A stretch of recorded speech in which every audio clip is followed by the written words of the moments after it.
and gratitude to commemorate the 33rd birthday observance of the great civil rights leader, Reverend Dr. Martin Luther King Jr., a man whose life, words, and sacrifices continue to speak prayerfully across generations, cultures, and nations. The theme for today's observance is, the time is right to do what is right. The time is right to do what is right. These very words spoken by Dr. King himself remind us that righteousness should never be delayed. Justice should not wait for convenience, comfort, or popular opinion. When something is right, the time to act is now. Reverend Dr. Martin Luther King Jr. stood firm for justice, equality, peace, and love in a time when doing so was dangerous and very unpopular. Yet, he chose courage over fear and truth over silence.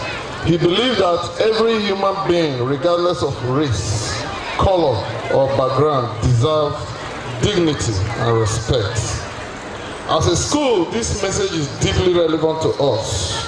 Doing what is right begins in our daily actions, in honesty, kindness, discipline, and respect for authority, and love for one another.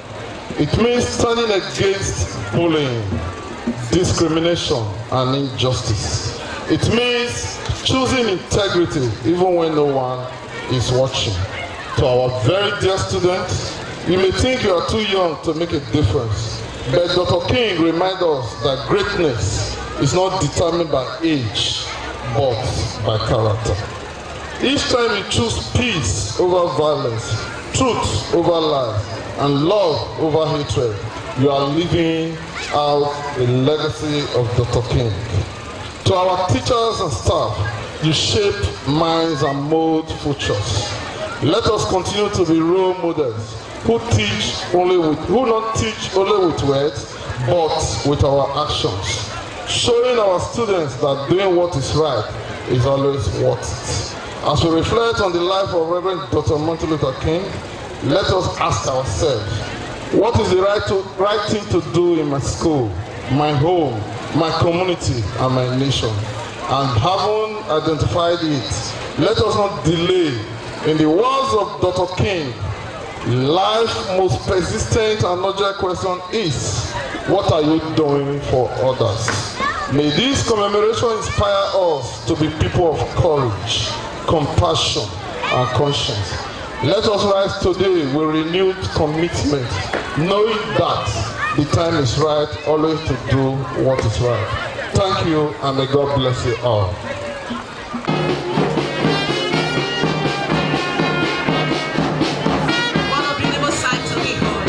Ladies and gentlemen, please put your hands together for them. Like I said, this is a symbol of freedom, a proclamation of the fact that justice must always reign. Another salute to the chairman, Hey. to our deputy chairman, and to all the distinguished guests on the high table, and to all our esteemed parents.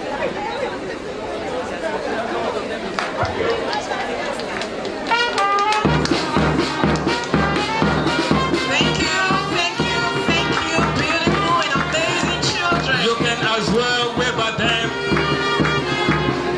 Thank you.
together for them.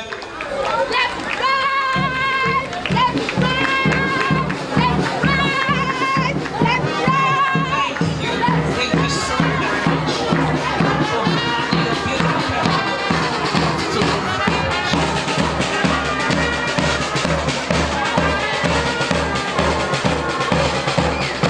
Please let us go, ladies and gentlemen. When I was invited to deliver this lecture, I asked the organizers if I could be given freedom to speak my mind on the issue. I was expressly told I could do so. I thank the organizers for the freedom. I want to exercise that freedom offered me now. I can tell you that if they had told me otherwise, I will not be here today. I come from a community, the academic community, that cherishes freedom, and I must address you with academic and lexical freedom. I pray you enjoy my academic delicacy. If you do not, I offer no apologies. It is my style. I must also appreciate a father that I respect for several reasons. That is the Osama of Benin Kingdom. I cannot tell you all the reasons why I respect him in this simple lecture, but I can tell you one major reason. Because he has created jobs for thousands of persons with his investments. And the Benin Education Center is one of such. Let me also use the opportunity to challenge other rich men in Benin Kingdom to do so. Because the more of this we have, the more poverty will be driven out of our society. Lady Cherry Benin also deserves special thanks. Behind every successful man, there is a woman. May God bless you for your good works. Ladies and gentlemen, let us remember today Dr. Martin Luther King Jr., the apostle of conflict resolution through non-violence. May his soul continue to rest in peace. Let me go straight to the lecture. The topic is the time is always right to do what is right. I consider this topic very important if our society must make significant progress in all areas. Let me say unequivocally that the current generation of youths are disappointing us when it comes to doing what is right. If anything else, we are making progress on the reverse. I wonder where this country is going to. I only pray for these generations and generations to come. Our approach to this lecture will be very simple. First, we shall define what is right and also give examples of what we must do. Then, we should also offer practical suggestions on the way to the promised land. According to Frank Awano Practical Dictionary, right is something done in accordance with or conformable to moral law. Rightness, equitable, just, correct, true, accurate, and not mistaken. Ladies and gentlemen, and by extension our children here, the lecture affords me the opportunity to discuss with the leaders of tomorrow. The lecture is about you, how you can build your today to be great tomorrow. Your tomorrow starts today. Nations are not built overnight. You cannot succeed overnight. You must plan to succeed. If you fail to plan, then you have planned to fail. Success is about attitude, dedication, and focus. The Bible did not even say you can succeed only by miracle. It says God will bless the works of your hand. I am a practical scholar and a philosopher of reality. Even if you believe in miracles, you must work on your attitude. You cannot reap where you did not sow. I do not know your ambition as children today. However, I do know that you must work towards the realization of that ambition, and that must start today. You cannot intend to be a medical doctor and you are not working hard on science subjects. You cannot intend to be a lawyer without working hard on the relevant subjects. It is quicker, I must repeat, our children, you must listen to this. It is quicker to jump from a story building than using the staircase. But we must know that jumping has hazards. You either die or at best break some parts of your body. I must say that from the information I have gathered about Igbenedion Education Center, the school is known for training children to abide by the high moral values that society requires of them. And I only advise that the institution should continue in this direction.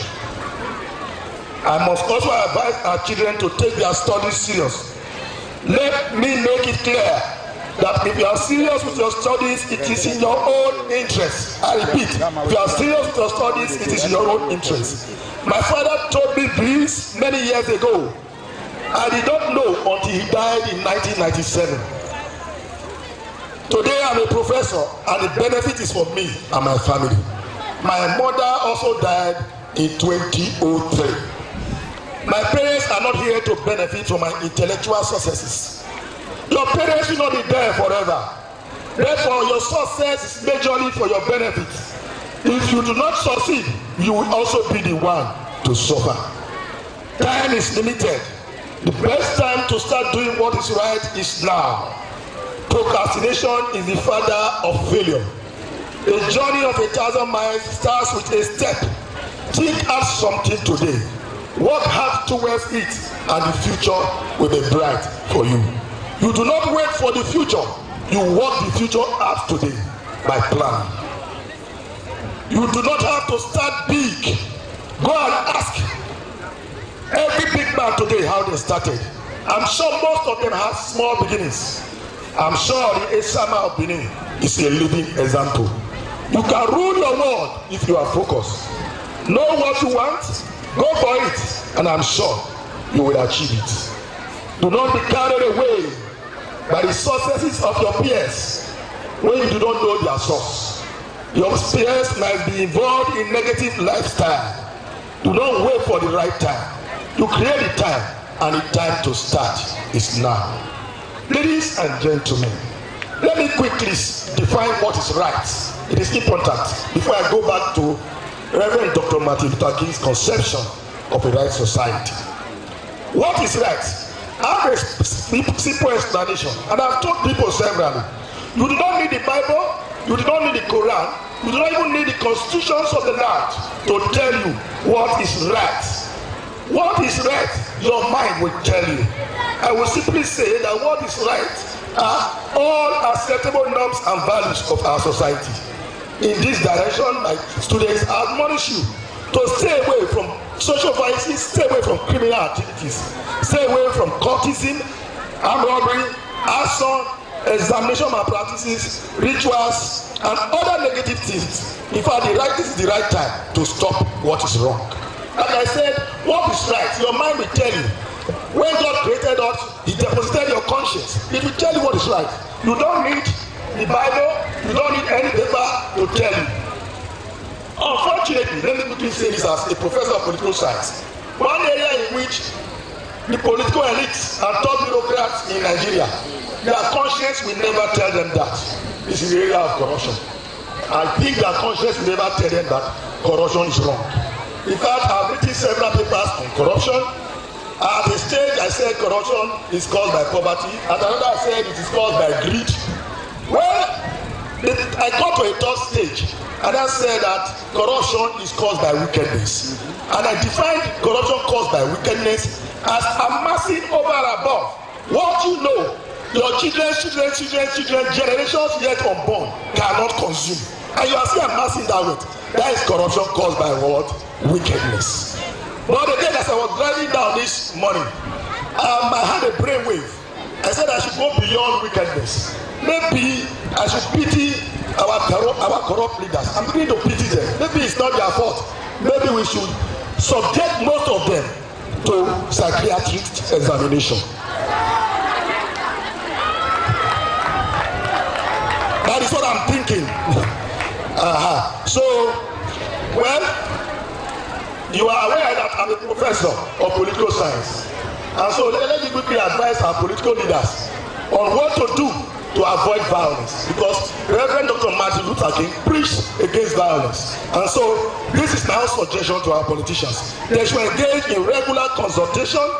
There should be an agreement on the ground norms. There should be a give and take philosophy, and they should know that no single person has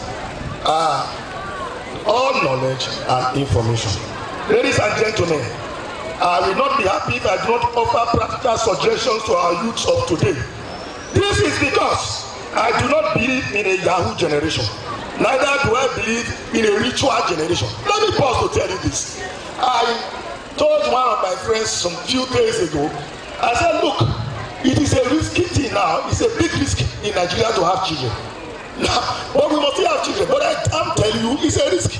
Because if you are not careful, they use you for ritual. And so, each time I have opportunity to interact with men of God, I tell them, this one you are saying, bind and loose, the enemy must die. Start from the house. Put it as a prayer point. May my children not kill me. So I challenge you today, as you go home, in your early morning devotion, say it, let their ears hear it. May these children not kill me, in Jesus' name. First and foremost, we can be self-reliant. The youth needs to tell you can be self-reliant. How do you go about this? Discover your talents. 2, organize your resources. 3, engage yourself meaningfully. And finally, be honest and committed. Do hard job. Finally, let me tell our youths, hard work will never betray you. Consistency will never fail you.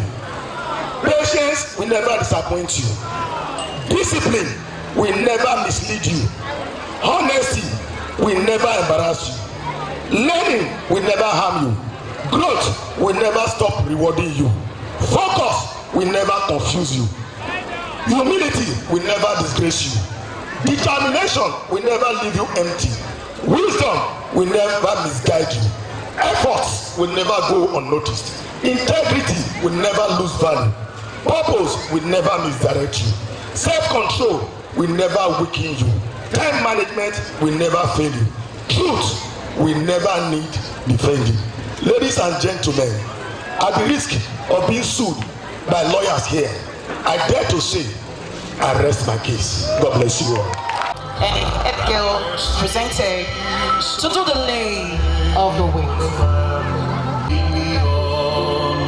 And the esteemed Director of Administration has just laid that.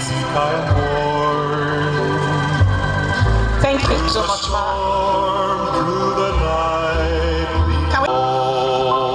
I'd like us to keep clapping for them.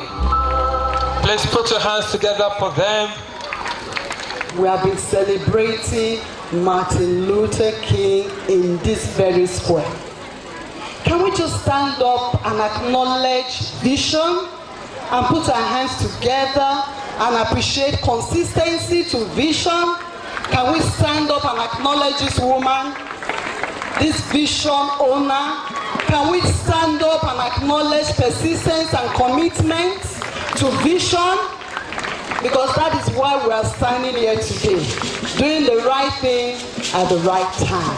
Can we just put our hands together at once? Our dear Lady Cherry, my mom, we appreciate you. Celebrated for the past 33 years, and it's good that when we engage in any action or any assignment, we have understanding. We stand here today to lay this wreath in observance of Dr. Martin Luther King, being a symbol of the struggle against segregation in the United States of America through the non-violence movement. I want to also use this opportunity to remind us and to make us understand, like all the MC have been doing, that because of this great man, Martin Luther King, because of what he stood for, justice and righteousness, that is why students of Igbenedion Education Center, parents and Nigerian citizens can go boldly to the embassy of the United States of America and we are granted visa. Can we put our hands together to acknowledge that? I would like to welcome everyone to observance of Dr. Martin King Juniors Day with the theme Mission Possible, Building Community, Uniting Nations Through Non-Violence. Dr. Martin Luther King Jr. was assassinated on the 4th of April 1968 at Memphis, United States of America. Why? Because of his civil rights activity. At the time, there was segregation against people of color in America. The purpose of observing of Martin Luther King Jr.'s Day is to celebrate the life and the legacy of a man who brought hope and healing to America, particularly the African American. I trust God today that on account of some of our students here too, we will be celebrating something good. As our speaker has said, that your family will celebrate you as you stand true for what is right. Igbenedion Education Center joined the rest of the world today to commemorate the timeless values he taught us through his example of non-violence, courage, truth, justice, compassion, dignity, humility, and service that is so radiantly defined in Dr. King's character and empowers his leadership. I believe that these same traits today we can see in the life of our Deputy Chairman, Lady Cherry Igbenedion, and that is why we are here still celebrating Martin Luther King after 33 years. Can we put our hands together? This observance commemorates the universal unconditional love, forgiveness, and non-violence that drove his revelation spirit. Today, African American can live in society free from segregation, work in freedom, and achieve their personal dream like every other American. This is because one man chose. This is because one man chose. This is because one man chose to be different by leading a non-violent campaign. At the time, it was thought impossible. So if you know that as a person, you yourself one fine day will continue to stand regardless of different opinion around you, you will stand to do the right thing at the right time. Can you put your hands together for yourselves? Thank you. An emblem of freedom to other people around you. You must not allow yourself to be used negatively or to be an agent of injustice. A famous Black American whose love for his people led to the loss of his life 66 years ago. He fought for peace, love, and justice. It's another great year today indeed, where we celebrate excellence and willpower. You can be whatever you want to be, just believe in yourself. Joining in this great fight are some other great men and women. Those men and women who sacrificed their lives for a better world for humanity. Some of these great personalities were Queen Eden of the great ancient Benin Kingdom, Chief Obafemi Awolowo of the Yoruba tribe, a great nationalist, Sir Alhaji Abubakar Tafawa Balewa, Nigeria's first president, Sikh of Africa, the Director General of the World Trade Organization, Dr. Ngozi Okonjo-Iweala, and Nigeria's civil rights activist, Rosa Parks, Africa's man of the millennium, Dr. Nelson Mandela, and the man himself, Reverend Dr. Martin Luther King Jr. In the Igbenedion Education Center, this is the 33rd commemoration. Globally, we're celebrating the 56th anniversary commemoration of his death. The great man once said, "I have a dream." Remember, we asked this program. Today, we have the privilege to anchor the program. I am the lovely Miss Aombo Moyekeme, and standing beside is no other than Osagie. Ladies and gentlemen, just relax and enjoy the theme of today's event, MLK 56. This is the time to do what is right. Ladies and gentlemen, let us welcome these young shining stars, the Montessori pupils. Bringing up to the stage is the Montessori School for their presentation. Please, let's put our hands together for Igbenedium Montessori Primary School. Lift each other up. We all have name. Peace, not violence. Kindness is the way. You can change the world. Look around, you're not alone. We all need a hand to hold. When we rise, we stand as one. Guess our healing has begun. It's not too late, it starts with you. Little things can break through. Smile, cry, lift the friends. That's how the change begins. Peace, not violence. Love, not hate. Lift each other up. We all elevate. Peace, not violence. Kindness is the way. You can change the world. Starting today. Voice every face. Different stories, same space. Stronger together, side by side. Let's spread love worldwide. Share life multiplies. One by one we rise and shine. Small extend it's a way. Together we can live the world. Peace, love, violence. Love, not hate. Lift each other up. We all have name.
dancing girls singing to and fro. I must declare my heart is dead, though I've been from me to Mexico, but I'm sad to say I'm on my way. Won't be back for many other days. My heart is down, my head is spinning around. I have to leave a little girl in the Kingston town. Sad to say I'm on my way. I won't be back for many other days. My heart is down, my head is spinning around. I have to leave a little girl in the Kingston town.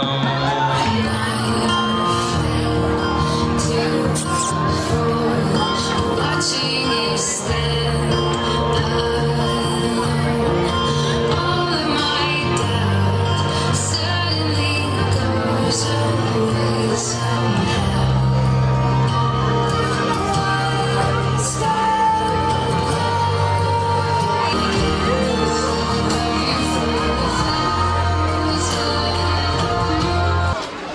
I'm going to be reciting a poetry titled Our Greatest Fall by Marianne Williamson. It is our light and not our darkness that most frightens us. Our deepest fear is not that we're inadequate. Our deepest fear is not that power beyond measure.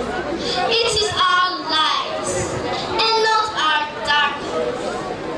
We ask ourselves, who am I to be powerful, gorgeous, talented, and fabulous? The Spirit of God that is in every single one of us liberates around us. The time to do the right thing in Venezuela, land of beauty and grace, lies a city, a sacred and holy place, a sight to behold, with streets of gold and skies so blue. It's a paradise where dreams come true. From the mountains to the sea, it is a land of hope for all to be free. In Venezuela, all are welcome with open arms, a place of peace away from all harm. The people here are so full with love and light, shining bright like stars in the night. A city that is built on truth and trust, with kindness and compassion. So let us come together and raise our voices, for this city is truly our greatest choice. Venezuela, a haven of love where hope remains. And Duro of Venezuela has been arrested by the U.S. government. The drama you are about to watch was how the Venezuelan president, Nicolas Maduro, was arrested. Before the United States arrested him, they've always been on the watch for that country, since there were initially sanctions by them. This then led to serious suffering in the country, making millions of Venezuelans to flee from the country. Nicolas Maduro never lost the election. I was the winner. You need me? I know they need me. Don't you need me? Yes. God bless you all. I said, war is looming. So God, yes, so go and protect my territory. Go. I said, go, because I won't allow the puppets to overrun my country until I'm tired and weak.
of Venezuela, and I was captured from residence for doing nothing. I am innocent. I am not guilty. I am a decent man. This is the very first time I am being booked for crime, which I know nothing about. I was captured from my home in Caracas. This is purely a case of abduction, not arrest. Thank you, sir. The president has done nothing. Nothing wrong to be treated in such manner. It is often said, when you want to kill a dog, you give the dog all manner of bad names. Does it mean the dog has actually done wrong? The answer is no. The president has done nothing wrong to be treated in such manner. The high-handedness of the Americans, all because of their supreme military might, would want to intimidate the rest of the world. We will all say no to that. Such an arrest? That is not true. That is abduction. Because even the American and international law does not allow such an invasion. Just imagine the threat they gave to interim president, telling her that she will be treated like Maduro if she does not cooperate. That is to say, my president was never guilty of any crime, all because he was not ready to succumb to that wicked demon.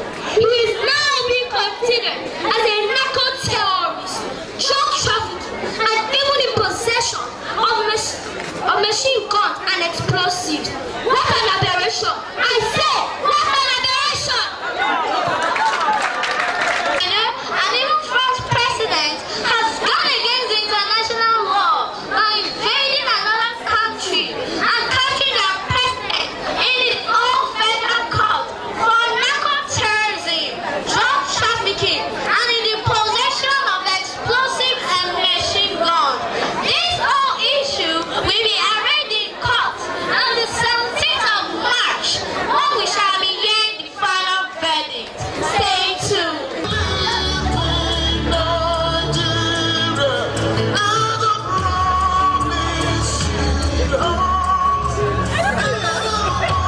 Dr. Martin Luther King are not just a call to action. The cry from soul, a demand for courage in the face of injustice. In Nigeria, where political greed tramples hope and economic hardship that kills dreams, this war speaking not just to morality, but to courage. They remind us that justice delayed is justice denied, and that silence in the face of wrong itself a form of wrongdoing. This message is not just a wise one, it is urgent. It is a lifeline for a nation drowning in corruption. A battle cry for Nigeria who has ever wondered where things change. Now, oh now, you see it, the man who died because the hospital had no power. The woman who sells her car in the rain just to feed their children. The young man shot aside just for simply looking like a young boy. Keep asking, when will Nigeria change? Now, because something has no expiring dates. Hunger doesn't wait for the right time. We are the giants of Africa, the land of China's wisdom. Baba boys fire, and a jealous them that makes the whole world fight. But yet our leaders treat us like beggars in our homes. $20 billion stolen from our money. Schools without books, hospitals without drugs. One day things will get better, that's us holding our slogan. The time to be born for a better life is now. We deserve more than empty promises. Remember the hashtag enters protesters. They didn't wait for permission. They stood before God. That blood stained the Lekki told them. They chose the time to protest because freedom is never given. It's taking. What will you do? Your friends pray for better leaders. You can pray for a brighter future. But yes, there is the urge in Gary and dirty water. Tomorrow better day, but tomorrow never comes. Even the Bible says everything has a season, but corruption has no season.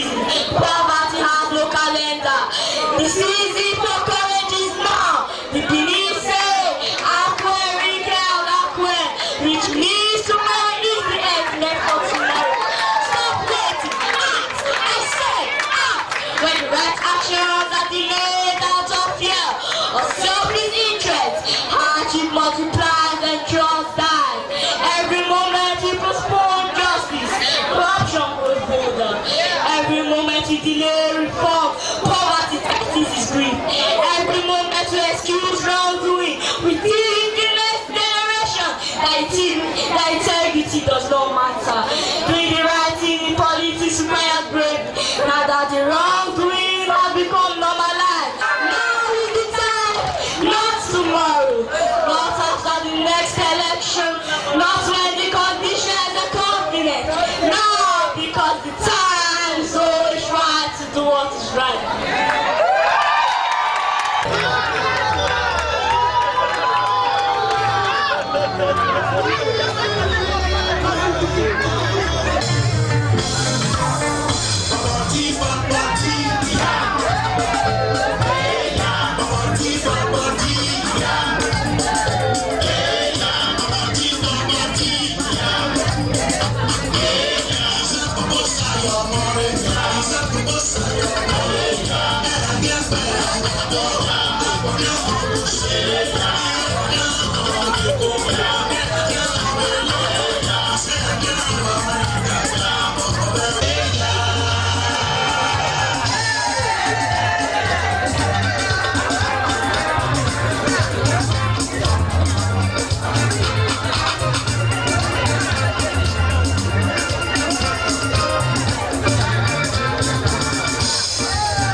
ITV, certainly the best.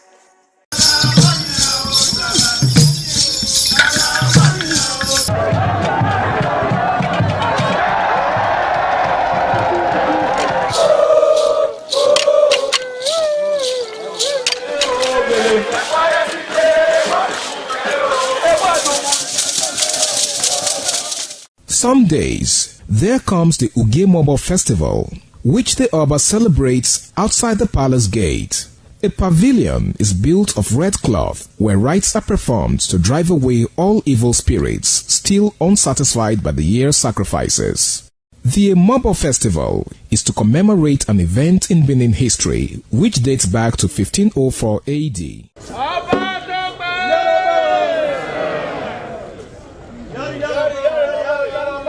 Yari yari, Ọba Àtọ́pẹ́. Yari yari, Ọba Àtọ́pẹ́. Yari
The Oba of Benin added a colorful mood to the year's celebration as he walks round the city center amidst cheers.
Hello viewers, welcome to Viewpoint on ITV. I am Caroline Okonji. Let's talk about youth in politics. Are youth now being considered as campaign tools, or they are real decision makers when it comes to election? Because during campaigns they are seen everywhere, during rally they are seen, even on the posters they are seen, on social media, off social media, on social media they are tweeting, off social media they are still talking about it, and not just talking about it, but rather they want to be part of the political space. They want to get involved in politics. They want to occupy some vital positions. As they say, youth are the leaders of tomorrow. But it seems that the leaders of tomorrow want to take the future now. So let's go talk to persons and hear what they have to say about youth in politics. Are they campaign tools, or they are real decision makers? I am Caroline Okonji on Viewpoint. I think youth should be given a chance. Unlike before, when there was apathy to youth in politics, where it was perceived that only those who have supposedly washed their hands very clean are the ones that should participate in the political space. But right now, there's a paradigm shift. There's a hunger for youth involvement. But I think also that the youth are not getting it right. You see that a lot of youths who have come up to say they want to participate in politics are either being greedy, or they cannot even put themselves together. You know, the problem we are having is the political maturity and ability to carry power. Many people still have not been able to grasp it. There's always a parable I make every time. To whom much power is given, greater responsibility also follows. The ability for you to manage power, either political or spiritual power or whatever. Depends on your ability, the ability you have. For example, like myself, I was very, very young. I was around 29 years old when Goodluck Jonathan picked me up and started to nurture me politically through the help of Alhaji Sa'ad Abubakar III, the Sultan. So when we ask, why is the Northerner helping you? Yes, generally you see that a Northerner is somebody that likes to help people grow, you know. And you look at it also, you see that those people who are participating in politics majorly are Northern youths. You know, we have more Northern youths participating in politics than Southern youths. The reason is because the Northerners usually like to project their own. They like to make or help the younger ones to grow, you know. But here in the South, we like to push the younger ones down, and we want to have it all. But I think that once that happens, it is now left for the proactive youth who was not invited to the table, but for him to now bring his own table or his own chair and put on the table, you know. So if they don't invite you to the table, then you bring your chair and sit in the table. I think that is what's going to happen in 2027. The youths are getting warmed up, but I will advise caution, because most of the youths that, like I said, are coming up now, they are either money driven or power driven. You must be people driven. That is what leadership is all about. You know, how can they trust you with an office, for example, as small as special assistant, and then you are embezzling there in that small office, as small as that office is? So these are the things we are talking about. How can you be trusted with power? How can you be trusted with an office of the governor that control trillions of naira, when you cannot even control thousands of naira and then be accountable for it? So my advice for the youth, accountability should be their watchword. Number two, they must be selfless. You know, you must be selfless. The youth should warm up and then come into politics, and then also the older ones should also make room for the youths, and also mentor them. Mentorship. Like I have some people now who call me leader. It's not just to call me leader. No, I mentor those people. I show them how politics is being played, and not the dirty politics that has to do with responsibility, you know. So I think the youth will get it right this time. The youth who are mainly involved in politics as we speak are not people who can be used as campaign tools. But then we should get something clearly. Everybody say I'm a politician. Who is really a politician? A politician is not just somebody who plays politics. You know, you can come in as somebody from the motor park, as one of those people they give 5,000 naira to go and scatter ballot boxes. You call yourself a politician. Some people can come in as those people who they see in wards when we go to ward meetings, and then when we are leaving we share 20,000 for them, and then they say rank adede. They call themselves politicians. Why some people who are kingmakers, who neither hold any political office nor are involved in money, they are kingmakers? These are the politicians. These are the main political figures that you should respect, you know. But then there are some people also who hold public office by voting or by appointment. Then those people are also politicians. So you can see there are many strata the politicians fall into. But however, I'm talking about those people who are kingmakers, and I'm talking about those people who have held political office either by election or by appointment. These are the people I'm talking about here. And I think that the youths who fall in this category of people, I think they are doing well. And I don't think they can be used as tools to shortchange the future of the incoming generation. There is a saying that youth are leaders of tomorrow, and today was yesterday's tomorrow. So if youth are leaders of tomorrow, it then means therefore that when they are involved in politics of today, they are defining their tomorrow.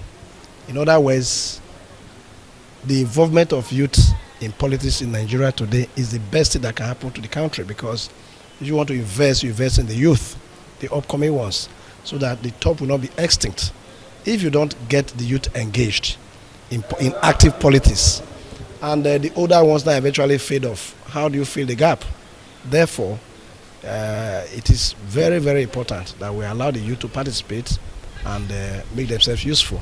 And if you check the government of our performing governor, Senator Monday Ukpebo, you will find out that almost 60% of the persons in the government are youths. And that is because they believe they have something to offer. The earlier they start to participate in governance, the better.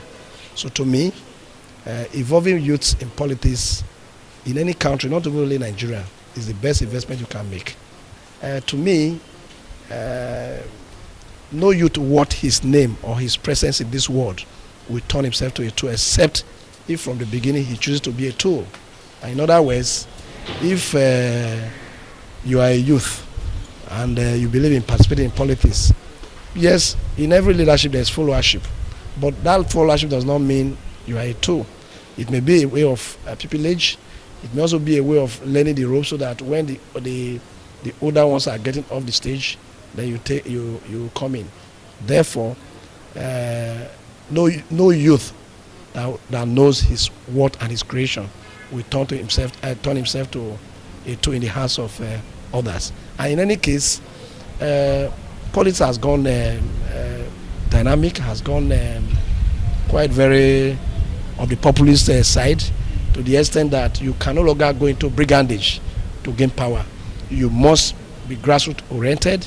You must be in tune with the people at the grassroots, and you must know what the people are talking about and what they need, so that when eventually you come forward to say you want to vie for a public office, they know you and you know them. If they accept you, you go. If they don't accept you, even if you hired all the tools, you will not get it. We need young people at the age of 40, 50 who can also work for us as a leadership in a federal constituency. Someone that is representing us like Charity Agobaweyan is the one that also came here before to renovate our 6 classroom from primary school. He did it, and he also gave us a borehole. Someone like that, if he's going to a power, we can still support him.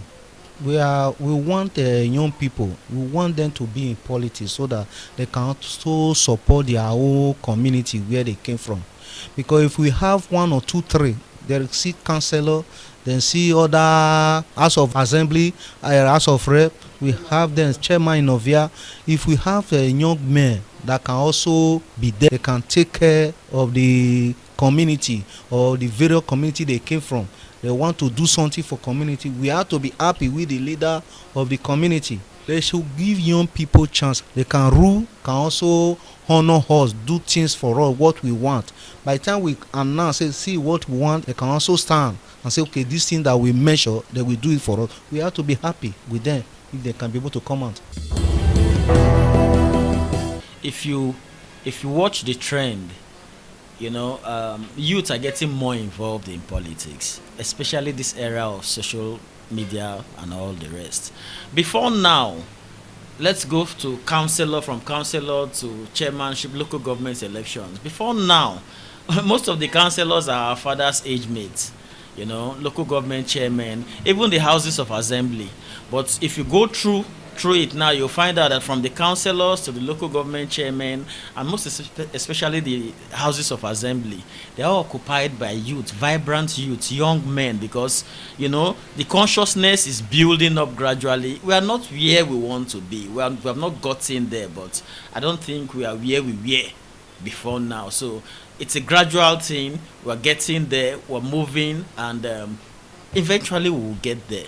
We're moving gradually. Youth are getting more involved in politics, and like I said, most of them are being used as campaign tools. But the era of where the old ones occupy the offices, rotate themselves in the offices, is gradually coming to an end, and in our time it will come to an end. So I don't want to peg it with age, limit.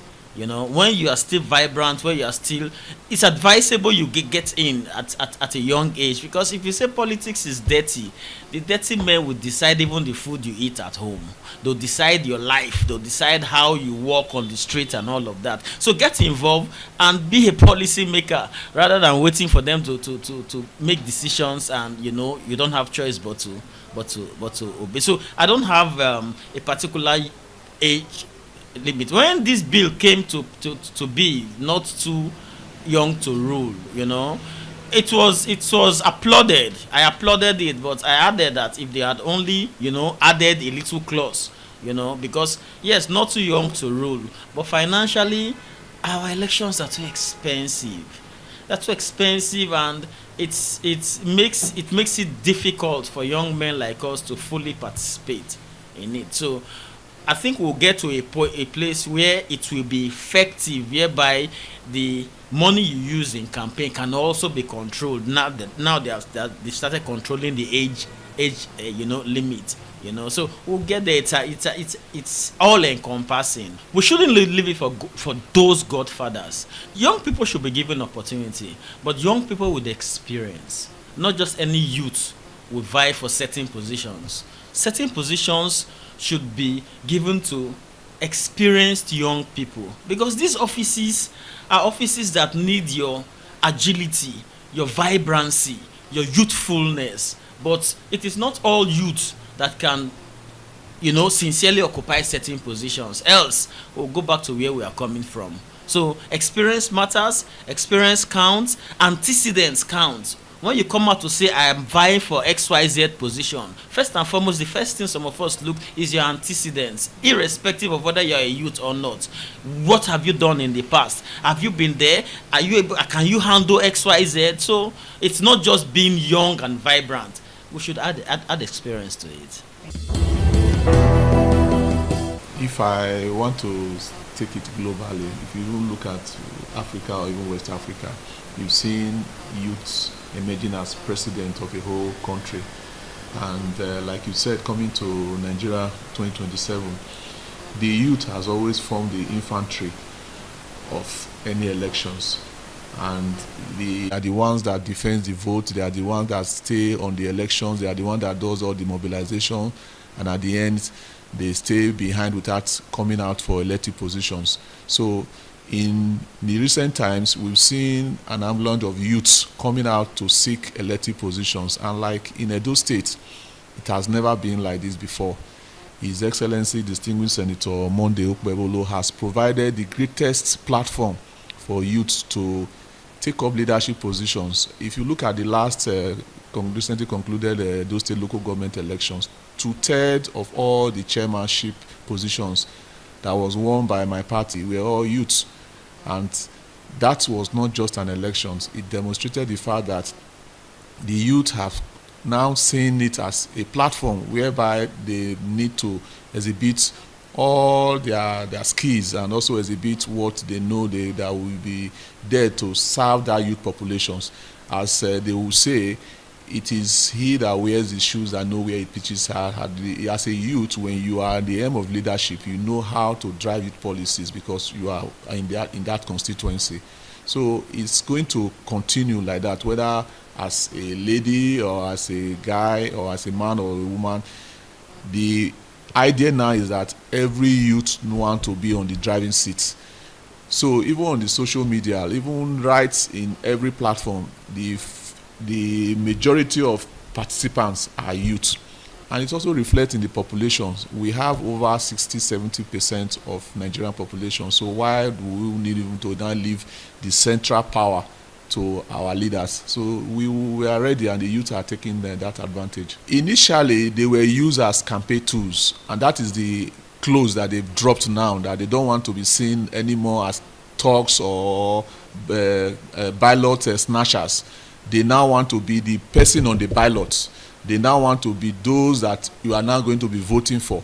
And that is why, whether in the local government, in the House of Representatives, in the Senate, youth are now taking up those elected positions. So they are now being voted for, not them carrying ballot papers or now being taken as talks or mobilizers for other members of the society or the political class. So the youth are now taking the central stage by themselves now. My point of view, it has been very clear from day one and still remain the way it is till tomorrow, is that it is very important and imperative for youth, a lot of youth, to participate in politics. Because politics is a way of life. Once you allow the mediocres to be in the aim of affair, they will make laws that will govern you. But thank God for the executive governor of Edo State, today Senator Monday Okpebholo. He has been doing very well in the area of appointing a lot of youth into various positions. E.g., for example, when you look at the chairmanship in the 18 local government across Edo State, most of them are all youths. They are less than 45 years old. When you look at his commissioners, he has one of the youngest commissioners in this country. He has a commissioner of less than 40 years old, commissioner of power, very young. Another commissioner, special advisor. Virtually, this administration, let me talk about the administration that I am part of as a serving councillor. I am still a youth compared to those olden days where you find a councillor 70 years, 60 years. But today, the paradigm shift have changed. The youths are now almost in charge of almost all the sectors in politics. When you go to the party structures, you see a lot of youths, but there are still a few elders, and we like them so that they can put us to touch whenever we are going out of our way, because experience counts in everything you do. So, but basically, it is very important and imperative that youth, more youth, should come out and join politics. As 2027 draws closer, we find out, you take statistics that majority of those that will come out to vote, they are youth. And the last INEC registration in Edo State, over 70% of them that came out to registers, they are all youths. So it's very encouraging, and we are very happy for that development.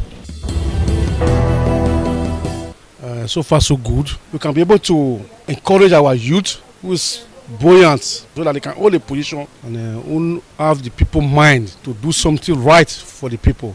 I want to let people know that they should give them their opportunity so that they can be in power, so that they can know what to do. It's not for the old people. What the youth can think, the old people cannot think it. I'm using this medium to let the government know that the youth are there to serve the country, to serve the community. And at the same time, they should stop using the youth. They cannot start using our youth. At the end of the day, we're dumping them. We want them to, they have to be fixed, so that at the end of the day, they can represent the community, so that they can have whatever they have in their mind, so that they can use it for the community, so that we can have a better development in our community. We need the youth this time around, so that they can know what we are missing it, so that they can know what they can do. I know that without a youth, the country can never be stand. That's why we need the youth. They have the capacity, they have the knowledge, they have the wisdom to fix so many things. We don't want the politicians to use our youth without giving them position. That is where we stand for. Like Dennis Idahosa is representing us, and he's a young person. See what he has done for us. He's the one that brought street lights for us in this community. Let them give young people opportunity so that they can be able to help us to fight. They know what the people want. They should be allowing young people to be in position so that things like this can be happen in our country.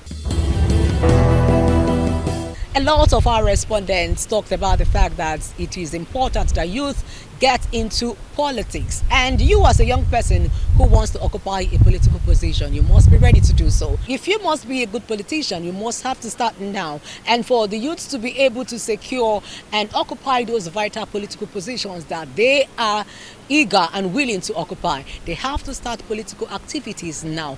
And occupying a political position, it is not by sentiment, it is not by what I want to do or what I want to say. You must be practical, you must be articulated, You must be accountable, you must be fair in your judgment, and you must be able to know how to manage funds in order for you to be able to occupy a political position. And not just to say as a youth you want to go into politics, you must also have to have that political experience. You have to get involved in order to be grounded in politics. It is a Viewpoint on ITV. I am Caroline Okonji, saying to you many thanks for watching and bye for now.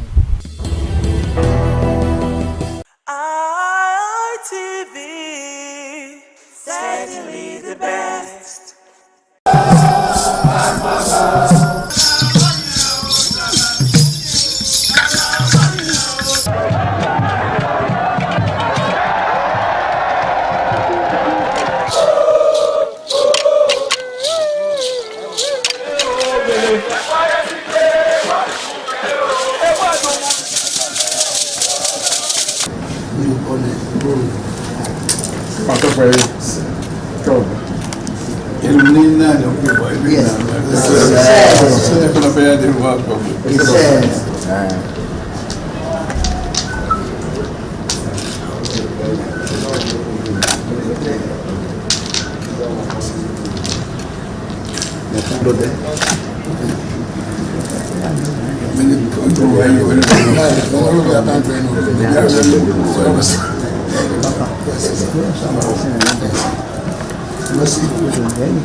Oh, my son, my dear. You say, oh, my dear.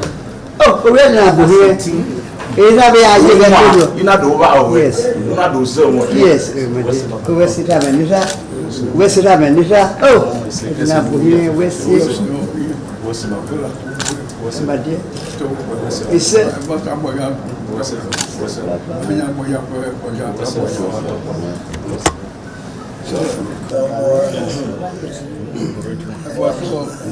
comment c'est papa de voici quoi voici ça m'a toqué ici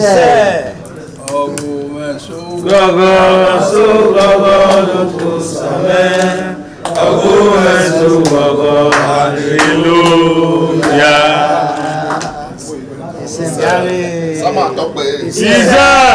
Wayagi magpome samane. Igarowe. Wayagi magpome samane. Igarowe. Wakume pwedetio. Igarowe. Wakume pwede samane. Igarowe. The Esama of Benin Kingdom thanked the new Edion for visiting him and advised them to always abide by the rules and regulations of their new positions. The Esama urged them to indulge in what will continue to bring development and progress to the community.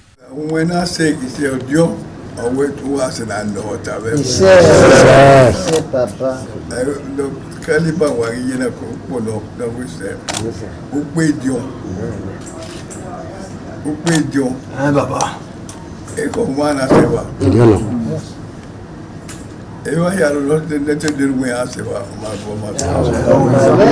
Awe buwe dine. Ejo muhi. Ejo na wele. Ejo na kulupe. Ejo na mnuri ya kwa ewa yoda. Isewa. Bawi kwa ba. Ojo we. Kaja de nena ya de boyi. Bawi kwa de una no mase no kai.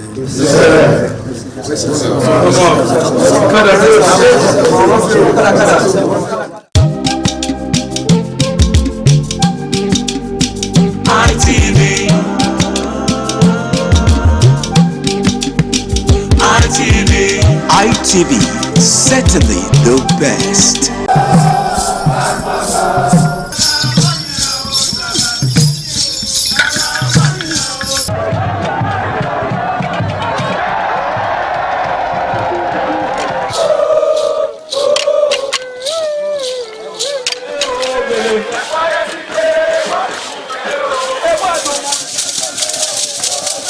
This is Anegbete community situated in Isako Central Local Government Area of Edo State. It is an agrarian community with united people that promotes unity and oneness for peaceful coexistence. The inhabitants of the community migrated from Benin, the cradle of black civilization, a kingdom where king is truly king. The ancestors of Anegbete saw that age was the main determinant of leadership in the rural setting, and the eldest man in the settlement was regarded as the leader who presided over meetings, and his authority is held in high esteem. To further strengthen this unique system of leadership, age group evolved in Anegbete.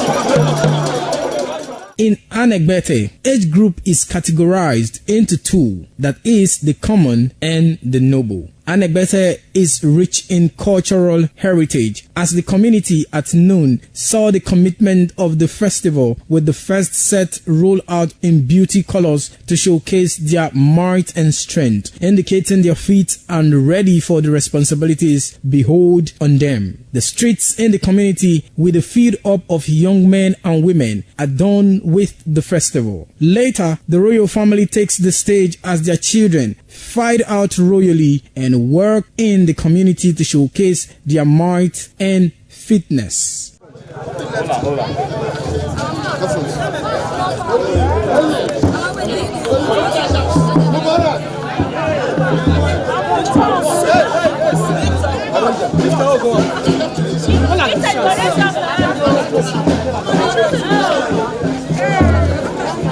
My leader.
ITV. certainly the best.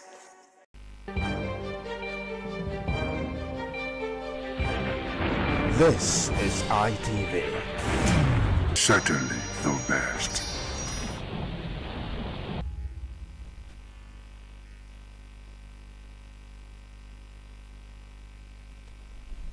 Good afternoon to all our viewers and listeners at home today, and welcome to another exciting edition of Itches and Voices.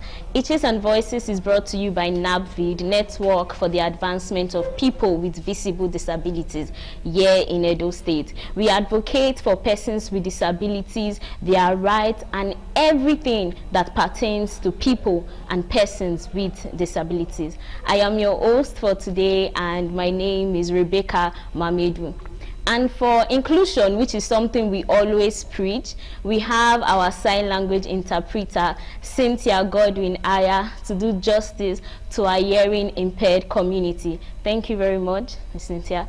And before we dive right into the conversation and introduce our guest, we'd like to say this week has been one of celebration for the disability community, because our very own, the director of NABVID, was newly appointed as a permanent secretary in the Edo State Civil Service. This is a huge one for the disability community and one for the history books, because this is the first time a person with disability is appointed as a permanent secretary, and this is happening in no other time than under the administration of His Excellency Senator Monday Okpebholo. For now, I would like you to watch a short clip from his speech to see how it went.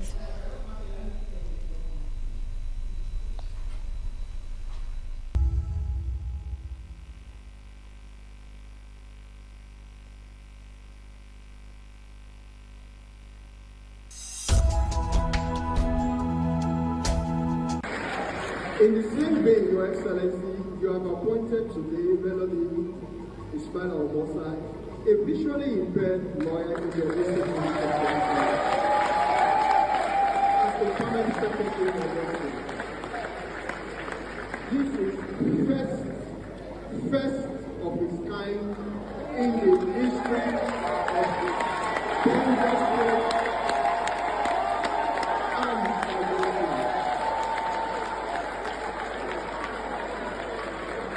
Your Excellency, this appointment is not only for me, it is for the entire disability community and the constituency. You have shown that competence will always speak, and that you run an open policy of inclusion for which the disability community in Edo State will remain entirely grateful, eternally grateful. Long live the executive governor of Edo State, long live Edo State, long live the Federal Republic of Nigeria.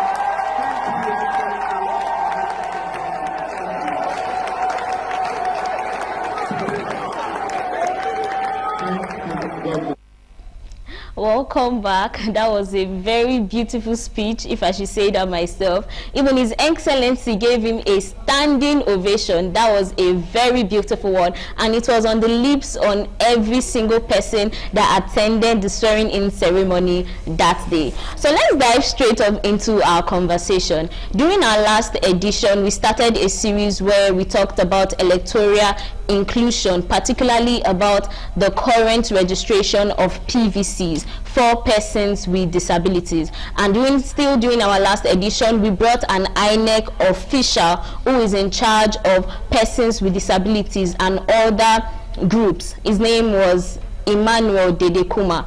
And today we have another amazing guest to help us do justice to the conversation, and he is no other than Comrade Bartholomew Okodo. Well done, sir. Welcome. Thank you very much. Thanks for having me. You're welcome. So, sir, we're going to dive right into the conversation. Sir, you're a very well-known personality in the disability community, but we believe that there might still be some of our audience who do not know you. So, please, sir, can you quickly introduce yourself to us, and also tell us what role do you play in ensuring electoral participation? Thank you very much.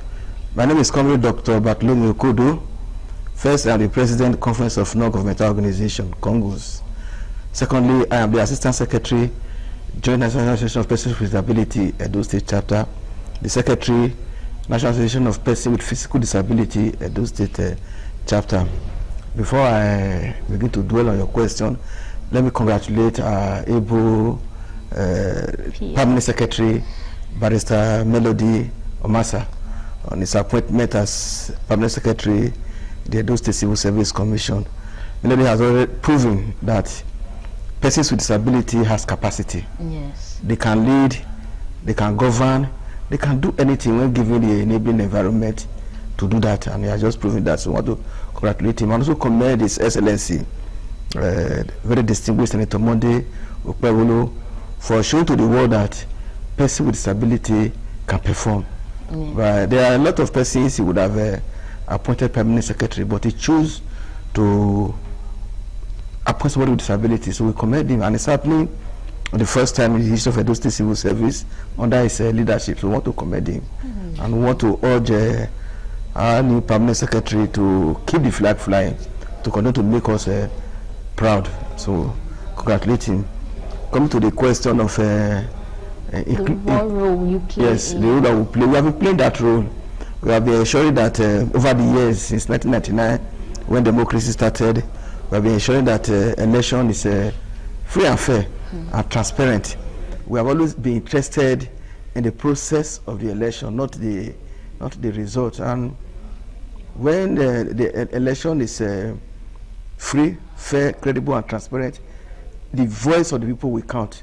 The vote of the people will matter, and that we have ensured. And the result of such engagement, election observation, engagement with electoral policy stakeholders has improved the electoral system.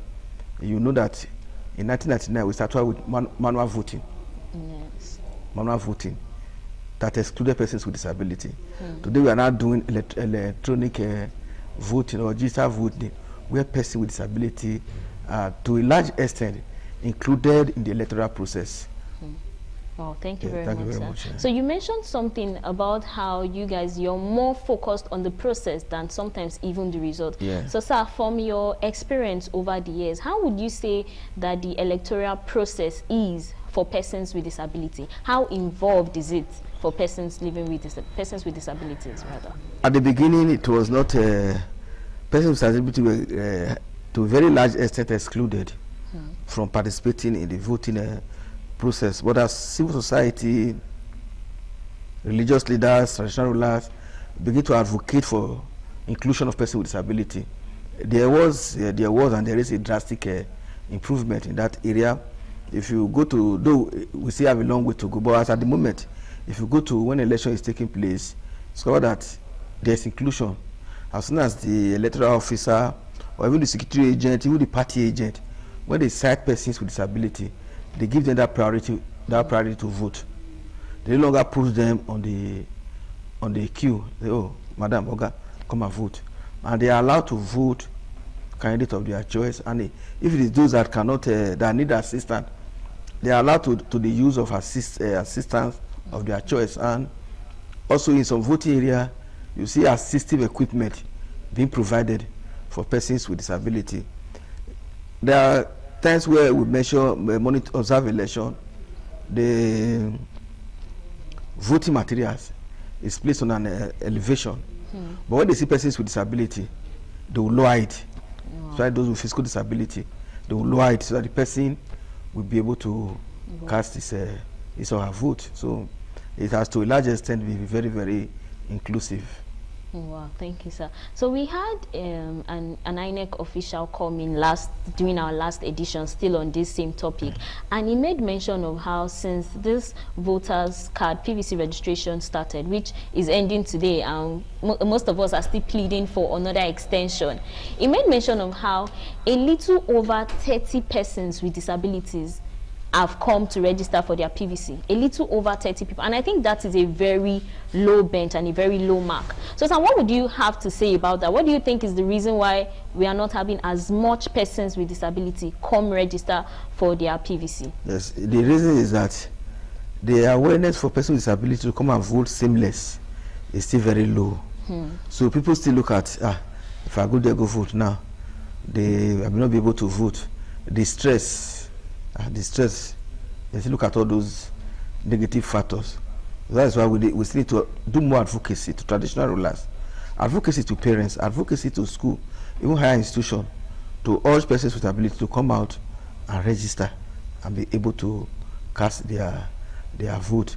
The figure you just mentioned now, I do not have fact for that yet until they release the result to say actually across the state 30 persons came out to register. If that figure is correct, it's also an improvement. Wow. So does that mean it was way lower than that before? It was way lower than that. So wow. To a large extent, it's also an improvement in the process.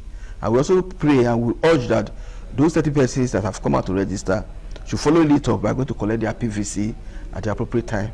And you know, these 30 persons, they are spread, they are not in one ward. They are spread across the state. So we want to urge them that they should go collect their PVC and come out and cast their vote. It is only when you don't know the efficacy of any law until it is tested.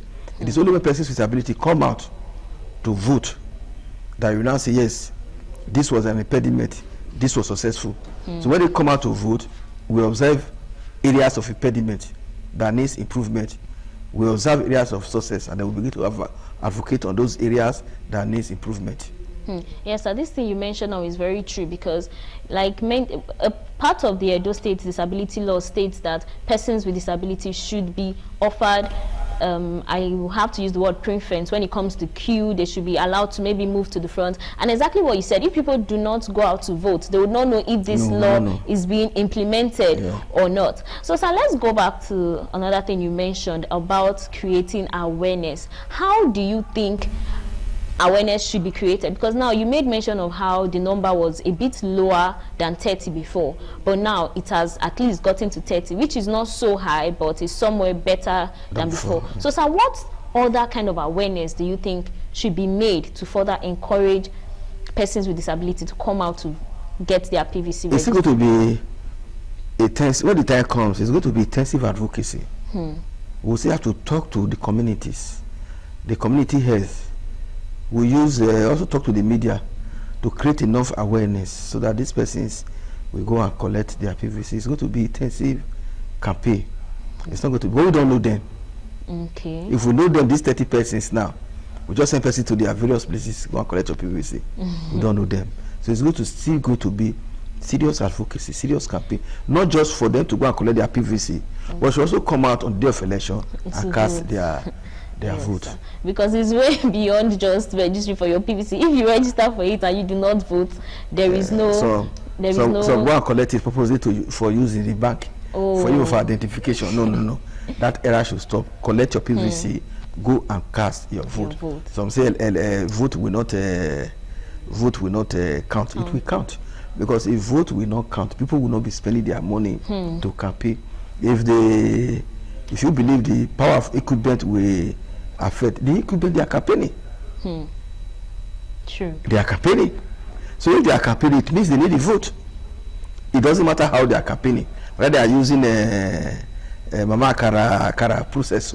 Anyway, but they are campaigning. In the last governorship election, even if it was a local government election controlled by those state government, we still see them campaigning. That shows that the vote will count, because they need the vote. Yes. If they are campaigning, even if they are power of equipment, they are still campaigning, it means the vote will count. So your responsibility is to go out and cast your vote. Let those who are in charge of making the vote to count do their job. But if you don't vote, how do we go about saying your vote will count or not? So you must come out and cast your vote. And we're going to do a very intensive advocacy, very intensive campaign on the need for persons with disability and every other citizen to come out and cast their vote. First, your responsibility, cast your vote. Yes, sir. And I feel like if someone that doesn't cast their vote doesn't have any right to complain about Nigeria not working, because if you do not vote, then how are you expecting the best of Nigeria to come? If you do not vote on election day, you have no moral justification to complain about bad governance. When you didn't vote, yes, those that voted for bad governance. You go out, vote for the party, for the candidate of your choice. It is only when you have voted you can now say, yes, I voted, this is not happening. When you didn't vote, the issue is that we talk about democracy. You can only exercise your power as a citizen on that day of election. Immediately after that day, your power, you have seconded it to another person. You have told that person, your rep, your senator, your House of Assembly member, you have told them, go exercise this power on my behalf. You no longer have a say in the government, but you have given them that power. Say, go exercise this power on my behalf. So to be able to allow people to exercise that power on your behalf, you must go and vote for them. So it's a matter of collecting your PVC or registering for the purpose of taking it to bank, but for the purpose of actually voting. Wow, that is very profound. And so let's move to a little into the process itself. So sir, what are some challenges you think persons with disabilities still face when it comes to either registering for their PVC or voting itself? What are some of the challenges you think persons with disabilities still face? Yes. This is also a form of us raising awareness about it. Yes, the enabling environment is still very not friendly. No. The enabling environment for persons with disability to vote is still not So that, what do you mean by enabling? yes, the environment entirely. Okay. For instance, if you see in the last local government election where I observed the election in a local government Ward 2, precisely Anti-Maria Police Center, a person with disability came to vote. Wow. He came to vote, though he was allowed to vote, but he came a bit late. He came a bit late. So even when they asked him come and vote, he found it very difficult to get to the polling point, to the voting point, because of the large crowd. So he found it very difficult to get there. And even while he was trying to go, some people were still preventing him. They said, no, now we first come. They were still trying to prevent him. So that awareness is still not enough for them to give unhindered access to persons with disability. Now, there are cases, if you are going, some of us, even including myself, cannot walk to the polling unit because of the nature of the field. Some are slippery. So one needs to be very careful in order for you not to. Season. Yes, so the environment, they still need to improve on the environment. Even some of the electoral officer, the presiding officer, the electoral, they are not aware. So there are times there will be argument for them to put down the polling, the voting point for people to be able to vote. It will at times lead to an argument. I was supposed to put it down, but at the end they will put it down. But if they are fully aware, during the time of training, they were told this thing, they will not be arguing. So when they are training, the training should also be inclusive. The curriculum should be inclusive, so that it will also include persons with disability. It should be an all-inclusive training. And also they should also give opportunity for persons with disability to be presiding officer. Wow. To be presiding officer, to be local government returning officer, to be even the state returning officer. So they don't have a permanent secretary. Yes, as persons with disability. Before I became a permanent secretary, was he picked from the forest? Has he not been functioning as director? They should also make at least somebody with disability a returning officer, a state returning officer. We'll be proud if in the next governorship election, in 36 states, we have at least 3 persons with disability as state returning officer to announce the next governor. This will make the process all inclusive. For instance, if in the last local government election, where we have about 80 returning officer, we have some persons with disability, it will make it inclusive. Yes. And I think I agree with that, because if a person with disability sees that the returning officer is a person with disability, it will make him feel more included and want to actually go and vote. Because I think one of the reasons why some persons with disability might not go out, because they might think about the discrimination, the people there might not understand, and it might further want to make them stay back and not participate. But exactly what you said, having maybe a returning officer who is a person with disability will help the community feel more included. So I really appreciate that. So I'm going to, so what are some of the things that you think are currently working? Because I feel like when we just talk about the things that are not working, it makes people stay back more. But when we talk about the things that are also working, so people know that this is some of the reasons why you need to come, because some of these things are working, I think it will encourage more people, more persons with disabilities to participate. So what would you say is something that is, or a few things that is currently working with INEC when it comes to registration and during election? Yes, we are, at this point we commend the INEC and all stakeholders, including NAVIB for being able to work this process. A lot of things are now working for persons with disability. For instance, if you get to the polling voting center, by the time they say person with disability, on their own, they will say go and vote.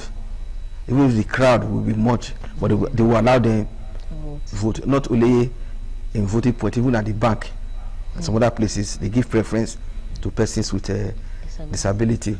And through NAVIB, some time ago, some assisted people were trained on inclusion, and some assisted devices were presented to INEC. And when you go to some polling units, you see these things. INEC will provide this assistive device for persons with disability to use in the electoral process. We see these things. I also commend political parties. Political parties, they provide chairs. So when they see persons with disability, they will give chair to the person. It has happened to me severally. When they see me coming, they will give me chair to sit down. Even when they know I'm there to observe the election and possibly vote, they will give me chair. So some of these things they are working. And when the re-annex staff are there, they don't allow persons with disability to waste their time in the voting process. As soon as they see them, they allow them to go and cast their vote. And INEC have a disaggregated record of persons with disability. The very unit where they are, INEC has them.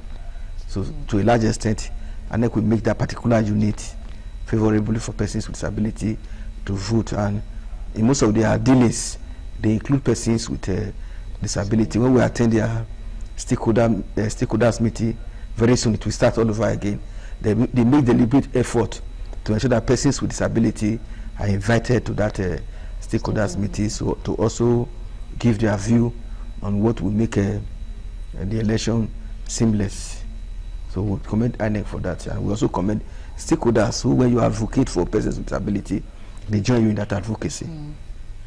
Yes, thank you, sir. So this is us commending INEC for the job that they are doing and the things that they are doing very well. Why still saying that there is so much more to be done? But yes, we commend them for what they are doing currently. So, sir, since we are also educating the public, so sir, for persons who have already registered for their PVC, if they want to go get their card, how do they get it? Do they go back to the place where they registered, or how do they go about it?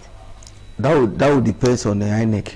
Okay. I remember in the last PVC collection, in the first instance, everybody go to your ward, the headquarters of your ward, to go and collect your PVC.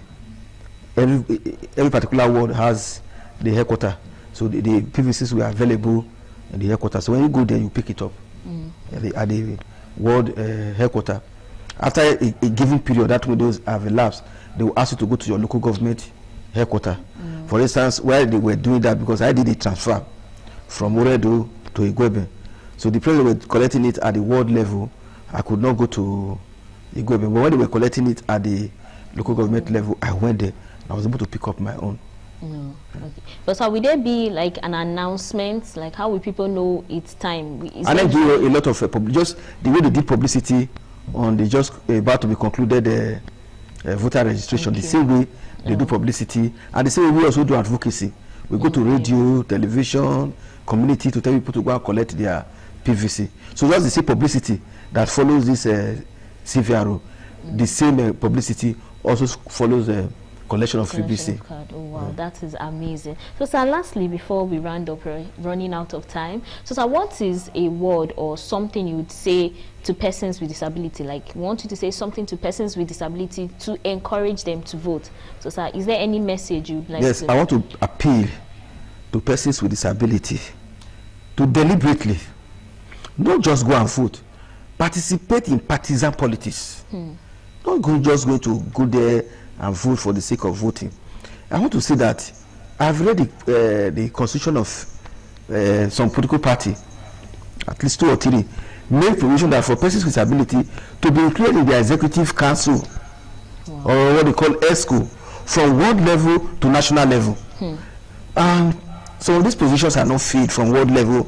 It therefore means if Edo State has 192 ward, there should be 192 persons with disability in each of the escrow of those political parties. Wow. There should be 18 persons in each of the escrow of any of those parties, the 18 local government. Then there should be one at the state level, persons with disability. So we should, as persons with disability, make effort to participate in partisan policy, to have a say in what is happening, in the electoral process, to even come out and run for election. But the Melody have opened the way to say these things are possible. We want to see persons with disability contesting for House of Assembly, contesting for Senate, House of Rep, and just as they are talking about reserved seat for women, there should also be a reserved seat for persons with disability, because we have vulnerables, not only the women. There should also be a reserved seat for persons with disability, that this particular seat, maybe 2 in Edo State, only persons with disability will contest it. There should be such thing. So that is what I'm praying for. Wow, thank you very much, sir. It has been an exciting time in the studio today. Thank you very much for joining us. Like he has already said, everybody needs to participate. Every person with disability needs to participate from every level in their state. Not just registering for your PVC, you also need to go get it once it is announced and cast your vote, because you cannot complain about a government if you are not voting. If you did not vote, it is not right. I remain your host, Mamedu Rebecca, and remember, this is Itches and Voices, and Itches and Voices is brought to you by NAPVID, Network for the Advancement of People with Visible Disability. Till I come your way again next week, remember, spot a itch and be a voice. Thank you.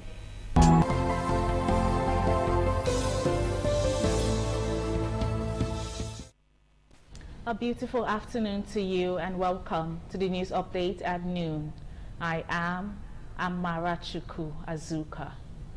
You can watch ITV Live online at www.itvradioNG.com/live. You can also follow us on all our social media platforms on Facebook, X, Instagram, YouTube and TikTok at ITV Radio NG. The federal government has announced the evacuation of another 83 Nigerians from South Africa, with the returnees expected to arrive at the Murtala Mohammed International Airport on August 19, 2026. In a statement, the Ministry of Foreign Affairs said the returnees will travel on South African Airways, departing the Oliver Tambo Airport in Johannesburg at 3:35 p.m. local time and arriving in Lagos at approximately 8:45 p.m. the same day. The ministry said the latest batch was facilitated through the intervention and sponsorship of flight tickets by public-spirited private individuals whose support it acknowledged with gratitude. The development comes after conclusion of the federal government's voluntary repatriation program, which saw nearly 1,490 Nigerians repatriated from South Africa amid rising Afro-xenophobic attacks and anti-foreigner sentiments in the country. According to the ministry, the federal government remains committed to safeguarding the welfare and dignity of Nigerians at home and abroad under President Bola Ahmed Tinubu's administration. Moving on, the National Youth Council of Nigeria Southeast Zone has warned politicians against electoral manipulation ahead of the 2027 elections, urging Nigerian youths to use their permanent voter cards to reject incompetent leaders. The NYCN Southeast Vice President, Dr. Atigwe Ifeanyi, stated this during a press briefing in Enugu on lessons from the recent Osun governorship election and preparations for the 2027 polls, while urging young Nigerians across the 5 states to participate actively in the electoral process and make informed choices based on candidates' competence, character, and track record. Ifeanyi noted that the Osun election had demonstrated the importance of allowing voters to freely determine who governs them through credible elections. He commended the Independent National Electoral Commission for its efforts and praised President Bola Tinubu for allowing democratic institutions to function without undue interference from the presidency.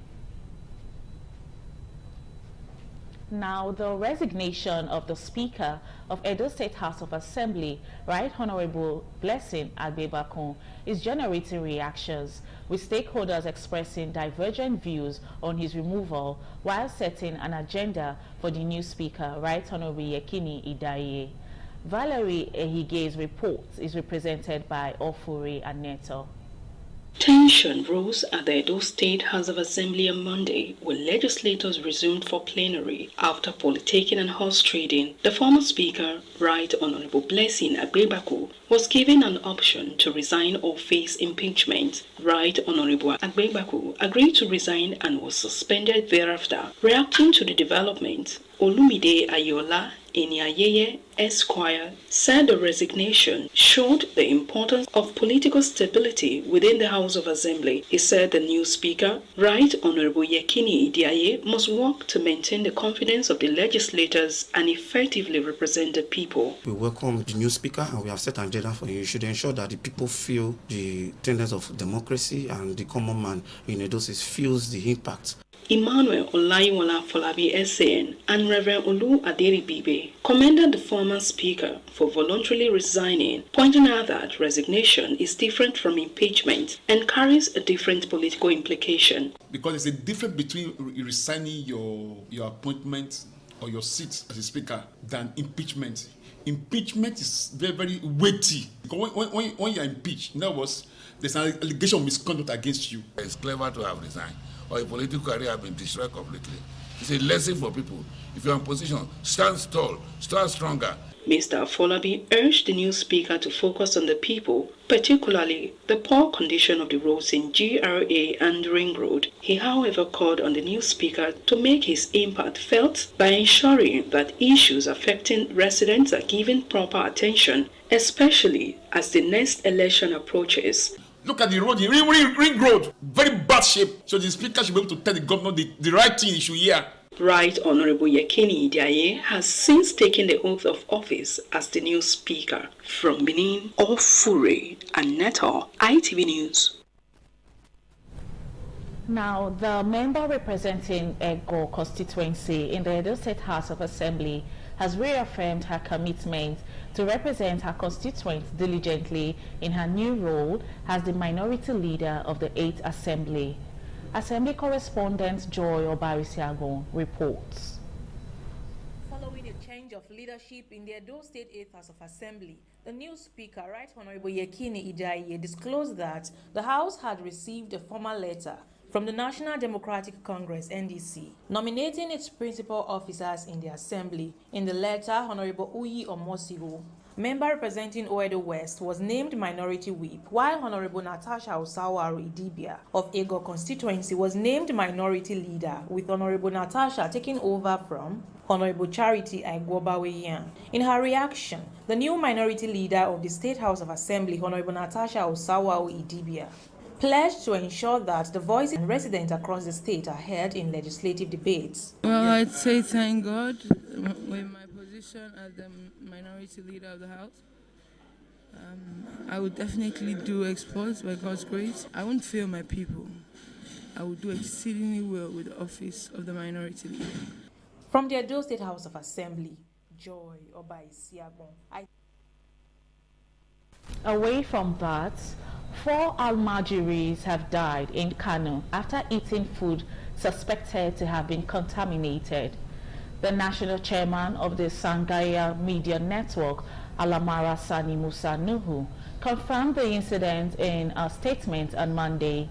According to the statement, the affected students were from Malam Iliasu Mai Tansgaya Dagaya Sharifa on Gogo local government area of Kano State.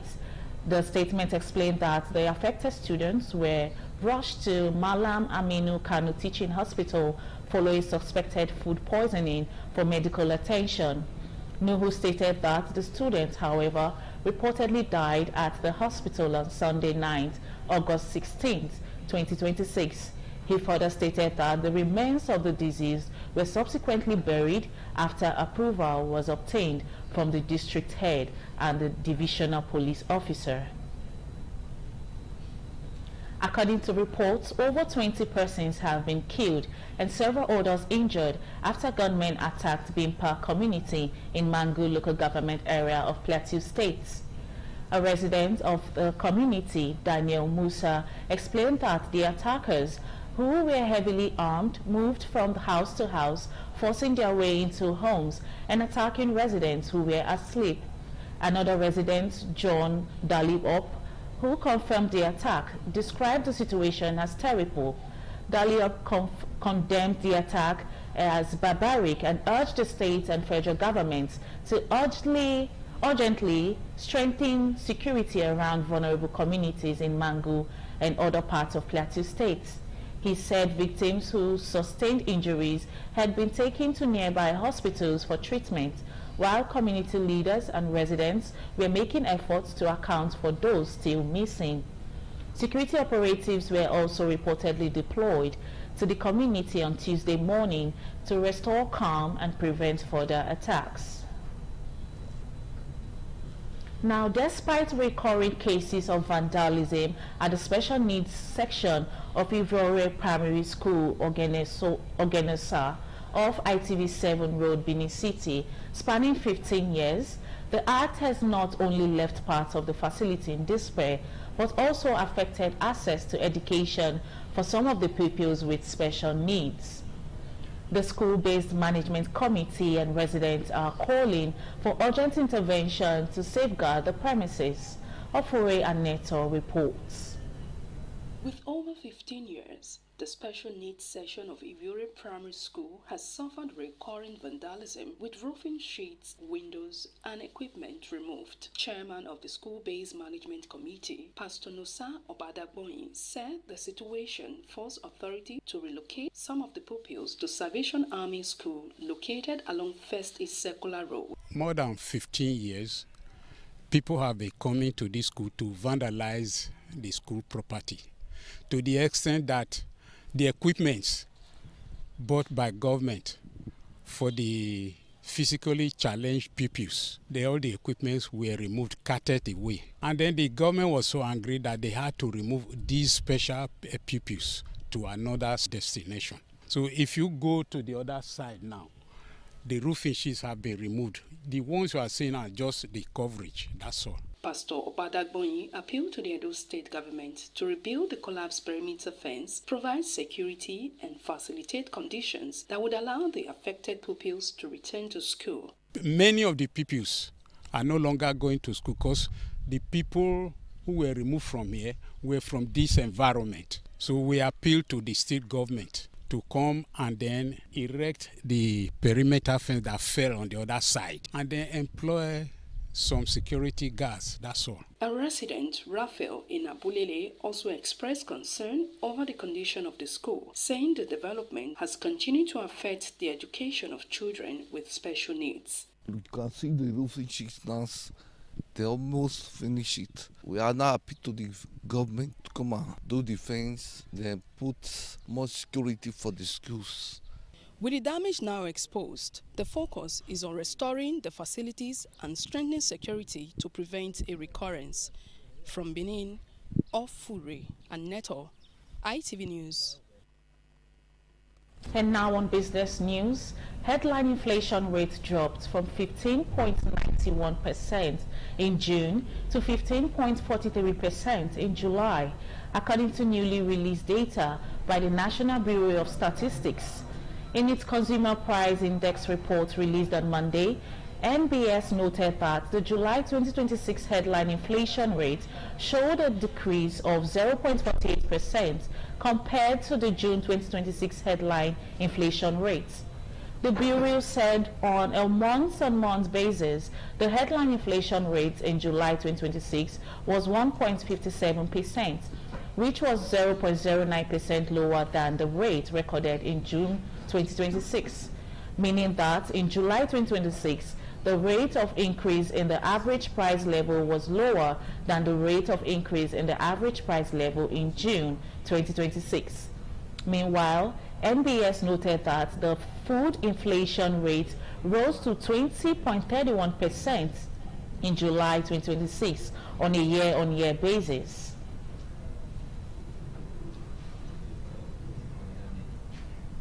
And now on entertainment news, the daughters of veteran Yoruba actor Taiwo Hassan, popularly known as Ogogo, have appealed for urgent medical assistance for their father, who they disclosed is battling with stage 4 cancer. Lima and Kira Taiwo made separate emotional appeals on their social media handles, asking Nigerians, well-wishers, and medical professionals with experience in cancer treatment to help the 66-year-old actor. Lima said her father's condition had deteriorated and that hospitals had reportedly declined to continue treating him. Fighting back tears, she appealed to anyone with access to medical professionals or facilities that would be willing to take on the actor's case to come forward. According to Lima, the family only became aware of the severity of the actor's condition about 3 weeks ago, saying his physical appearance had not initially suggested how serious his illness was. Kira disclosed that the actor's cancer was at stage 4 and said the hospital treating him had indicated that it could no longer administer chemotherapy. Taiwo Hassan is one of the most recognizable figures in Yoruba cinema, with a career spanning more than 4 decades. He has appeared in more than 300 films and has established himself as a prominent actor in the Nigerian film industry.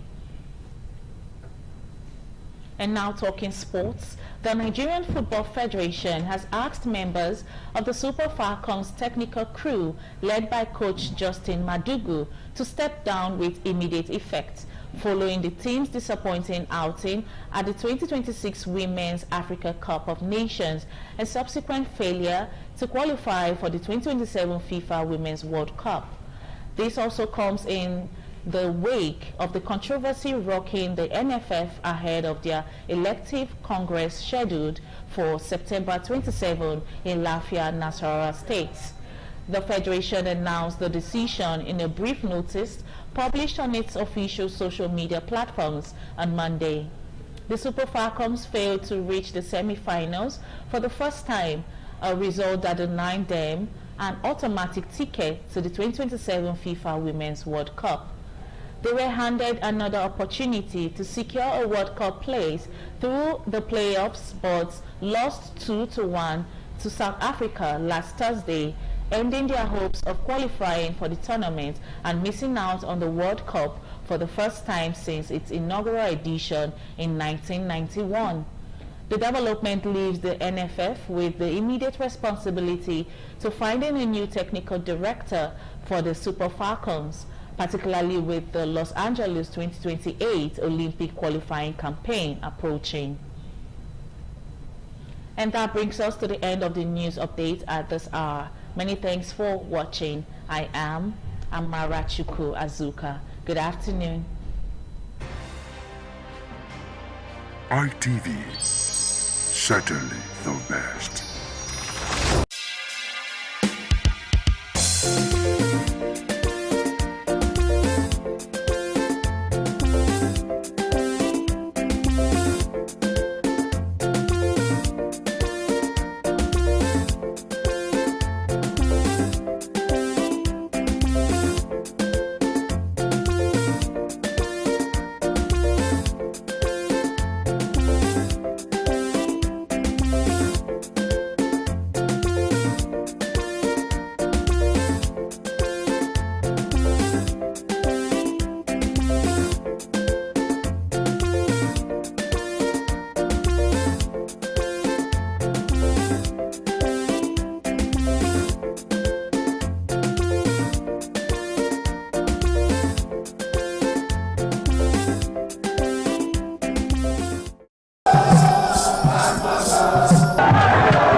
Some days, there comes the Ugemobo Festival, which the Oba celebrates outside the palace gate. A pavilion is built of red cloth where rites are performed to drive away all evil spirits still unsatisfied by the year's sacrifices. The Ugemobo Festival is to commemorate an event in Benin history which dates back to 1504 AD.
ITV, certainly the best.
The land of Onwa is inhabited by the people with common ancestry, language, religion, economic and socio-political ties. However, irrespective of their subtitle differences in language and culture, they share common traditions. The people are known for their hospitality. Onwa traced their origin to Benin Kingdom. As a result, for a man to find a comfortable place for living, the name Onwa was derived from the largest and longest river in the area, which is known as Onwian or Onwa. It means one who makes merry in affluence.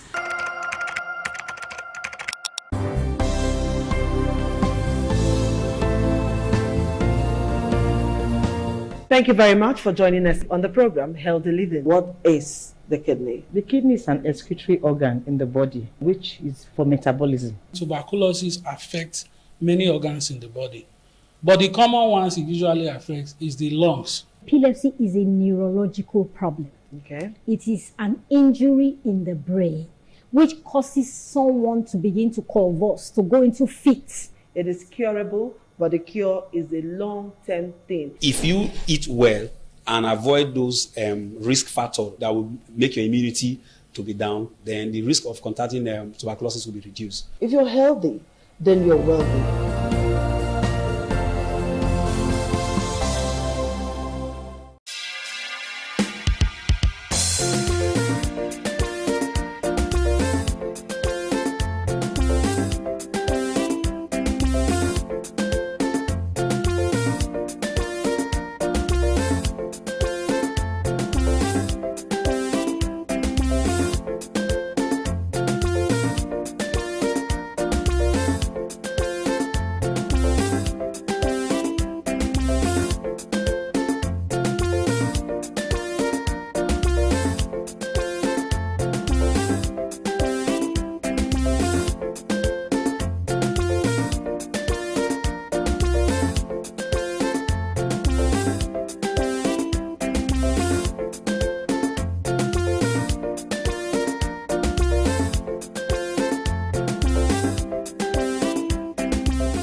Some days, there comes the Ugemobo Festival, which the Oba celebrates outside the palace gate. A pavilion is built of red cloth where rites are performed to drive away all evil spirits still unsatisfied by the year's sacrifices. The Mobo Festival is to commemorate an event in Benin history which dates back to 1504 AD.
certainly the best. Hello viewers, I must say it is always a wonderful time to have you join me on Viewpoint on ITV. I am Caroline Okonji. And on today's edition of the program Viewpoint, we're going to be looking at governance and public reaction, as Nigerians are saying they are tired of big grammars, they are tired of speeches, but rather they want actions and they want to see leaders do what they are supposed to do. So the question of the day is, are leaders now being pushed to move beyond speeches to people-centered governance? That is basically what we're going to deal with today on Viewpoints. I am Caroline Okonji. This matter based on communication and movements. When you now come out, you don't need to be forced as a leader. The leader had to come out, this is what I want to do. Then people also will react, we don't want it or we want it. Let me give you a clear example. Here in the state, we found out that leaders, as at that time, they went down to the grassroots to eat corn, akara, and agidi with the common people. What are they doing? They are communicating that they are for the welfare of the masses. But by the time they got there, what happened? We had a statement, go and die, which means there are two statements on the ground. I'm already there, I've gotten what I wanted. Then whatever you would go and die, that's a statement. In that, there was reaction. So normally, leaders are not supposed to be forced to talk. They're supposed to talk. That is why most of the parties, even though there's no manifesto now, this is what we want to do for the people. But for now, the people, when you now say, this is what I want to do, the people will react. I was coming from somewhere around Delta State. I saw overhead bridge in a village. Who want to climb the bridge? You see, because the people of that area, they're used to female bicycle. Tell me, what is the communication? Are you saying that that bridge is built for motorcycle rider? It's communication. Then it's to tell you, say, the people will now react. We don't need this here. Is that not communication? So leaders have to come out. You don't need to force them. And whatever you have said, when we are not hearing from you, what happened? There will be another reaction. The people want to know why. They will ask you. So if you now keep quiet, then you don't care for the people. So normally leaders speak their mind, followers also do their reactions. At this point in time, if you cannot speak to your people, what you want to do, and what you want to do, you say it, and it's negative. What will happen? People will react. And if we don't react, they will become stupid. They will become marginalized. Because we are not hearing from our leaders. It is when you do well. Okay, what are you talking about? I thank God the president said those governors that were building, what do you call it, bridges, is uncalled for. Yes. So leaders should not let us know what, they should let us know what they have done and what they are doing. Then there will be reaction. You don't force them. And only that you now force, something is happening. Look at a man who said, since I was born, I'm 76 plus now, that since his inception of Nigeria, hunger has been around. Why do you now come? You came to correct the hunger, and people are hungry. But if you have said it earlier, we will know. You did not say it. You inherited what you want to correct. So leaders should talk out what they have done, what they are doing, and we that have been led should also react. When we react, nobody should fool us. Then, because if you don't react, and we react, you don't hear us, then you can do whatever you like. And when you do that, there will be grumbling. When there will be problems, there will continue to be hunger and continue to grumble. So normally leaders are not forced. They are compelled to tell the people what they have for the people, and the people also they are also compelled to say what they want. No hope. It is you have eyes, who have shame. It's that type of person that can be ashamed. If you have no shame, you cannot be ashamed. We have not helped the people. We are poorer and poorer. Okay, the president said that why should he mention some names of the governor? They don't need overhead bridge. Why is he himself building Oceanic, whatever, building a road on ocean to other states and other things? Do we need that one now? You cannot pass from here to Ore. Is that Oceanic or whatever title you give that is building? Who want to benefit from it? You start it from Lagos Sea to Asaba to other. Do we need that now? What do we need this road? People cannot pass through Lagos. No security. So who is doing who? So what you are condemning the governor building bridges, you are doing worse. So you have to communicate, and when you communicate, people will react. That's why you have this reaction. That's why people are looking for revolution. Because even the revolution, we have to pray, because we are not in charge of police. We are not in charge of soldiers or army. We are just like that. No DSS. If you remember, that's a particular man who was in NIA, whatever, who was in charge of money. There are billions of dollars that were found in his house and others, and his wife. They escaped. But today, such a man is an ambassador in another country. So what are we now preaching? So it is, people must react. A leader has to explain, this is why I do this. This is why, as well you cannot explain, then there's no hope. And Nigeria is going to, we are not going to rest on hopelessness. So people should have hope in their voters' card and vote every evil regime out of this country. God will do it. Government is supposed to be about the people. It's not supposed to be about the leaders. It's supposed to be about the leads. That is the pact the people in government have with the followers or the citizenry. I don't think that the people have done enough to compel the leaders to be more focused on governance, and governance which is basically for the welfare of the people. We just see the citizens full of hysteria over a particular situation, and after that they go to bed.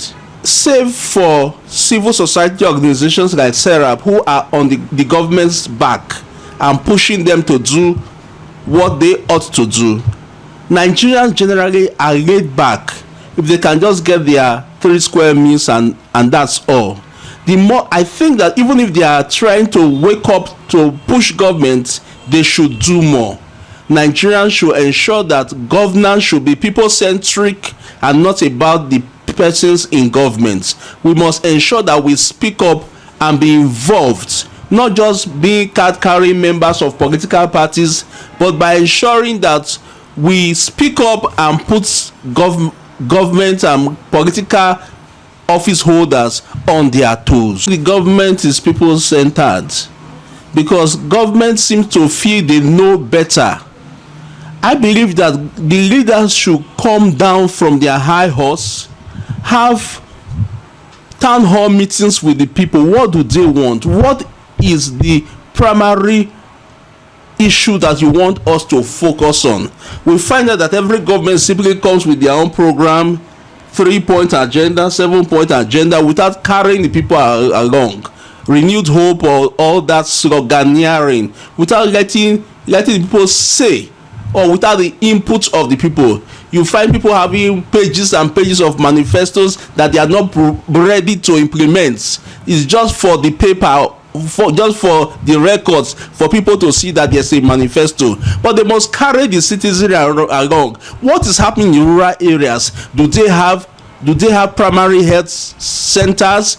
Do you know that the UBTH as a hospital is a tertiary hospital?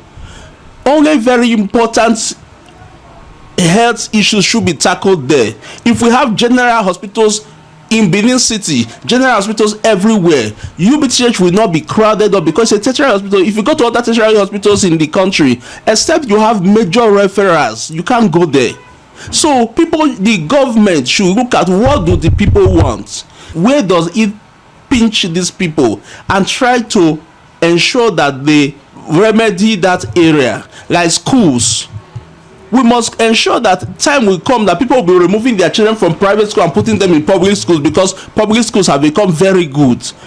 Children should not be sitting on the floor. Children should not be wearing tattered uniforms. Government should be able to do that for families, so that people will understand that they have a government who listens and cares for them. Take example for Edo State. There are other little things, that low-hanging fruits that you can grab, and people will see that you are doing something good for the people. See Ring Road. The road in Ring Road, just that city center, is bad.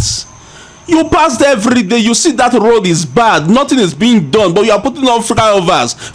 That is a white elephant project that will take millions or billions of naira. Whereas primary health centers, where children will be born, where children will be treated, where people will run to first before being referred to general hospital, they are not functional. Those are the very important things. Primary schools where our children of the poorest of the poor can go free of charge or paying little sums of money, they are not functional. Healthcare is not affordable for anybody. People are dying because they cannot pay out of pocket expenses to pay for hospital. They go to chemists, they go to one auntie nurse who treats them. But if all these things are being tackled by the government, then the people will be very happy. Not major projects like flyovers, which will not touch the people personally. Very soon the flyovers will be underground bridges for criminals to be hiding. Those are not the primary issues of government. You see, people need practical. People are tired. Before this government, a lot of policies has been made, and those policies were not implemented. And those policies that were not implemented, people are fed up about it. Nigerian leaders and government should go beyond making policies, but implementations is becoming our problem. And the masses are tired of hearing policies and no implementations. And this has been making the masses to disbelieve every policies that the government are making. And that is why the masses are saying that they are tired, they are fed up. When governments make policies, they pay less concern about it because they are not seeing the implementations. And this time, the government should wake up to their responsibility. In the developed nations, governments have their agendas, and it is the agendas that is the scorecard of the administrations, in the sense that when they don't need to be reminded on what to do, as they brought out their manifestos, they start their implementation immediately. But in the developing nations, not only in Nigeria, most third world nations, implementation is becoming the problem. But like stakeholders like us are telling government that is beyond speeches, is beyond making policies. People want to see practical. And when governments are proactive in whatsoever they are doing, you don't tell the people not to sing your praise. It is your proactiveness that will make the people to begin to sing your praise. And that is why, as an advocate for good governance, I am telling government stakeholders, government should go beyond making policies, but implementations. Those who are SSE and their advisors should give a constructive advice to people who are in powers to enforce implementations. When there are implementations, people will begin to rejoice. You see, today there is high cost of living. Government should take proactive steps on how to cushion all these issues so that the environment and everyone will be happy. I know the government are trying their best, but they should go beyond, because the people are expecting a lot from them. Nigeria is a big country, compounded with a lot of problems. Even when the present administration came in, they came to meet problem. Rome wasn't built in one day. It takes a gradual process. If the masses will support this present government to bring out what he has proposed to do, I believe things will be done. There are various facets. There are some areas that things are working well, while there are some other areas things are not also working well. But let our praise, our encouragement, we make them to put their interest to ensure those areas that are not working well will begin to work well. When you look at Edo State in particular, the governor of this state, a lot of people said, oh, this governor will not be able to work because they are looking at him as a very calm governor, and they are looking at him that because of his disposition, this governor, this fire approach is not in him. Based on that, they expect that the governor cannot be able to do something. But for these few years that the governor of Edo State have assumed or come into office, you discover that things are working. I will give him kudos on the area of insecurity. The governor has put more interest on that area. There are governors who have come before this time, they will say we will tackle it.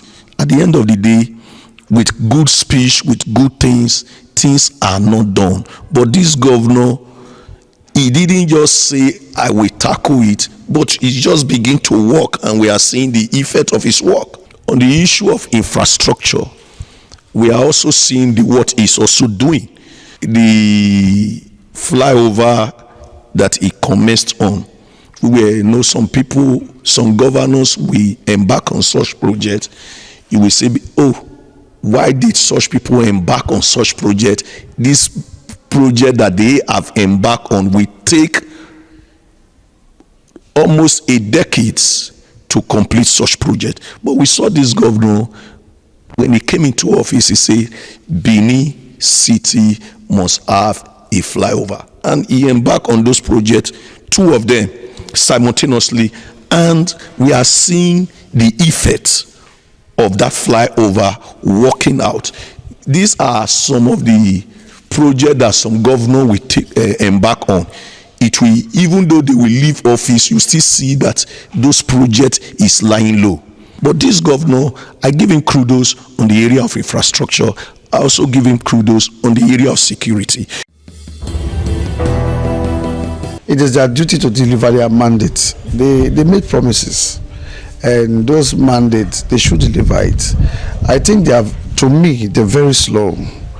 They're very slow. If the people are pushing them, I think the people should push them. Shouldn't use the word we. The people should push them to deliver good governance, to do what is proper. And so, for me, I don't think is there anything we're doing that is actually speedy. Nothing. The roads are very bad. Our airports dilapidated. Nothing is working. Nothing is actually working. But we are hoping that they will do something about it. And I think our governor, Senator Molokwe, is trying, but he can do better. So let him do better. The roads are bad. Look at the rain everywhere, the flood. Everywhere is flooded. There's no good road in Benin. No actual good road in Benin. In fact, Jaro is worse. Jaro Road is worse. There are other areas, Wotobo. So I don't think they're being pushed. I don't think anybody can push them except God. For me, on that day, 2027, by the time the people go to the poll to vote, the vote will tell. It is a pity that our leaders today, they don't really know. It's as if they have diverted from their duty, the reason why they were elected. Now they are now focusing on promises. So it's not supposed to be the citizen, the masses, that will tell the leaders what they ought to be doing. If you check in other countries or in well-doing countries, you will see that the leaders, the very day they elect them into office, they pick their power, they pick their official duties, they pick all the ethics that is backing up the constitution of that office they are holding. They run with it, and they make sure wherever their citizen, wherever their subordinate are needing, they provide it for them and give them. When you talk about even the as low as social amenities like waters and the rest, even our leaders, they cannot provide it for the citizen, and they keep coming back. They will use that to campaign. Since over 20-something years, they have been campaigning with water, road, and security. The next election we are still expecting, that is the same thing they are still going to campaign with. So it is a pity that our leaders is now the masses that is now pushing them to focus on the reason why they are elected. The fact is this: we are tired of BB grammar. It's the right time for them to focus on what the masses, what the people who elect them into power, what they need, and provide it for them. Because to be honest, grammar, big English will not provide food on our table. It's enough of all this. The people are not the ones that were supposed to tell them, because they know the reason why they are going to that office. So getting to the office, they need to do that reason why they were elected. Walking around the street, you will see that the masses are angry. They are absolutely tired of this administration. On day-to-day life, it's not so difficult for us to even live. If you check the minimum wage of average Nigeria, it's not able to buy a bag of rice. Talk less about the transportation. If you check the high cost of transportation in the past maybe 18 months to our present state, many persons are waking up, going to office just to pay their transport, or for them not to be idle at home. The salary is not even enough to pay their transport, or to pay hospital bill, or to pay their children academic. If we continue like this, it's going to be terrible in the next administration. The federal government are supposed to do what they are expected to do and fulfill their promise, not because anybody is pushing them to do it. Because I believe if you make a promise, you are supposed to fulfill it. And you are not supposed to be reminded by doing what you promised to do. Because just take, for example, now, if God call you to do something, nobody will push you to do it. You have to make sure that everything works out. Oh, thank God, I will use let me use those state governor as example, because it's somebody that I've seen, not that we are all seeing something that is making difference. Because you don't push him, you just want to make the people happy and try to fulfill his promise, and making sure that whatever he says, he makes sure he did it and it came to pass. He did not just say it, but he fulfilled it. The area where I'm driving to, the land that was taken from us long ago by the previous administration, this governor came and said to us that we'll get our land back. And to the glory of God, our land has been given to us. And I personally have gotten my own. And you have done well, because Edo State was on safe ground. But today you have made it a safe ground. And this is what we are saying when it comes to doing what you promise. And government is supposed to be like that. And this is what we are praying for, and this is what we want our leaders to be doing, whereby nobody is reminding them to do what they are supposed to do, but yet they are just doing it and making sure that what they came there for, they fulfill it, and make sure everything goes well for the people, because they are there for the people, not there for themselves. The new scorecard isn't about grammar. It's, did food get cheap? Is the road safe? Is there light? It's basically what citizens are saying that they expect from the federal government in order for citizens and Nigerians at large to enjoy life. And they expect the federal government to do all of the promises that they have made during their campaign before they emerged and occupied their offices. That is why they are saying that grammar and personalities, political party will not provide them with the basic amenities that they need, but rather they need a result-oriented kind of person. It is a Viewpoint on ITV. I am Caroline Okonji saying to you many thanks for watching. Bye for now. ITV, certainly the best.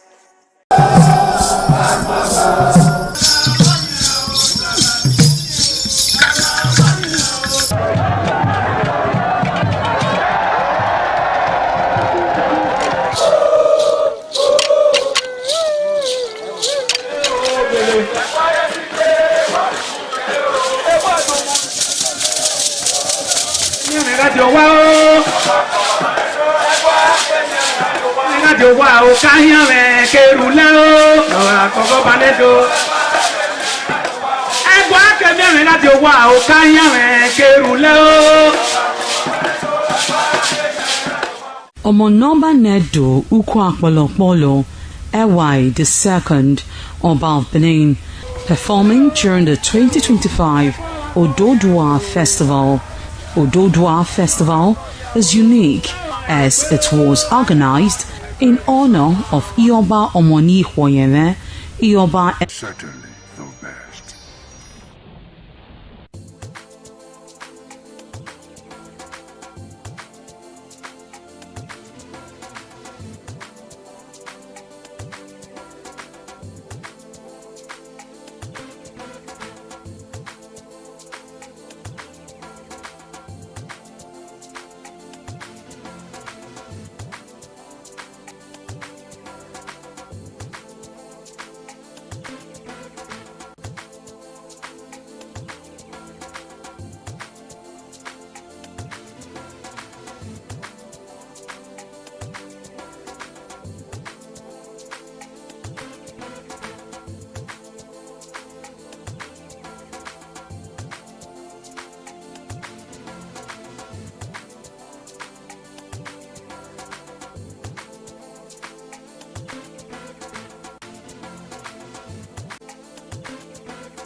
Thank you so much for staying tuned. Welcome to yet another edition of International Forum.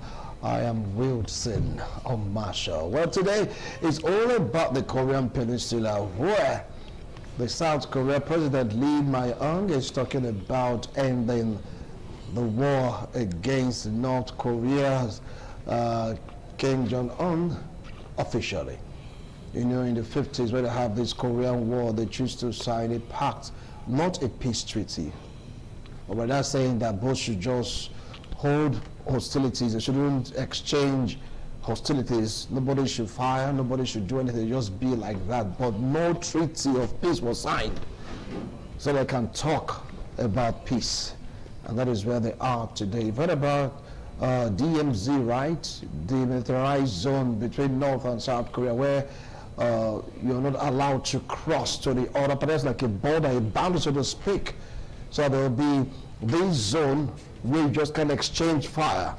Whatever the time, you get to see South Korea performing drill because of the U.S. backing, and that has infuriated the North Koreans so much to the extent that they keep throwing missiles in the name of testing their intercontinental ballistic missiles, and that isn't going down too well with the South.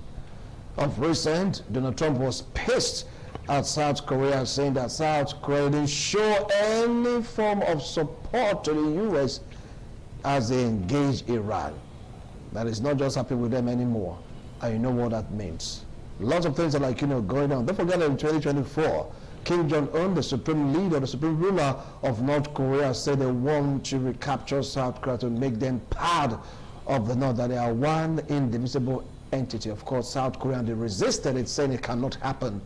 And in 2024, America gave them a lot of backing. But what is happening today, right now? North Korea is still engineering its workforce. Talk about the workforce right now, manufacturing serious weapons. And the South also, they are known for their tech, for their beauty, all this kind of enhanced beauty. But it's not, they are talking about warfare. So what is Lee My-eung saying that we are not saying, which he said, look, let's really come and really study this thing once and for all to officially end this war. So you think that the war between North and South Korea has ended? No, they didn't sign any treaty. So anything can happen. And already North is developing its arsenal, if not for the U.S. support. I keep on wondering where the South will be right now. Donald Trump is not happy now with the South Korean president, so he didn't do anything for them in this war against Iran. Is that the reason why this guy is calling for an outright official end of the war that was fought in the 50s? Anyway, with me here in the studio to talk about this is a legal practitioner, political affairs commentator. Join me to welcome Barrister Emmanuel Obakbolo. Barrister, thank you so much for making our time to be here with me in the studio. It's a delight to be here. Good afternoon, Wilson. Good afternoon, Nigerians. And virtually, if network permits, very sometimes can just negate network workability. We're expecting the Chirosa Igebo to join us virtually, Honorable Chirosa Igebo to join us virtually, and of course we're expecting Higaba also to join us virtually if the workability, will I say network interconnectivity, might just work. All right, but now as they say in broadcasting, the show definitely must go on. Barrister, here we are right now, down into the Korean Peninsula, where the South is trying to say, look, let's officially end this, because what we have, it is not as if anyone is trying to attack each other, despite the fact that they've been throwing tantrums at each other. South Korea carrying out some wonderful drills and not also releasing missiles, saying they're testing their weapons and all that. The tension is palpable. You can feel it in the atmosphere right now. So we should come officially to make it official to end this war once and for all. But we'll start taking it off from there. It's unfortunate that once upon a time two brothers are now two enemies.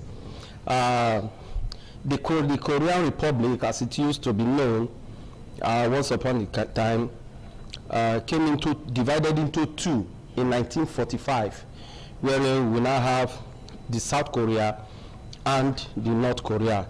And in 1948, both countries choose to run separate governments. And that has been the position since 1948 till date, as we have seen.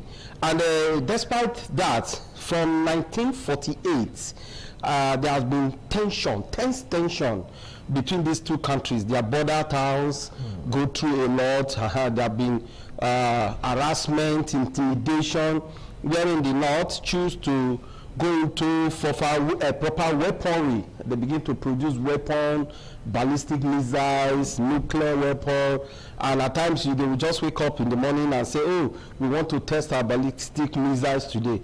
They will not go to the sea and begin to do all of that, just to give signal to the South that, look, the day you choose to go into war with us, you will see something. But then the South, on their part, they also began to mind their business, begin to do what they feel like doing, and having the support of the United States of America as one of their super protectors, so to speak. So they don't care about the tense relationship they've had with the North Korea.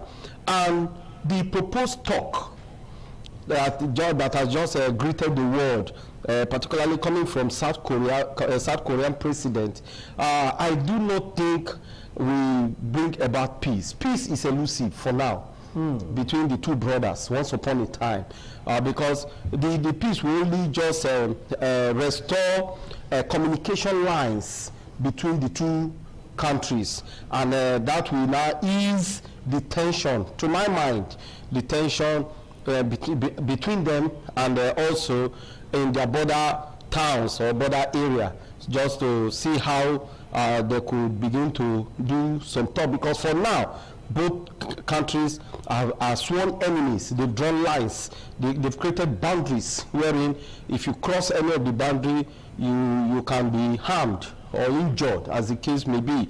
So both countries, the South proposing a talk to my mind, I think that is the best. That could be a start for communication, because once they begin to communicate, then they will talk of, they will begin to take the proper steps to see how from there it could generate to something.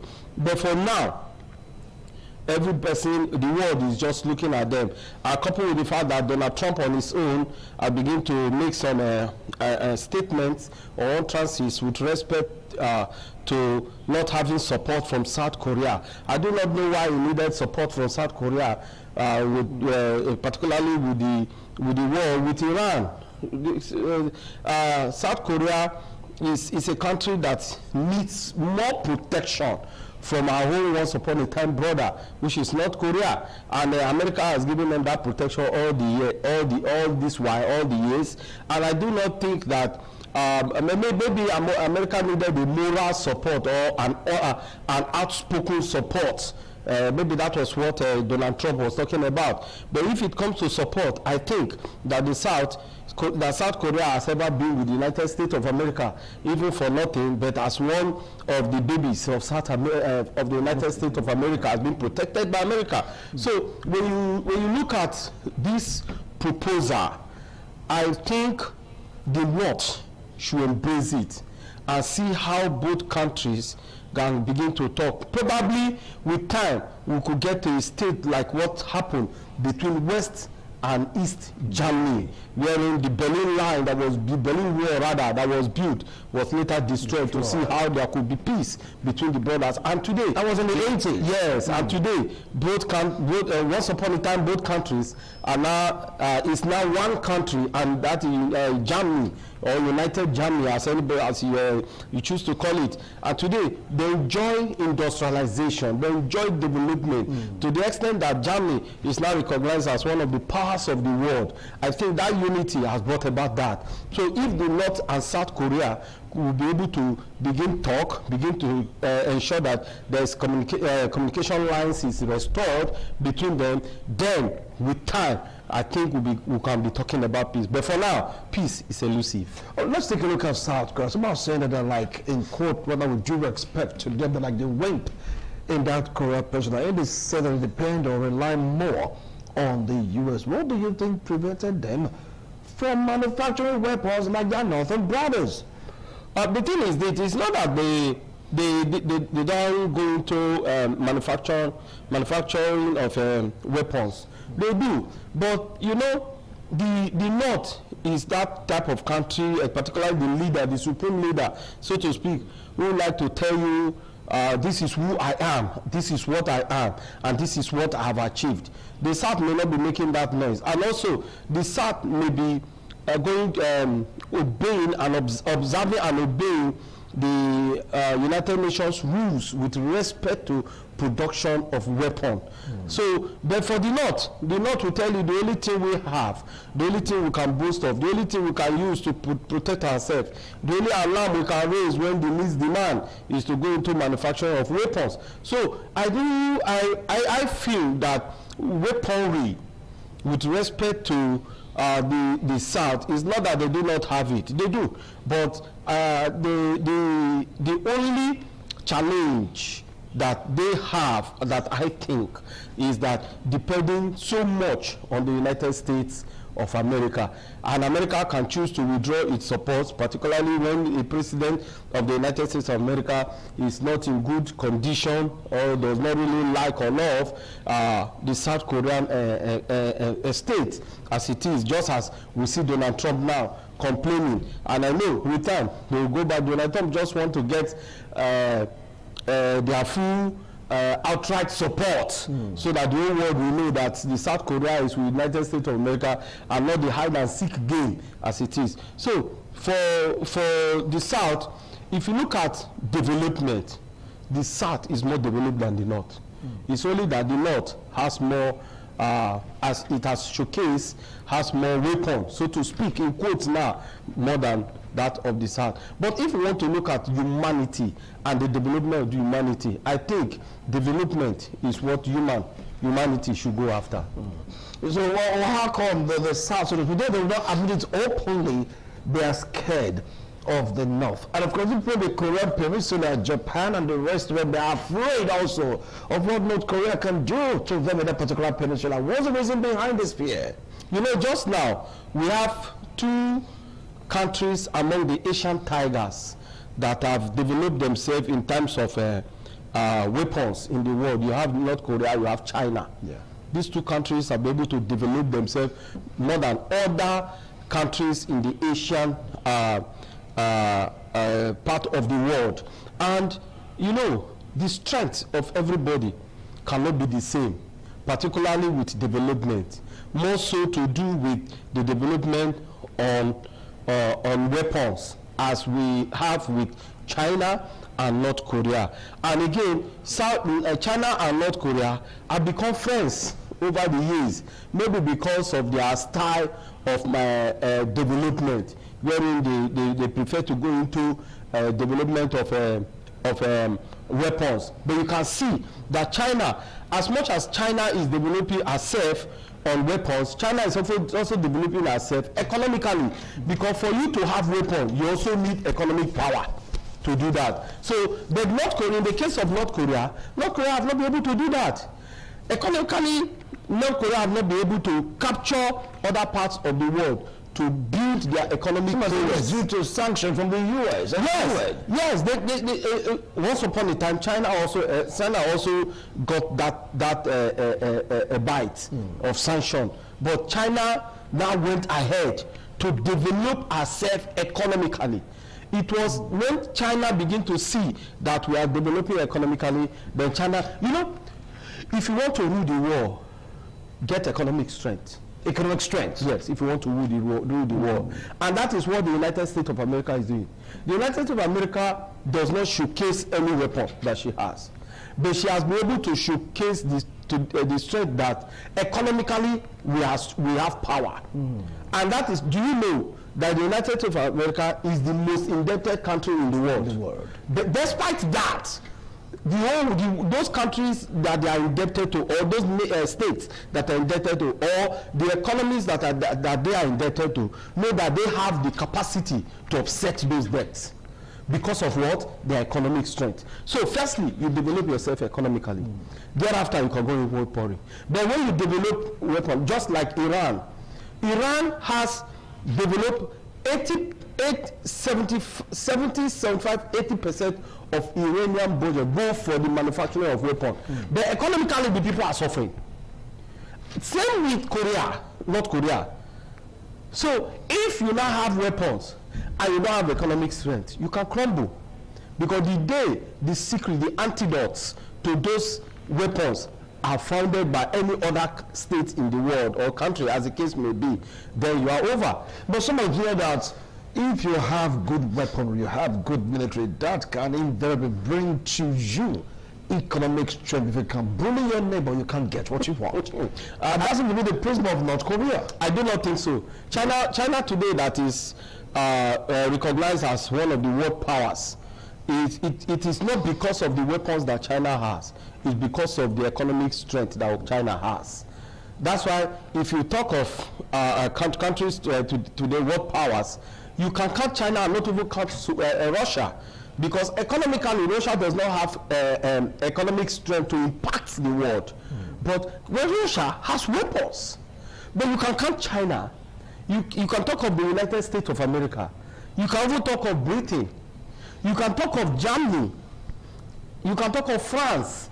Why? Because these countries have economic strength, and so much that they were able to look at some developing nations like the African continent, and they made the African market their own.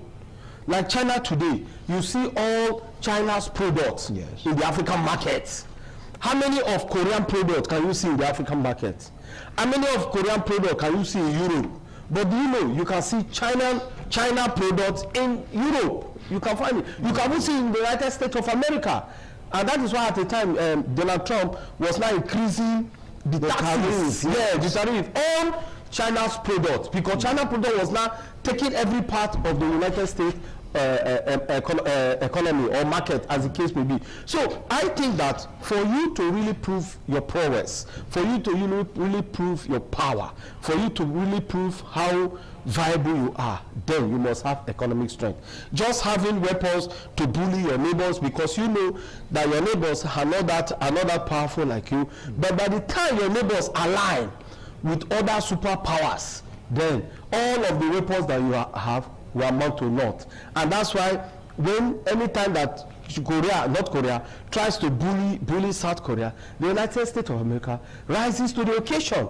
And before you know, the North will seize. Why? Because the North does not have that kind of strength economically to face. But if China bullies any nation, you see, the United States of America will choose to go into the negotiation table with China rather than going into war. So it goes to tell you that economic strength is what everybody needs. We're coming back to that to really test that theory of just economic strength and having the military might. We'll go for a break. When we return, we'll continue this discussion. Don't go away.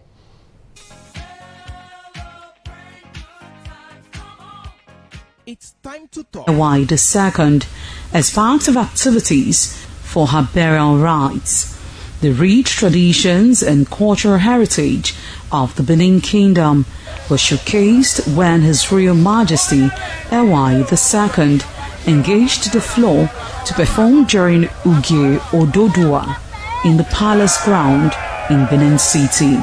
In the dance performance, the Ogbelaka Royal Drummers supplied the needed impetus and rhythm for the dance.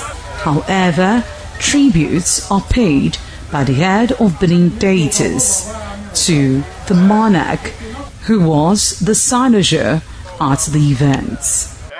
The event can best be imagined as the spiritual rejuvenation, stunned, spectaculars and guests at the colorful ceremony. 7 masquerades representing 7 spirits and deities conveyed different meaning in company with the head of the deities of Benin. Up in the war officially, somehow China is painting a picture of a utopia where North and South Korea, though different countries, they can do trade, they can talk to each other, they can visit each other. But North is saying South is part of Korea, that if war should break right now, they are going to capture Seoul.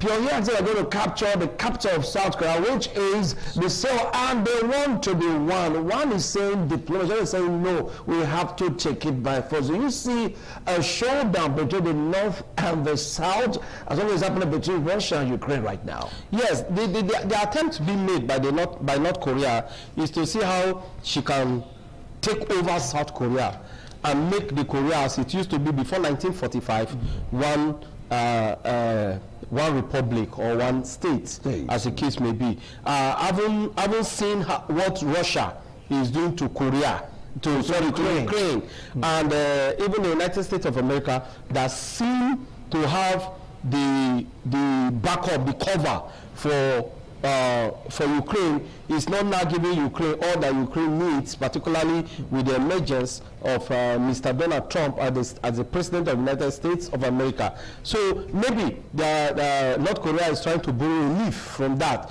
to see how they can eventually spark up crisis, spark up war with South Korea, and watch the intention, the attitude and character of the United States of America, particularly now that Donald Trump is already trying to sever relationship of some sort with South Korea, having known that even the United States of America depends economically in some other way on South Korea. The United States of America is making economic profit from South Korea. So maybe North Korea is now saying, oh, let us toe the line of Russia.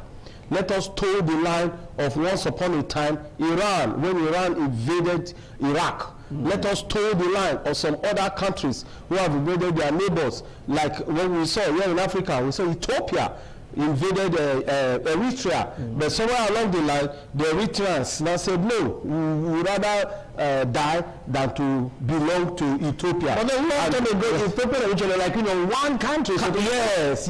So, and there was a division. So, If not, the question now will be, if you know of the economic value that South Korea has, why the division in 1945? Why the establishment of two separate governments in 1948? That should be the question. So it is not just now they want to wake up from their slumbering or from their slumber to say, oh, now we've come to see that we will have more economic value from South Korea, and we want to now capture them and probably run through them, just as a Goliath boost to run through Israel. But somewhere a little David came up. So maybe we are going to witness another little David between these two countries when that really comes to play. But just now, the wisest step has been taken by the president of South Korea, making a proposal for a talk to see whether or not there could be an attempt to peace in that region. But like I did tell you from the outset of this program, that for just now, peace is elusive in that part of the world. But there could be the restoration of communication lines between the two countries. All right, as it stands right now, South Korea and North Korea, technically speaking, they're still at war. Because there was no peace treaty signed in 1945 to 1948. It's what they call, is it armistice? That's the word they use. Yes. That you not exchange hostilities, you won't throw bombs at me, I won't throw bombs at you. Let's just be the way that we are. Let's see if we can find peace. But when this suggestion was brought before Kim Jong-un, talking about the supreme leader of North Korea, he just rebuffed it. Does it mean that he has an intention, like what he said in 2024? That if war should break, they're going to capture soon the headquarters of South Korea to make the two nations one whole entity once again. You know, some those leaders of different countries of the world who see, maybe because they venture into weaponry and they've seen that their arsenals have become so robust, so huge, so bogus, and they begin to look for little countries in their own thinking that they can test some of those weapons, or they begin to trigger the element of war. No wonder the legendary Lucky Dube did say that leaders start the war anytime they war. Some for their rights, some for fun. You can see that some of these leaders really go into war for fun. Like the supreme leader of North Korea wants to go to war with South Korea for fun. But that may not happen, because leaders before him, even his own father, observed that treaty, that peace accord, that agreement they had in 1948, that brought about the establishment of separate two governments and two nations of the world. So today he is trying to see how he can trigger war between those two countries, because having seen his friend Putin of Russia going to war with Ukraine, even in Ukraine. But just now, I must tell you, even Russians are beginning to react, because a few weeks ago, we begin to see that bombs, missiles begin to hit Moscow, the capital of Russia. So he thought that he would just go to Ukraine and just capture the capital Kiev and make it another part of Russia. It may not be that easier for North Korea too, who is trying to go into war and begin to use the language of war, and see that, oh, I can just go to Seoul, the capital of South Korea, and capture South Korea and make it part of North Korea. Probably you cannot now at that time say that it is North Korea. You will not say the Korean Republic. But I think if they should be wiser, they should emulate the East and West Germany as it was, where they have to come into a peace pact to ensure that both countries come together. And when the South Korea President Lee is trying to propose, but not saying no to it. That's what they're saying. It's not going to happen. Yeah, that is why I said that he's trying to test his weaponry, because he's feeling that, oh, I have a robust weaponry, I have a huge arsenal, I have all of this, I have that, I have this. But he may be surprised, just as Putin, to an extent, was surprised with what is going on just now, even in the war between Russia and Ukraine. So I think that peace is very expensive, and he should toe the line of peace. All right, peace is very expensive. Kim Jong-un should toe the line of peace, but this man is trained into war. He's trained into arms. He's trained into ammunition. Trained into the tactics that is used to unravel, orchestrate even war. We're talking about the provocation by South Korea towards the north. We're talking about the military drill. Remember that whenever there's a military drill in South Korea, very close to the demilitarized zone, the North always responded by saying they are testing their weapons. They get to throw missiles into the ocean. Some strappers might get to South Korea, even as far as Japan. We will take a look at this when we return after this break. Don't go away.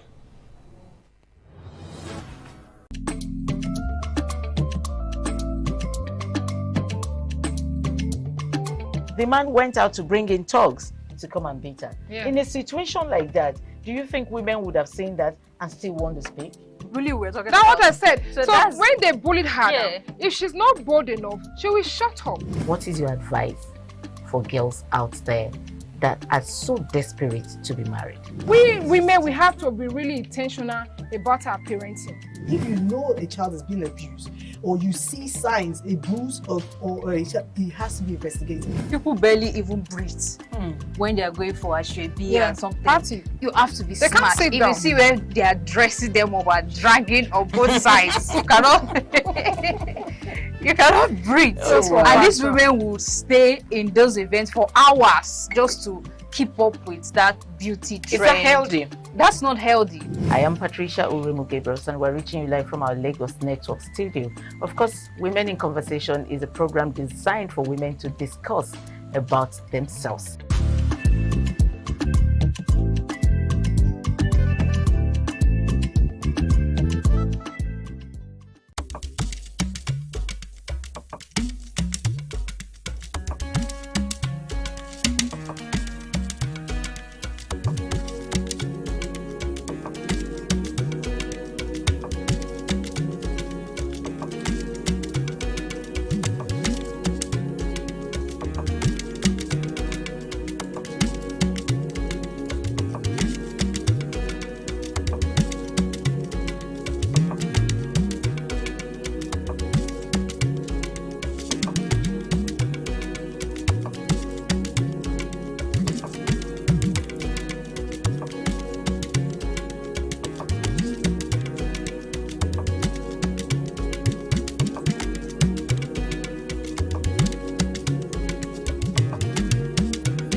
Thank you so much for stage officials joined us. This is International Forum, reaching you live from Benin City, Edo State, South Nigeria. So about the proposal by South Korea for there to be, yes, peace, so to speak, with North Korea. Now with me here in the studio is a barrister Emmanuel Obapola, analyzing issues pertaining to the Korea Peninsula. You get to realize that most time, nobody wants to really triggers it. You get to see South Korea undergoing military drills very close to the demilitarized zone, testing weapons, going their soldiers running up and down, and that aggravates the North.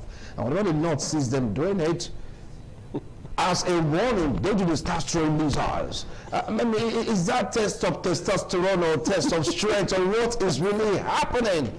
Because the Lord is saying, if you must carry out your drill, don't do it close to the demilitarized zone. So why is it that sometimes, if not most times, the South Korea are provoking the North by carrying out such a drill in that particular region? You know, in terms of military population or military number, the South seem to have more military men than the North. But for weaponry, the North have showcased how powerful they are with that.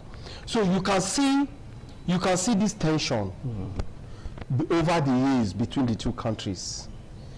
This one want to show their military strength, while the other one want to show how powerful they are in terms of weapons, armory, and the arsenal they have. Both countries know what they are doing. You know, like I did say, as once upon a time brothers, they have lived together.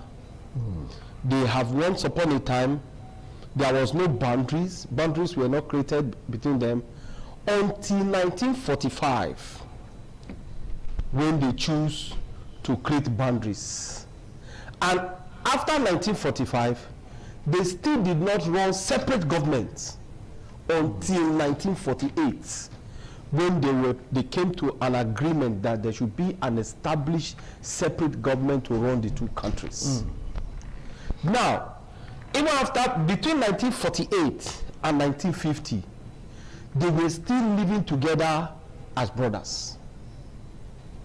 The boundaries were not really created. The problem started in 1965, when both countries now say, oh, problems began to arise, accusations, allegations, left, right, center. And that was where they created boundaries permanently between them. The Korean War. Yes. And having done that, the South went on development, economic development. The North emulated them and began to do that until the emergence of the present president's father, who now came. The Kim dynasty. Yes, and said, no, we are going to develop ourselves, because we have seen that if you have weapons, you can subdue your neighbors. And that was how they started building weapons. And that was where the tension increased between the two brothers. Now, having this problem between them, instead of it dying down, going down, the thing began to rise. The tensions began to rise.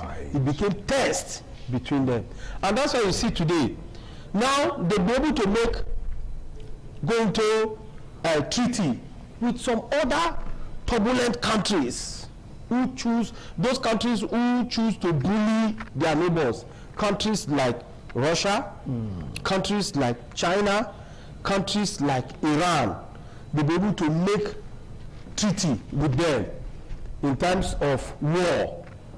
And you cannot see that from their character, what they discuss amongst them is nothing but how to subdue other countries, that neighboring countries.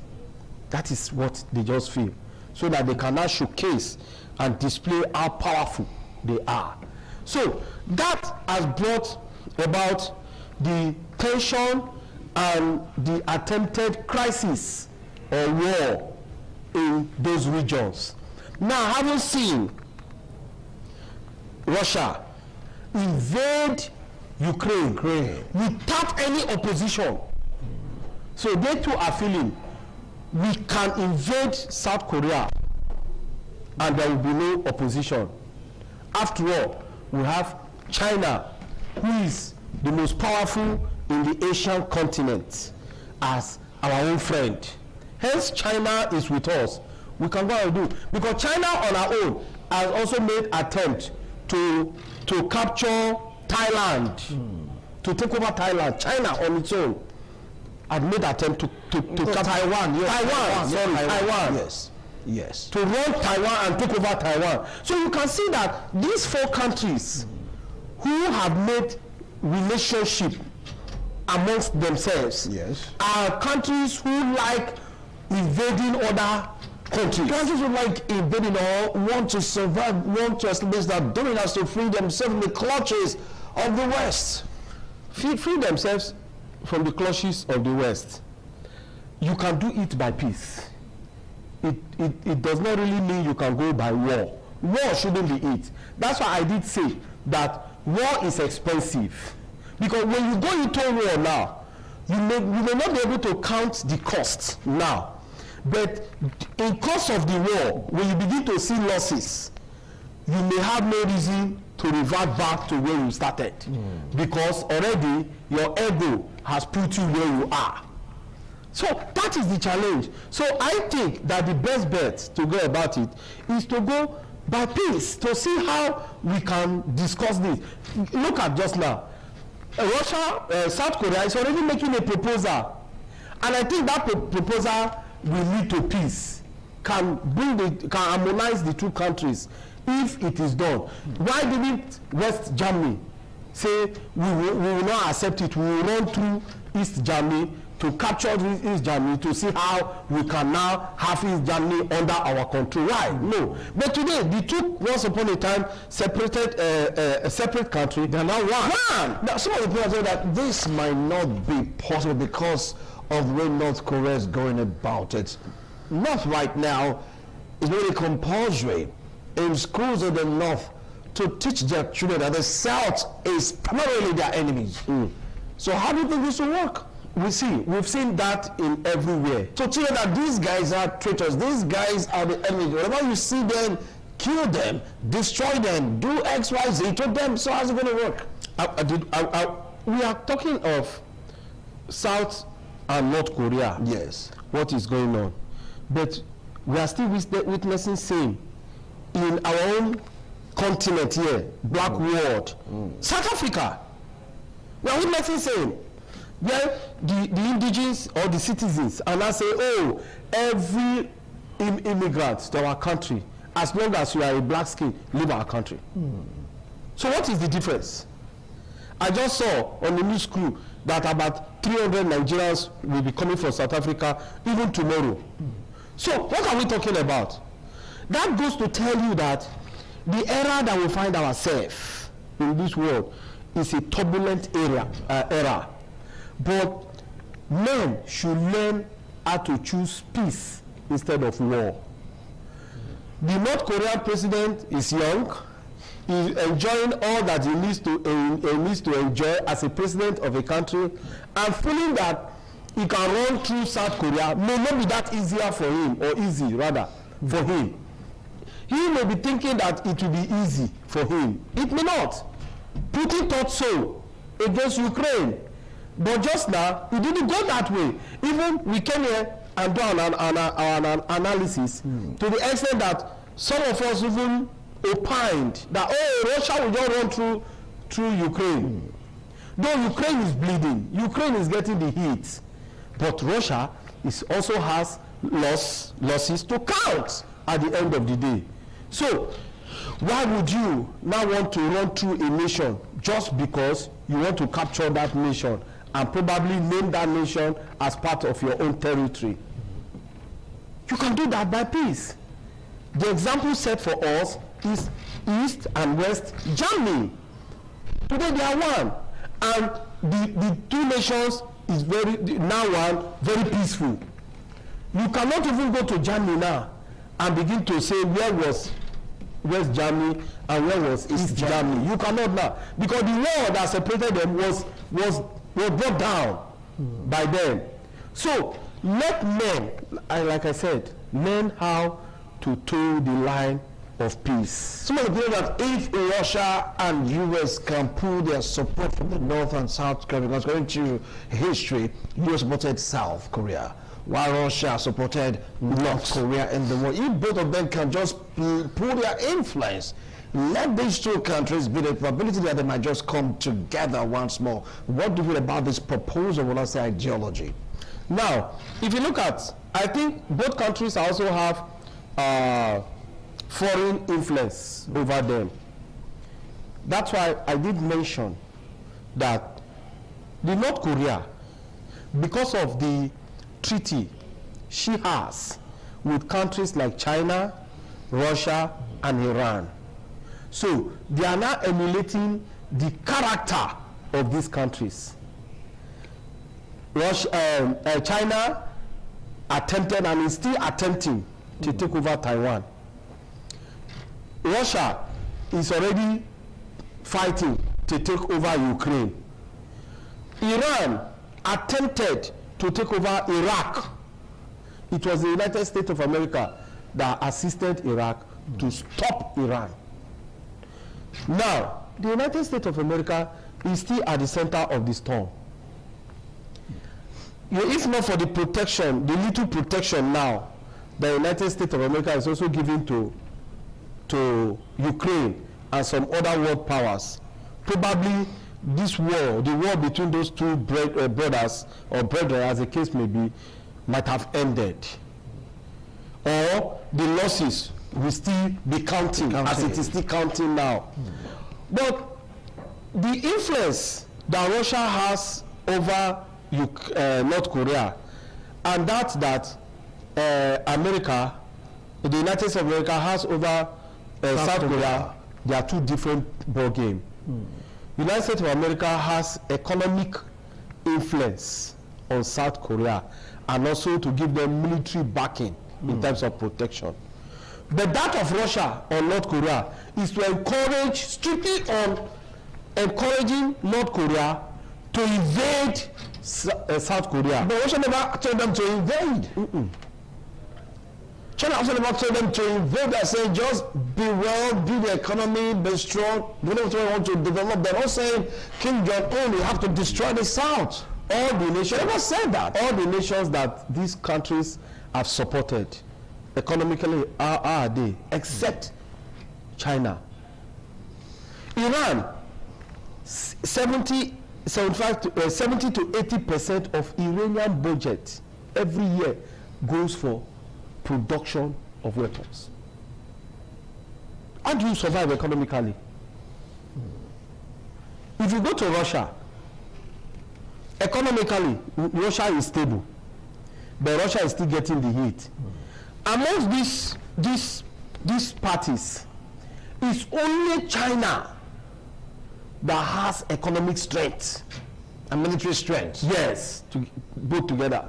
To the extent that even the United States of America is conscious of the economic strength of China. So, as a nation that wants to rule the world, you must have economic strength, upon which you will build your military might. Right. But the one that North Korea is doing just now, bullying your brother, South Korea, and making them to understand that militarily you can run through them. Are they bullying or trying to show strength, prevent enemies from coming into that territory? Because that's they are doing all these things to strengthen themselves, knowing fully well that they are being bashed so much by so many sanctions occasioned by the West and of course the UN, that the only way to survive is to build up their arsenal, which they have been doing. Build your arsenal to do what? You are building your arsenal and you are not building your economy. I do not see how you can bring that to book. I do not see how developing your your armory alone would help to develop your economy. Interesting. I do not see it. Now let's take a look at Korea Peninsula. As it stands right now, we have countries in the Korea Peninsula. We have the North Korea, South Korea, some part of it also fall to the border, so to speak, of Japan. Now, by North Korea working on the arsenal, I don't think they want to be known as a regional power. If they not succeed in readiness, establishing that fact that they are regional power in that Korea Peninsula. That is just what they want to achieve. And they've not achieved it. No, they have not achieved it. Why would you say that? The reason why they have not achieved it, that part of the continent, they have a superpower there, which is China, in that part of the continent. So regionally, they want to see how they can take subdue South Korea, subdue Japan, then they will now raise their ego. But you don't subdue nations by mere military might. You can subdue nations by economic strength. So when you have the economic strength, nations, you can now go over nations. Nations will know, in terms of economy, this state is powerful. They will even give themselves to you without knowing that they have done that. And this can be traced to even the Bible days. We saw when there was famine in Israel, the children of Israel left Israel for where? For Egypt. That was its total surrender. So if North Korea can build themselves economically, mind you, Japan has economic strength. Japan, in that region, Japan may not have the military might, which they are building, but because they said they're going to break the former oath of trying to follow peace, they're going back right now. Yes, some manufacturing. Yes, because of North Korea. They also said this, but there's a lot of things are going back into to build weapons. Yes, because of all this nonsense from countries like North Korea. And you know, once you have the economic strength, you can develop your military might. Right. So, seek first economic strength. So seek first the money. Yes. Thereafter, the power will come. So, for this that the North Korea is doing now, if anything happens to our weaponry, North Korea will just go down. Wow. And our economy, your economy determines how powerful you are. That's why the United States of America can be at war with different countries at the same time. But it will not have impact on the economy. Even when it is having impact on the economy, you will not notice it. So why not develop yourself economically instead of going to develop yourself via armory to see how powerful you are? So China started by developing herself economically. Today, China has taken over the world market. So even if China goes to war with any country or state, as the case may be today, China may not have the economic impact, because the economic impact will be what will make the people to surrender. Because the South Koreans can surrender to North Korea, where North Korea has economic strength. But also, look at it. I just mentioned that Japan has economic strength even in that region. More than North and South Korea, Japan has economic strength more than them. So how are you going to subdue Japan? And now Japan is proposing of going back because after the Hiroshima destruction and Nagasaki, Japan choose not to go into anything like war. But just now, they are beginning to make up their minds. Why? Because already they have economic strength, so they can build their weaponry. All right, so as it stands right now, we're watching both North and South Korea. Let's see if they can really make ends meet. And guess what? Strangely, Japan was the nation, the only nation that was able to subdue North and South Korea. They were under Japanese protectorate until that Hiroshima and Nagasaki thing that happened. Ever since then, the North and South, with the Korean Republic, they became very, very strong. They fought against each other. They separated, but they did not ceasefire. Like, you know, not a peace treaty. It's kind of a partial treaty that the war has not ended. So anything can happen There could still be bus and boats from both. And they just said, don't throw bombs, don't throw missiles. But that is not the same thing as peace treaty. So we are watching these two. Let's see if they really collide. If they should collide, who is going to wither away? Who is going to resist and stand strong and say, look, forget it. I am as strong as you are. Barrister, thank you so much for coming on to today's show. I appreciate the wonderful analysis. We are watching them. The corrupt policeman right now is boiling little by little. Any spark, we just say, boom. We don't pray for that, but we're observing. This again next week Tuesday. God willing. Bye for now.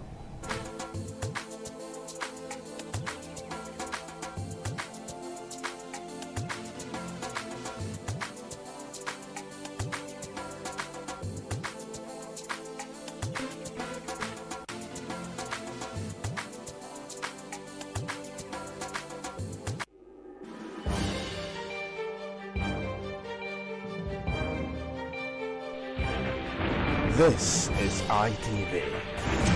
Certainly the best.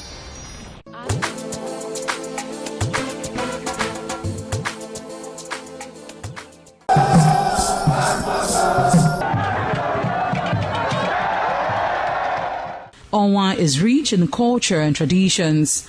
The people are a mixture of traditional worshippers, Muslims and Christians. Onwa is located at the northern part of Edo State. It consists of two local government areas, that is Onwa West and Onwa East. It has a total number of 13 clans and 21 political wards, according to National Population Commission 2006 census. The population of Onwa people is put together at 251,686. The people love tradition and culture. Historically, the people ancestors in deep quest to hand down on their future children a society of love and friendship.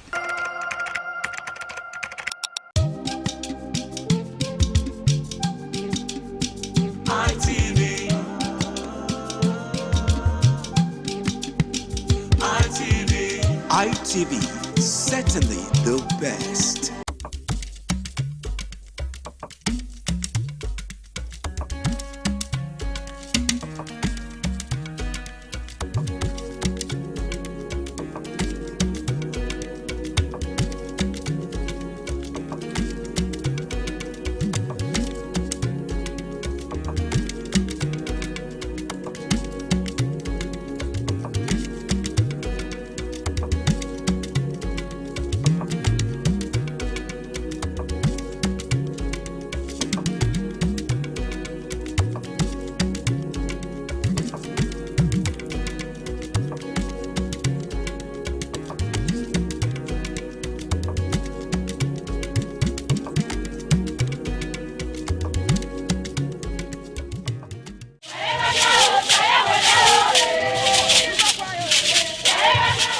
In a rare display of botanical brilliance, the palm tree defied natural norms, sprouting multiple branches that bear fruits. This rare occurrence has become a wonder to many, as experts are calling it a one-in-a-million phenomenon. Could this multiple-headed marvel hold secret to agricultural breakthroughs, or is it simply a freak accident of nature? An agronomist with Nigeria Institute for Oil Palm Research, NIFOR Benin. The strange palm tree also raises issues of a blend of science with human interest and cultural significance for maximum impact.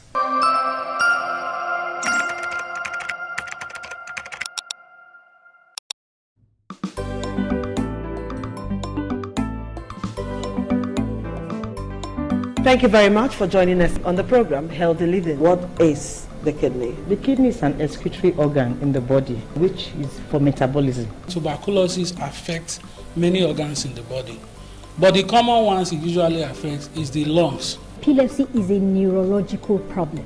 Okay. It is an injury in the brain, which causes someone to begin to convulse, to go into fits. It is curable, but the cure is a long-term thing. If you eat well and avoid those risk factors that will make your immunity to be down, then the risk of contracting tuberculosis will be reduced. If you're healthy, then you're wealthy.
The Ugewe is the final ceremony of the series of festivals.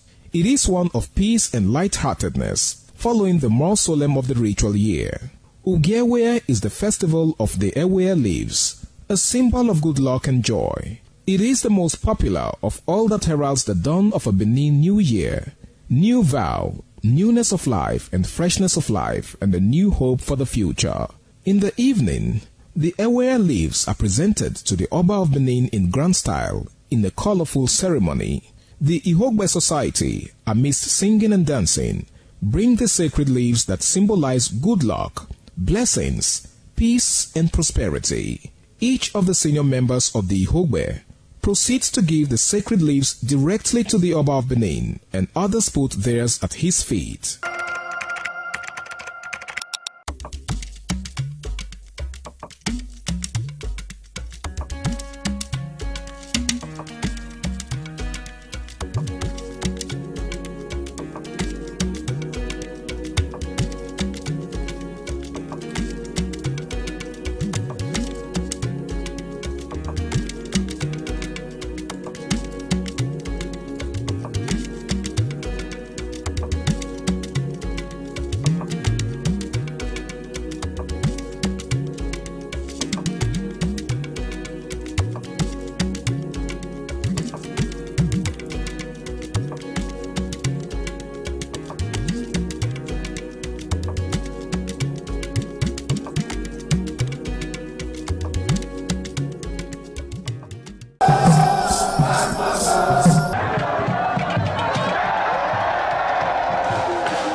Benin Cultural Dance, a unique dance and quality dance steps of the Benin people.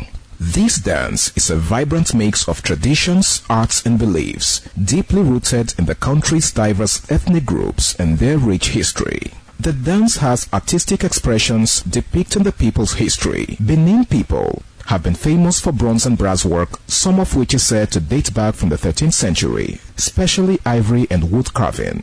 In Benin, the people dance to show respect, honor, dignity, which they honor.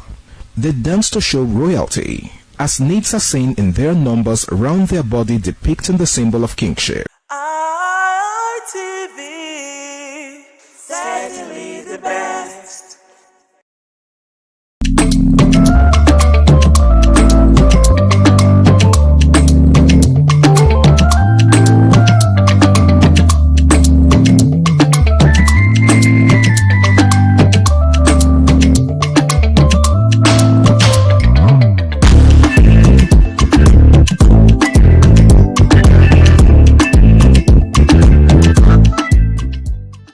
Hello and welcome to Women in Conversation. We call it in short WIC. It is a table where women sit together to discuss issues pertaining family, not just, usually I'll tell you issues pertaining women, but we have found out that the women are the family. So we discuss issues pertaining family, when we say family, children, brothers, sisters, husbands, in-laws in total. So today that we are sitting here, I have with me, as usual, my pretty women, as usual, they are always sitting pretty to discuss issues pertaining family.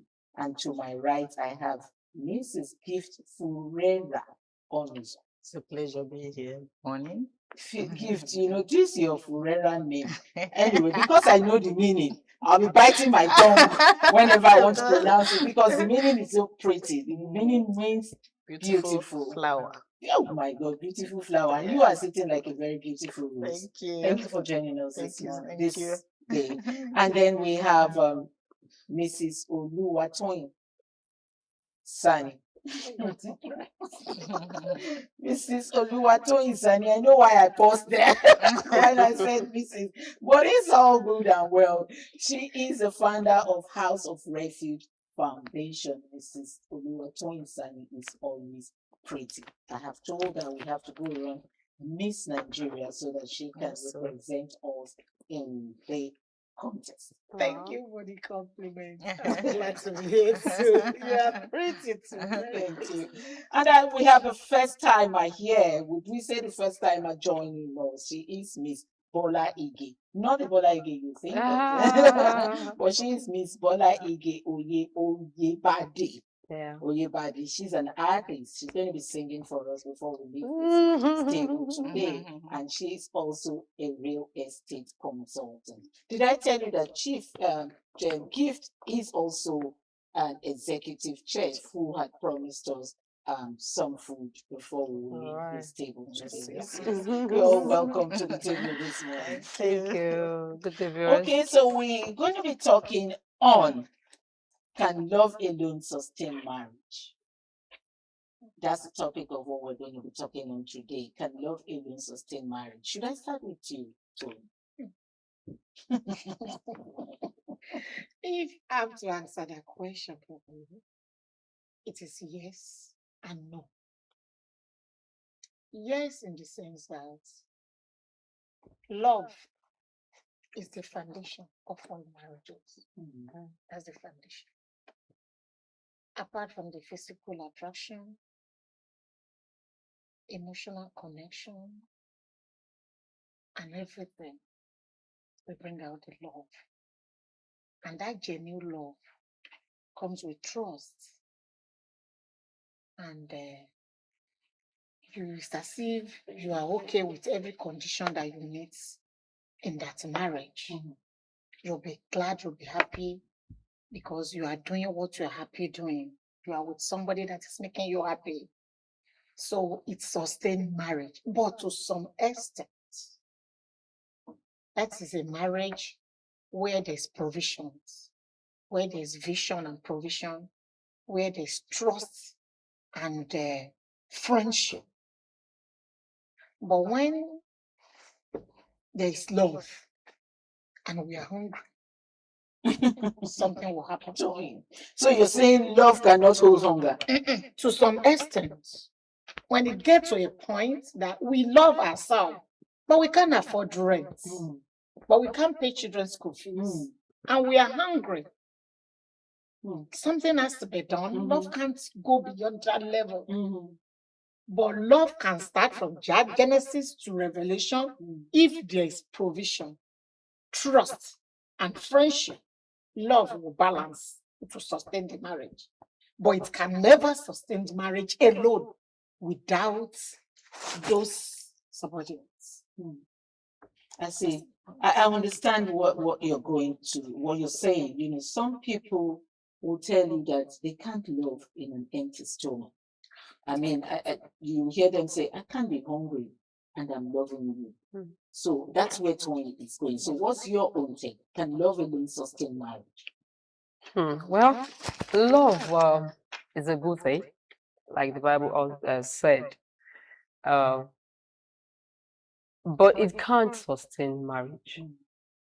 It can't. Like she said, it will take you to a point. And after that point, what next? If I love somebody and the person is not providing, because when you love somebody, you give. Love is giving. So when the love that you say you have in a marriage is not providing, the love dies. So a love alone cannot sustain marriage. The condiment that comes with love will have to go with it. Because when you want to pay the bills, the children are crying. You cannot afford seeing your child crying, hungry, and you say this love that will sustain that child. It's not possible. So love alone cannot sustain marriage. Okay, let me come to you, please. Love alone cannot sustain the marriage. But then again, when you love, you sacrifice some things, and then you tend to, support your husband or your spouse, okay? And she's saying that love alone cannot sustain the marriage because when you see your child crying for hunger, you want to turn away from love and make sure that this child eats. But supporting your spouse, maybe you have enough to bring to support him. Would you still be in love when you're the only one, bringing out, dishing it out, paying the bills and trying to run the family? Will that love still be there? I think the woman should understand that the man is going through process.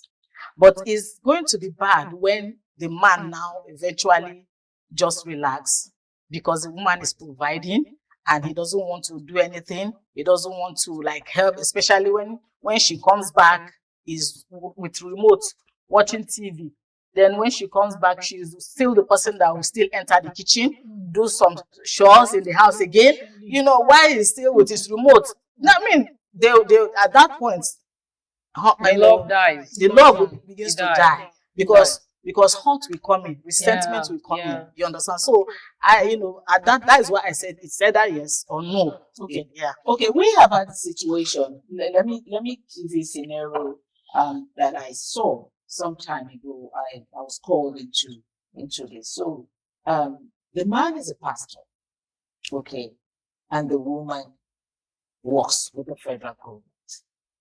And now the man doesn't want to do any other thing than just the pastoring job. And so the woman walked up to me and said, she's getting tired. Wow. Yeah, that she's actually getting tired.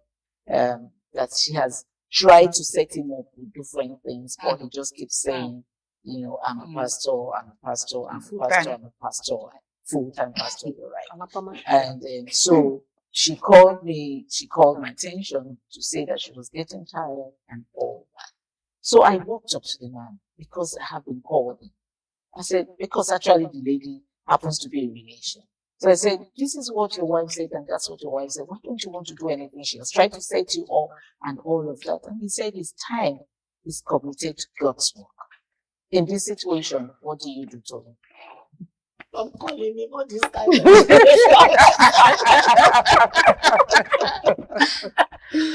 Oh my God. No. Because let's go to the Bible. In the Genesis. God called Moses. Take Israelite, my people, out of this land to another land. It is Moses that have direct relationship with God, not the Israelites. It's because of the love of that God that made those Israelites follow Moses and obey Moses. And they see the trials, they pass. The trial, they pass. So this God really loves us to be doing this. Do you know at a particular point, the Lord filled the Israelites when they were hungry? Yeah, He did. They asked Moses, give us food, but let us go back to where we are coming from. Concerning the marriage, when there is no proper provision, it won't work. Even when they need water, they change. Even the love they have for Moses expired. Because they did something. I don't understand the scenario of calling. Because everybody has a calling. It is for you to discover your own. Thank God I know my own calling from the calling of my own dear pastor. I pick my God directors, put me in my own calling, and I'm okay with it. But I've not heard that God say, drop your hoe and cutlass and follow me. I am not the disciple. It's only the disciple, 12, that Jesus Christ called. You know, they were doing something. It's not as if they were just they were doing something. And He called them, follow me. And they obeyed, because that call is with provision. They were doing something, and God called them. Jesus called them, follow me. And immediately provision for them. I never read where they lack till the very end. But you were not doing something. God knows they call lazy man. No, God, I don't understand. God cannot call a lazy man. You must be doing something. God must have trusted you with what you are doing with your life and with your career before you can now assign a duty to you. When you are failing yourself, why would you fail God? You can't manage any resources. You can't bring anything to the table. God will now pick a disciple and put in your hand to trust you with disciples. It's not possible. How will you take care of the sheep? Of the sheep, it's not possible. So me, it's a zero. That man, they will not come my way. They will not come to the generation's way. That you will tell me God. Toy, that's okay. That's fine. That's Toy, that's okay. Let me get your view on this. Oh my God! You see, the Bible says, "He that does not provide for his house is worse than an infidel." So, but in this case, he has been called and is working for God. He is working for God. How? There are pastors, there are lawyers, there are pastors, there are so many, even the song. Yes. Well, me, I would say that, because when we are talking about is love enough, it starts from there. Because sometimes, because love is just a feeling. And that feeling can be punctured anytime. You understand? Like a balloon. Yes, it can be punctured. Now, initially, when this love thing starts happening, you may not be thinking outside the box at that time. Because I believe the problem started from there. Yes. Because there must be a discussion, or they didn't discuss. Of course, they should have discussed. Initially. Yeah. Okay, I'm a man of God. God has called me to full time. And I'm going to marry you. You doing the work. We're going to stop there. Let's quickly go on a very short break. We'll be back to continue this interesting discussion. Please sit. Welcome back. It's still Women in Conversation. We were talking about, can love alone sustain marriage? And the table was being heated before we went for a very short break. I called for that break so we could have water, because Tony was already shaking the table and was telling me, listen, they shouldn't call me for that kind of thing. But anyway, welcome back. So you were saying something, Liv. Yes. So, because of love, so probably there was no discussion outside the box. Okay, I'm a full-time pastor. God has called me. I don't want to do any other So work. full-time pastors don't eat? No, they're not the buying things. No, the truth is, They don't go the to tru- market. The truth is, when we are talking about this full-time, let's be realistic, there are exceptions. You understand? Yes, there are exceptions. Yeah, It's true, not absolute. True. It's There are not absolute. exceptions. True. You understand? True, Yeah. So true. we look at your. Let the viewers understand what you We mean can even use by the Jew as an example of that. He was a exceptions. lecturer later now, and he has to Stop. and face the ministry. Yeah, because Yes. the demand was But the much ministry on must have him. grown to that extent. To some extent, yes. The ministry must have been ready to sustain itself. Yes, sustain yes, itself yes. Before you can drop. A church that you are just planting, maybe you have just 50 and 100 Members, yes. and you now say God call you full time. Those people need food. You will Your still attend family to their needs own need. Your food. family, your bill, you pay bills. Yes. You have Okay, parents. Was that well, where you were going to? Yeah, part of it. Okay. It's part of it. All right. Now, So let's when make I us understand. Yes, when I said that there are exceptions, because when somebody say I am called, you understand? You are not there. Me, I'm not there. It's God that called the person, and the person and God know what Their they arrangement. discuss, Yeah, what yeah, their the discussion. relationship, Yes, what they yes, said. yes. You understand? There are some people that God might really not say that they should go and do something. You understand? But where the missing line is that the man of God should bring the wife to a place of understanding. If he does not bring the wife to the place of understanding, he will be finding it hard with the wife. Exactly. Okay. The place of understanding, I mean, is that let make the woman to know that when I say place of understanding, from the little of the man, the woman will be able to know that if this man has much, he will be able to do more. You understand? If this from the little, of course, he cannot say he's not getting anything. Gift, let me come in there. In such a scenario, for me, I don't think the man needs to get married and bring in children. In the Because first who are you place. expecting in the first place? Yes. Yeah. Who are you expecting to help take care of your children? Responsibility. Did yes. God say that you should come and serve him and don't, cater for your responsibilities? No. God did not say that. I mean, Of course. because even if you're not married, you must be living in a house. You will eat. So how do you do all of Clothe that? yourself. Clothe yourselves.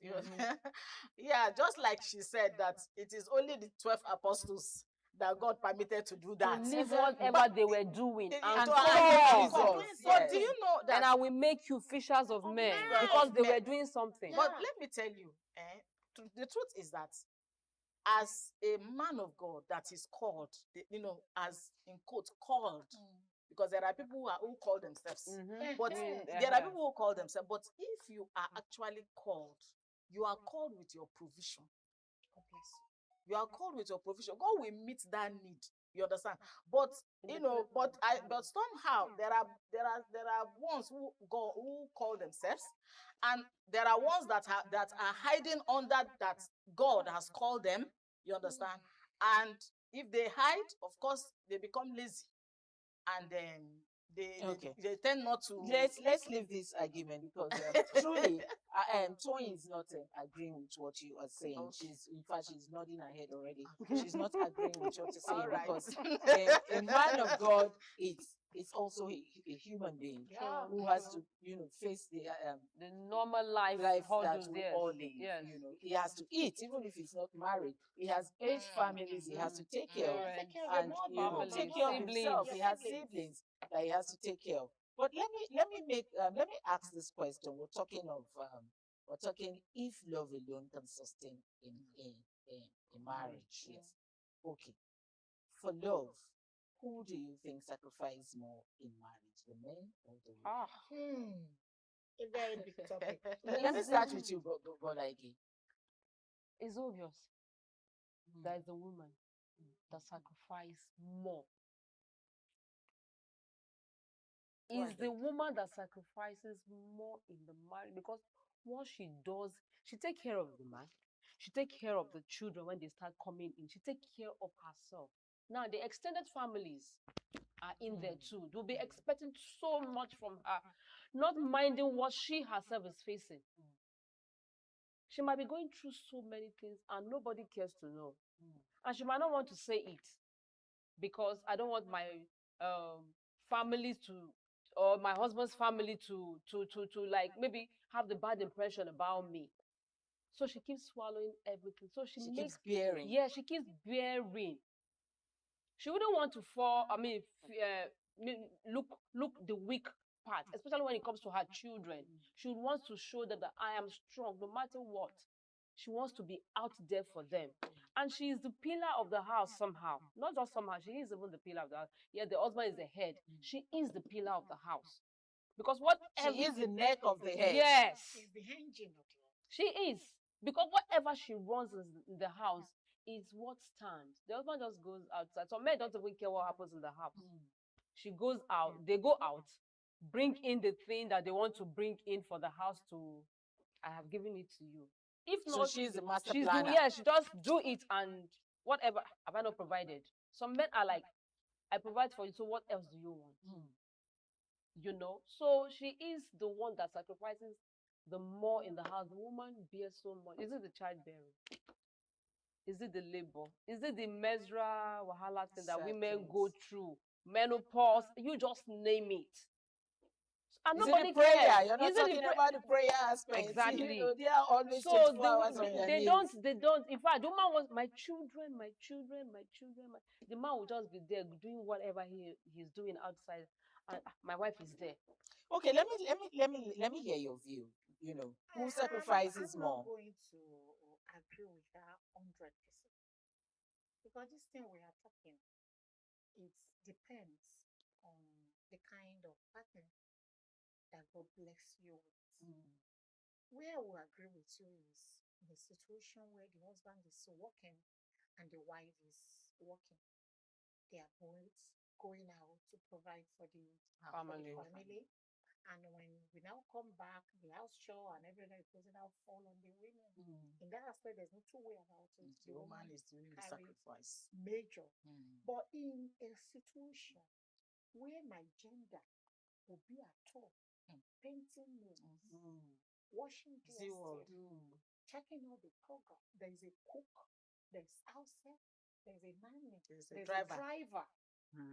Okay. And the man is out there hustling. That's the generation we have now. Eating whatever kind of food.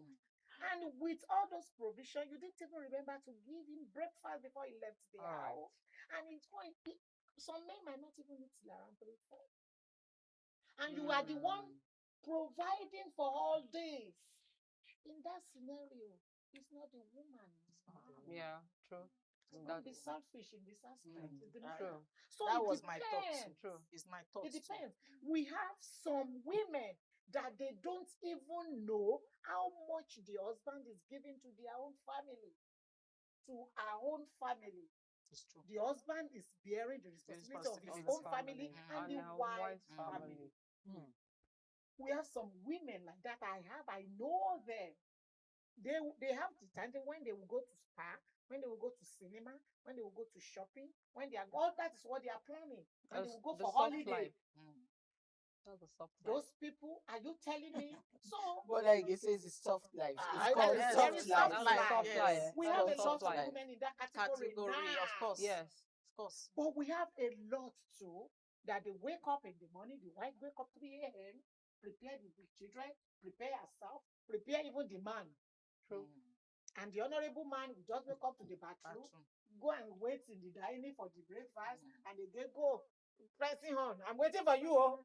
Exactly. Because she has to hurry up. And we go together and still come back on the traffic of Lagos. And you will now say it is Arsenal that is playing today.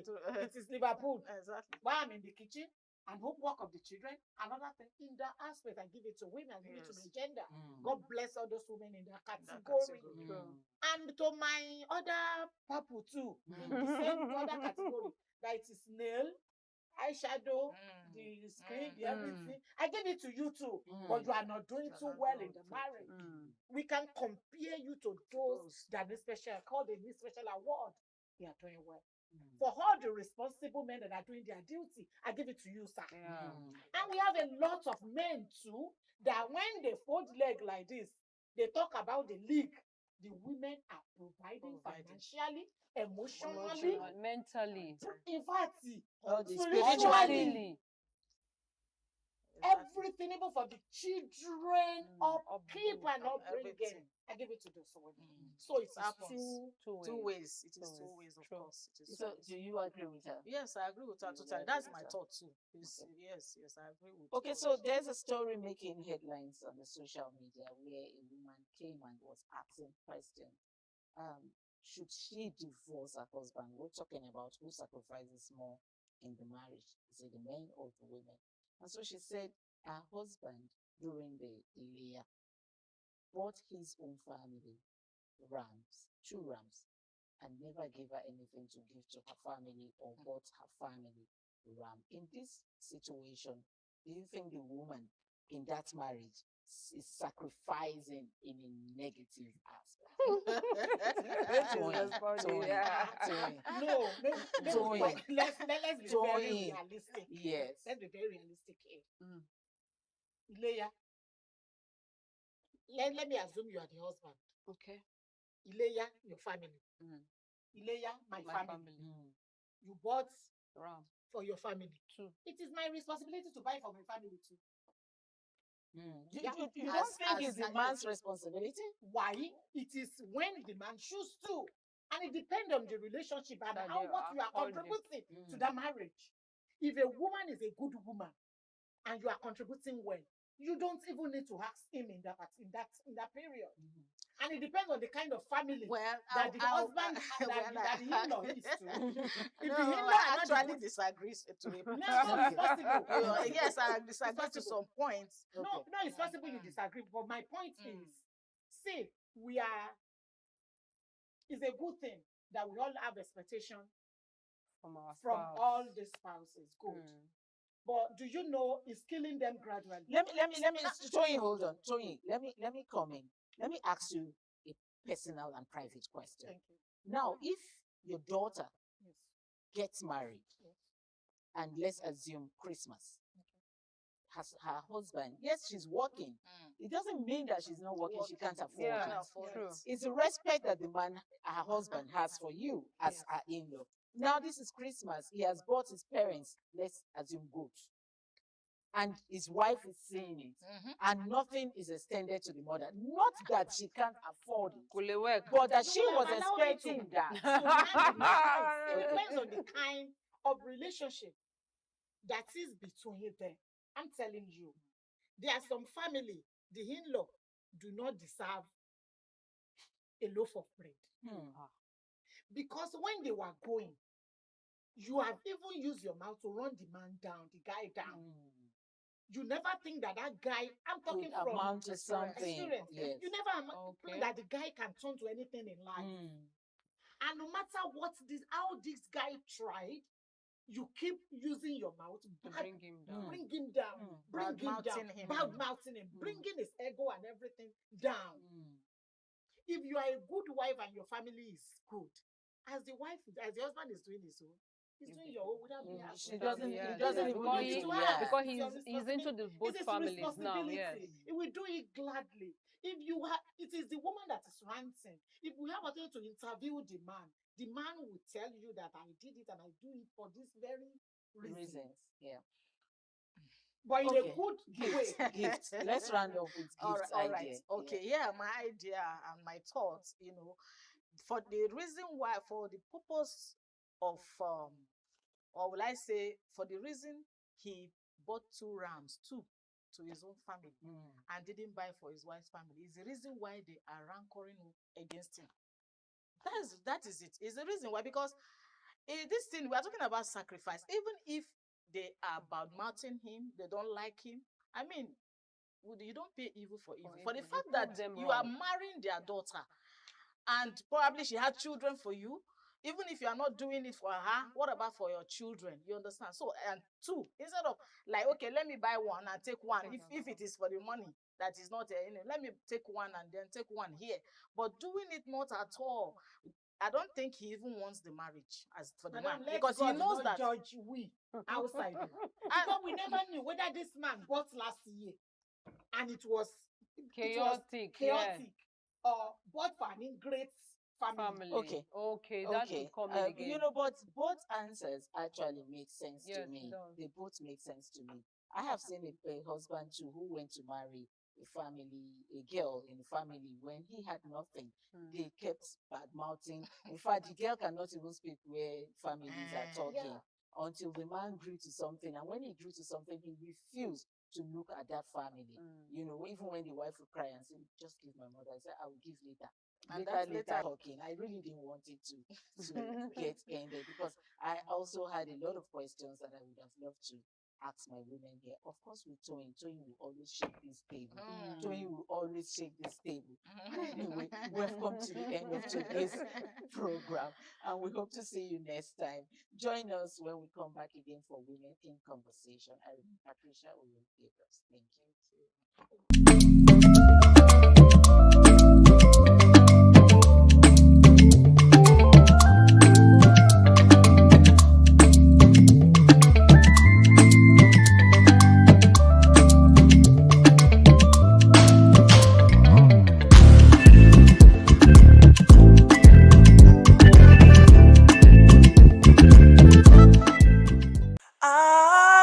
ITV, certainly the best.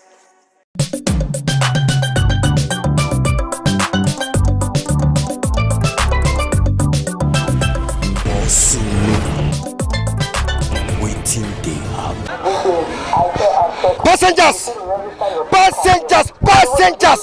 Not the kind minibus and the kind car when you dey enter. Passenger, no be every bus or car you see you go enter. Look at well. What happened? All the bus, Ministry of Transport. Yellow and red, but no number, no code. No code. Now code be the problem. You know, say for this level, this area when I did so Iki happened last 2 weeks. You know they see the way that the road be, so they talk about government not they do road for any season. Address season I government they do road. Talk on those guys. Okay, government not they do road for any season. Mommy, how are you? Nice to see you. You know what make me call here? Yes. We get one report to say make passenger now if they want enter bus. Yes. Maybe they know the kind bus. They understand? Because they wanted to come put some kind of allegation for our head for here. No. Kidnapper and bandits say that they load for this place. Okay. Now I say no, make I come. Yes. Me confirm. As you confirm, I see any this year. No, if passenger want enter bus for this junction. May they look their face well. Very important. Osko na Osko. Like you so they know you now. Osko na Osko. As I dey another mama. Passenger know me, I know passenger. I know my own know me. All those who carry money from another side to call here, they load, they carry money to go. Other people they talk so. Other people that they work for dancing and you believe. For evening they come and they work for their route they don't get. And they carry a part for the kind of No, you won't tell me say the people where they work here, the chairman, when people they organize here, they know the bus driver where they work here. Yes. See the list. See the list. All of you. Yes. The list all your number. I mean the writer. But you know yes, so Iki happen here. You know here. Yes. So let me here they work. Let me here they work. They work here. And they change so they work here. They go carry to go back. They load for back. Yeah, let me our line. They carry to go for business. Last I go they load. Other than be dancing motor and Nipini motor. And they call it load. If I won't go power now, Unibe now. Yeah. I'll tell you say the boss now confirm. If you see me there, you know confirm. Because that mean that now we dey control. Now me dey control yes. Make it fall for one chance. But you understand me? When boss go there online, they don't turn by turn. When the boss or they go walk out about the boss or say they plan to where they go. No. They'll go from that side. That place go enter motor for there.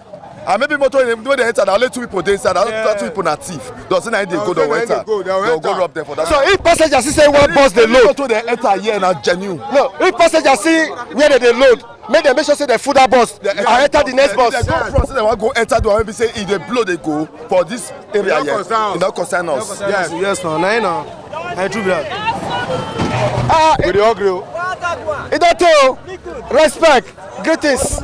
Passenger want enter bus for this EB way. Yes. I go to know the confirmatory bus because of something wey happened 2 weeks ago. Yeah. We get pack. Now yes, that be our pack. Now they give us the motor they load, so that anyone may do load for back. They no load for our pack here. All those impatient drivers, all those armed robber, kidnapper, now back now they for the go they load. Now here be the pack wey dem give us, say they load. If they forget things, they forget load. Now yeah, we dey give them back. They come here, we give them back. Yes, also those people wey be say they do that thing. Now for first. You believe? That's an allegation, no? No, you don't fit to say na first mini bus now they come dey work this year. Now there. You know what you want to do one day, It not be say I not quit your cash, but that's what say he play no.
when they don't push that girl to away, now they pass that wire road, they zoom past it. And the guy come me say whether I know that motor. Now say, oh, I don't see the plate number. I say this motor not be this route for the work. Well, to know, but why did they thief minibus?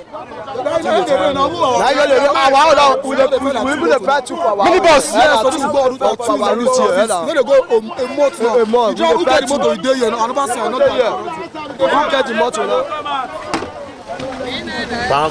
now here you dey walk? No, no be at the walk. I come out road, but when you go watch it for here. No, I come out road. You know that driver? No shaking, I park it. Oga, now you get this bus? Yes, sir. Are you the real driver of this bus? I'm the real driver now. The driver that Yes. Are you the driver of this bus? Yes, sir. Are you sure? Yes, sir. Because you know, yes, one day some kidnappers use this place to take operate. I hear now. Why you hide your face? Sit down well. But like your boss be this? Yes. Sit down well. Now, why code not there your back? Which code be that one? That number. They never do and come out now. I just spray my motor now. What they said you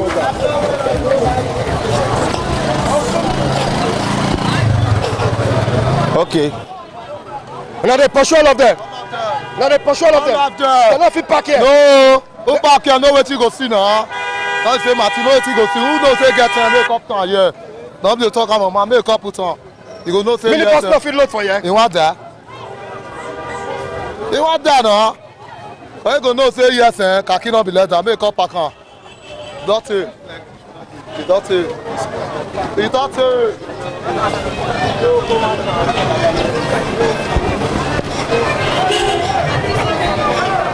This ring road, people they complain about this ring road. Now I don't go ask all those drivers whether the people, all these drivers where they work here, whether they know them. You know, say one matter happened like 2 weeks ago when they say kidnapper can't use minibus load for here. That's what they talk. But I know since then that's why all of Nana don't come. Now I make all of us day here. They watch. We wear uniform. Sunday we not still wear uniform. Sunday we not wear uniform. So once he look, make we see all those there one chance. You know when if they happen before, now we pursue all of them. Yes. So now see them this side there now. Papa the day before. Now they just come this side. We'll pursue them. We'll go hold them. No worry. No, what will be your advice for passengers? Because some passengers now any bus they just the thing is that's why we always preach about this Central Park. Very important. You see, but if they take that place now, they're not going to see one chance more to enter. Because we not fit there all the time. I fit there here now. I go here, say hold up there, I go that side again. Because these people now, and the time when they come, they come for daytime. Now in the evening, they come. Around that kind 4, 5. Now all those time, they'll look and say all those security agents, most of them don't close. The hair go down. They'll come, and all these people, they go get old man, they will get old woman, we go there inside the motor. And they go get old man, old woman inside the motor. So you now, if you want to enter, now you can't see old man. You see it the day, you see it your man, you go enter. And meanwhile, the people they want to perpetrate the evil now, they go there front. As they come up from where everybody there now, they will come do like say stop them, you go enter. The other will do like say stop them, go enter. Now so they can. If now here we for the hold them. But if we not catch anyone now, what will happen? If we catch anyone, I know 2 ways about it. The governor don't talk on now execution now for ring road. After that 2 weeks court now execution. So for me, you all know say we catch at the right time. They will see good evidence. They prosecute them. That's it. Everywhere gallant. Any person went to anyhow. It's anyhow. Thank you, sir. Hello, how far? Correct.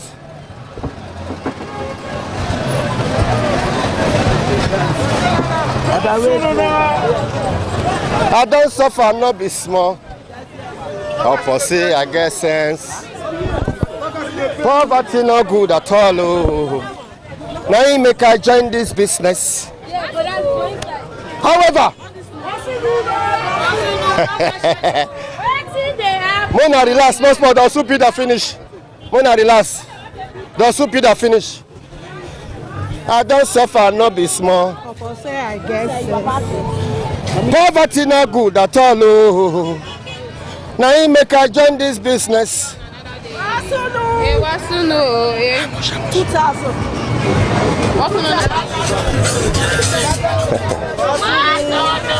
I see you now. Manicure and pedicure. Manicure and pedicure. I see you now. They're everywhere. Manicure and pedicure. They're everywhere. Manicure and pedicure. Now what? No, what you do here? They work then and night. They ask me what they do for you. Now give me work. No understand. How can a mature guy tell you say you not get work? How many banana you dey sell so? I supposed to be here. Because the banana from my backyard they grow anyhow, from my front edge they grow anyhow. No banana we scatter everywhere for Nigeria.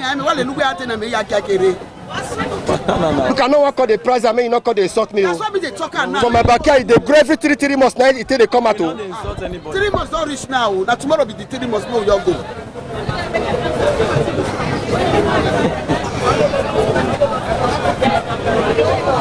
Not le person here. Like how much this one? Only 2 million. That's 2,000. Only 2 million. That is cold. I give you West Alako. I give you West Alako. I give you West Alako. 2,000 naira. You know where you are there? That one with my backyard go Surat. You know Surat make something. What's in the apple? Also know you. But you know America. You okay? We never. I they see you all the time. They admire your program. Waiting they happen soon.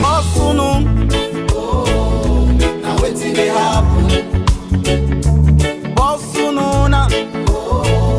Now waiting they happen. Now waiting they happen. Waiting they happen. Never so be a disappear. Who they drive the motor? Who they drive the motor? No, I want to know who they drive the motor. About so many wheelchairs, many bus not everywhere. Who be the driver of the motor? Clear. Now get the bus. No, so boys, so many boys go kidnap. All the show for the unit. No, I want to show for the unit. That conductor with the shadow duster, you know. Yes, I'm thinking of the work for check now. You know. Now we are for the apple. You know those Oluku Road. They say battery no dey abeg madam borrow me your format make up. Before you know, may you give them say our battery no good. Before you just say bypass. What do you dey see na sumo? You know say mini bus na jet. E be like zoomile. Make dem dey mark guard. They dey help everybody wey you see o. Mark your guard. Now you dey show dey help with your phone, your Airtel, your phone accessories. No, make the passenger mark the guard. No, don't match your guard. No go let the hard way. Oh. No go let the hard way. Passenger match your guard. Oh. Passenger hold your outside. Passenger match your guard. Oh. Do small.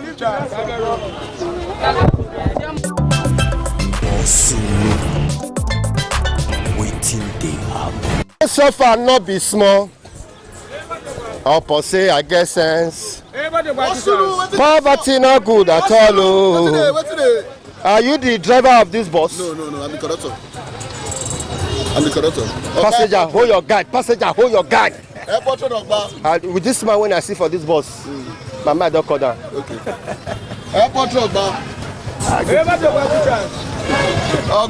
They cover your eye. If they kidnap you now, I will tell no say you dey inside the bus. If they kidnap you now, I will tell no say now you dey inside the bus.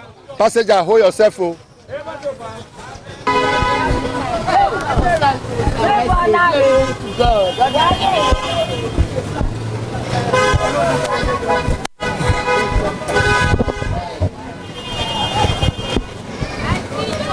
Huh? I think say you not see me. You never hear say federal government of Nigeria don't ban all this sachet. I never know why you not go stop company. It's supposed me if I go company now. Okay, no, you dey talk sense. Before NAFDAC go call the arrest you now. May they go arrest the company. the company and people may sell am for Mission Road. If they don't arrest some people, no see where they buy again, no buy again.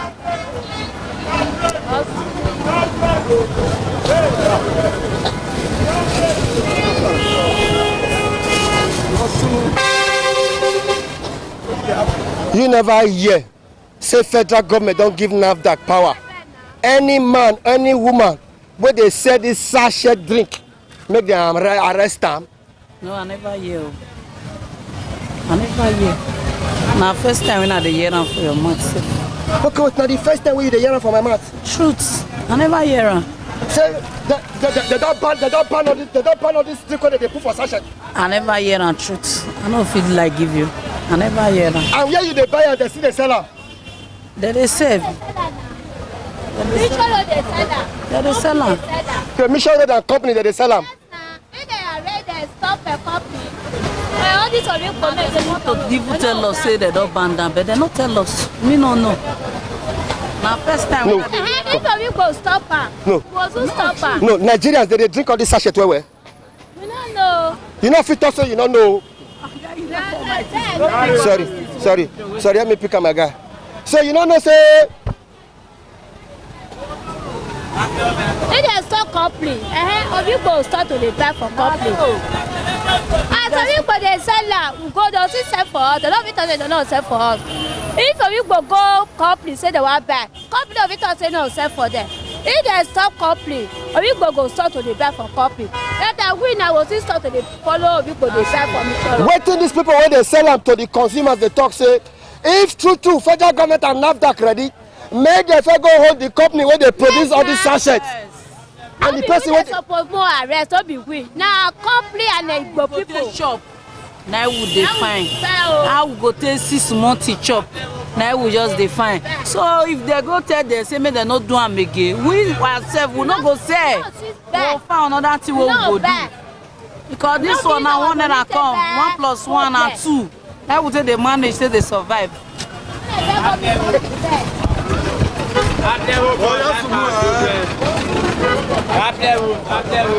Where is the driver of this bus? Hope so now know the driver of this bus where they load this motor.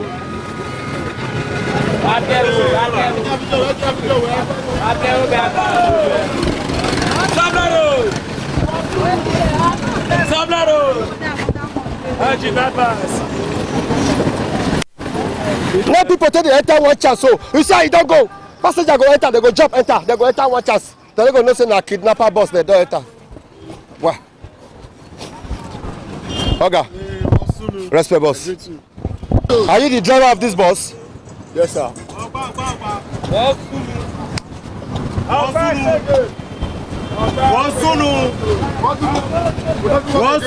Are you the driver of this bus? No, well, because we want to know who be the driver of the bus. We don't enter one chance. I know. Passenger, know the kind mini bus where you dey enter. Oh. Passenger, know the kind mini bus where you dey enter.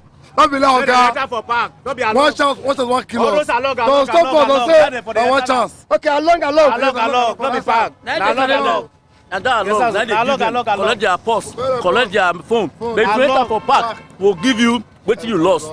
Person love iPhone, I carry I give them. You understand? But if you enter, then for yesterday, I enter here around 5. I can't tell that one man say, estate gate now 500. He said no, they carry am 400. As he reach there, not reach 30 minutes, she dey cry come back. What happen? He said they don't collect before collect money, they push out away. Now say that one good for you. Enter bus, you say no. You want go enter along. Now they thief for this road. Hey! And they tell you the truth. And the truth be that. If I say she entered this one that day, they for no thief am. What will they see? Yeah, now get unite. We are united here. We are known ourselves. Yes. The person of you come from Kobai, come they load here. No, whatever. Except we not see am. But a mini bus at the drive now. I don't feel carry my mini bus for a 2 hour come load here. You not your general, your face show for the worldwide. Everybody know you. Understand? So that bus where they go now, una know am. This bus where they load now, una know am. We know am. See the owner. All of us we know ourselves. So what be your advice for passengers now? What we advise? Make them they enter motor for park. Make them they find because 100 naira. Because 100 naira, maybe here na 300. You go they find 200 naira how they go. problem don't come. This way they forget for motor, go see another. As they forget another, they'll come meet her. As fast in a park. Anything where they forget for motor, they go see and sure those things where they there. Like what they front. Hey, passenger. Now person forget this one. Now person forget this one. Now person forget your eyeglass. Now they will come meet time. Any year we come. Now they will come meet time. Many passengers say that they enter one chance for this. Now one chance now that they enter wow. Maybe they look face. Better they come back. If they come back, they load, no problem. But if they say, imagine say they go Lagos. Lagos now I think 20,000. Somebody say one carry you for 12,000. You enter. Now along the road. No, for instance, say now what they cause problem with that. So if they enter, may they forget say the money. If they enter for the normal place, no problem. Passenger.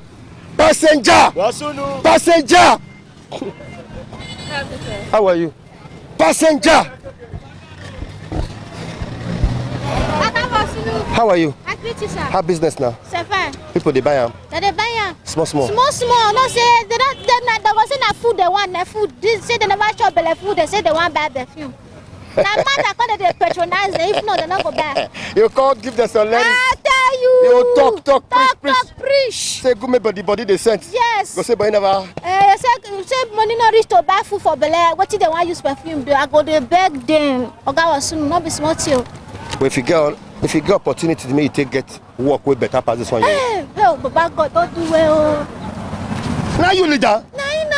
What you talk so na better thing? No, you believe say God will locate your help and I mean you get better work. Just now, yeah. If God bring better locator, who go locate me, go favor me. I don't boom that one because wisdom there. I tell the. How will they reach you? Me. If you reach me, I'll give you your man number. Give me your number. People they watch us online. Just now, man. But if anytime I come this place, I'll see you. Just now, every day. Now they also they preach when they buy this perfume. Every day, I tell you. But you say if you see walk way past this one. Sharply, I move. Give me your number. Okay, my number is 0. Okay, my quick. Sharp. Now God just bless me so. My helper don't locate me. 081 186 414 97. Ogban. Don't know one. Can flash me inside. You feel work any work? Poor Mandala. I go work. Any work? I say you know see us everywhere. God there's everywhere they hot. Any work even on a clear, even on a like bouquet, I don't go. That's all. What do you want to use this money to do? This money, if you reach me, but get small picking for us where I see they also go they feed.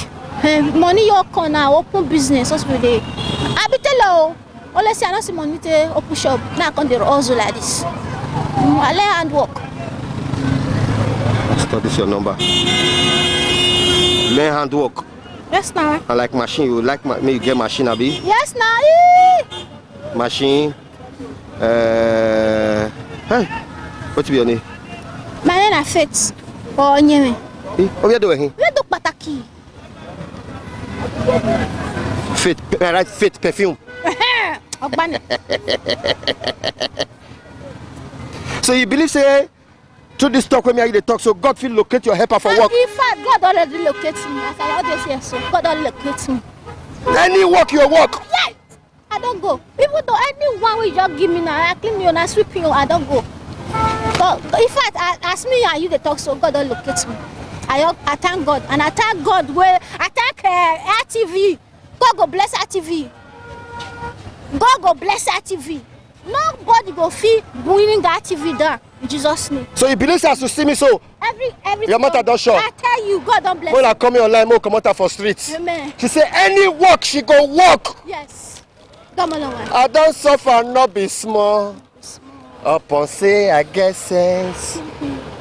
Only God can do what no man can do.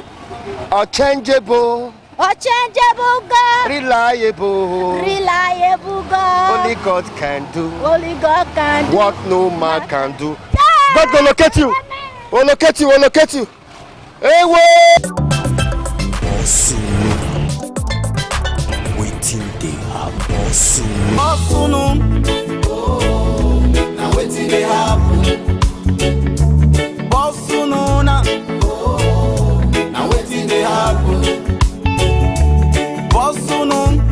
Oh, now wetin dey happen? Waiting they happen. His Excellency, you know, say you tell me that they say you soon bring out the boss. Who will bring her? Bring her, come out. See that all this our conductor, our driver.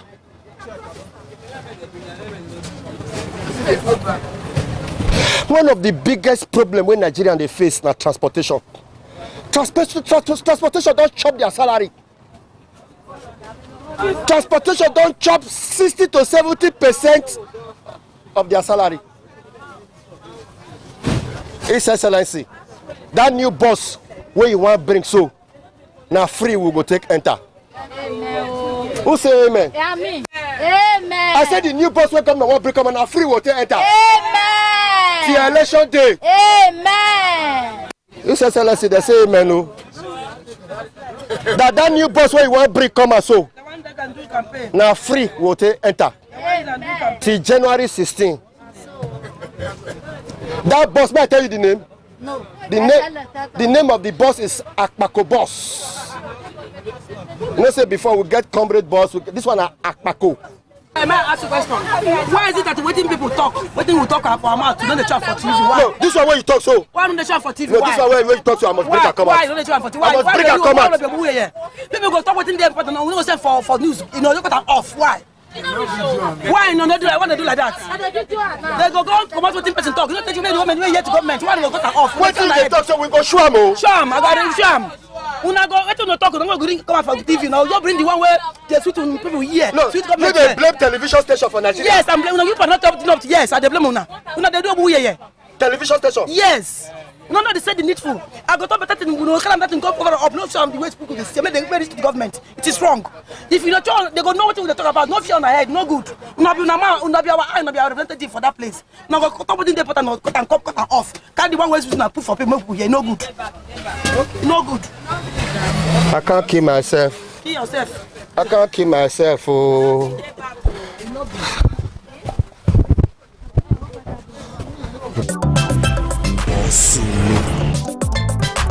Waiting they happen.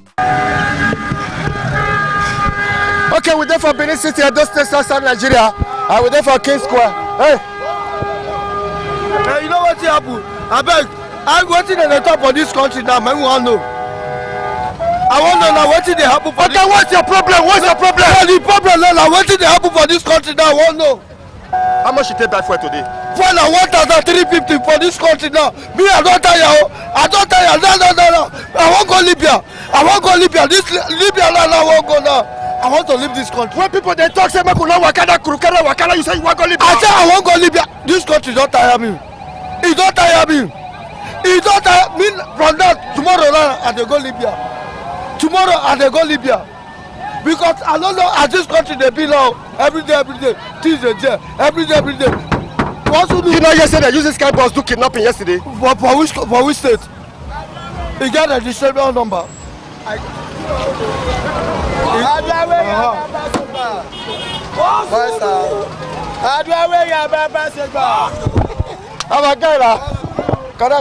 Correct. Move. Wetin happen? How much you take back for today? The fuel na every time it does increase. Me no understand. I 1,000, 3,000. You know, you say that because American Iran when they fight, you know, yeah. Na because American Iran they fight, that make us they buy fuel high. They can't go just 1,150 just now. No. I won't buy fuel. They see 1,000, 3,000. My brother, you buy for me. Who be this people where you carry so? Na passenger now.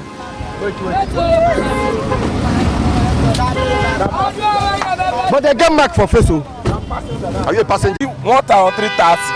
My brother, you buy for me. Who be this people where you carry so? Na passenger now.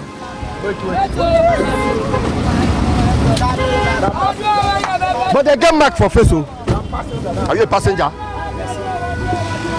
We go carry kidnapper so? Never. We go carry bandit oh? Never. No. Yes. A businessman. Yes, sir. I don't know. Hey! but we don't see again now. Try to contact me now. My friend, correct.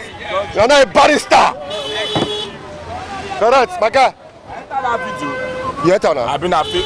No, you enter. I want enter. You enter. You don't already did TikTok, Facebook, everywhere. Hey, don't G. But Okpebolo not they collect money from Una. No, na senior brother. Okpebolo na senior brother. Ah yes, senior brother. We they say some people they collect money from Una. They won't die. They won't die.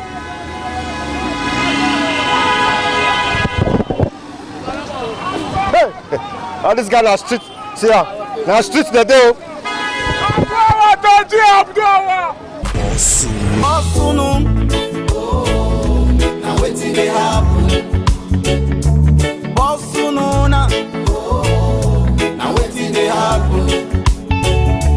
Osunu, now wetin dey happen? Waiting dey happen. ITV, certainly the best.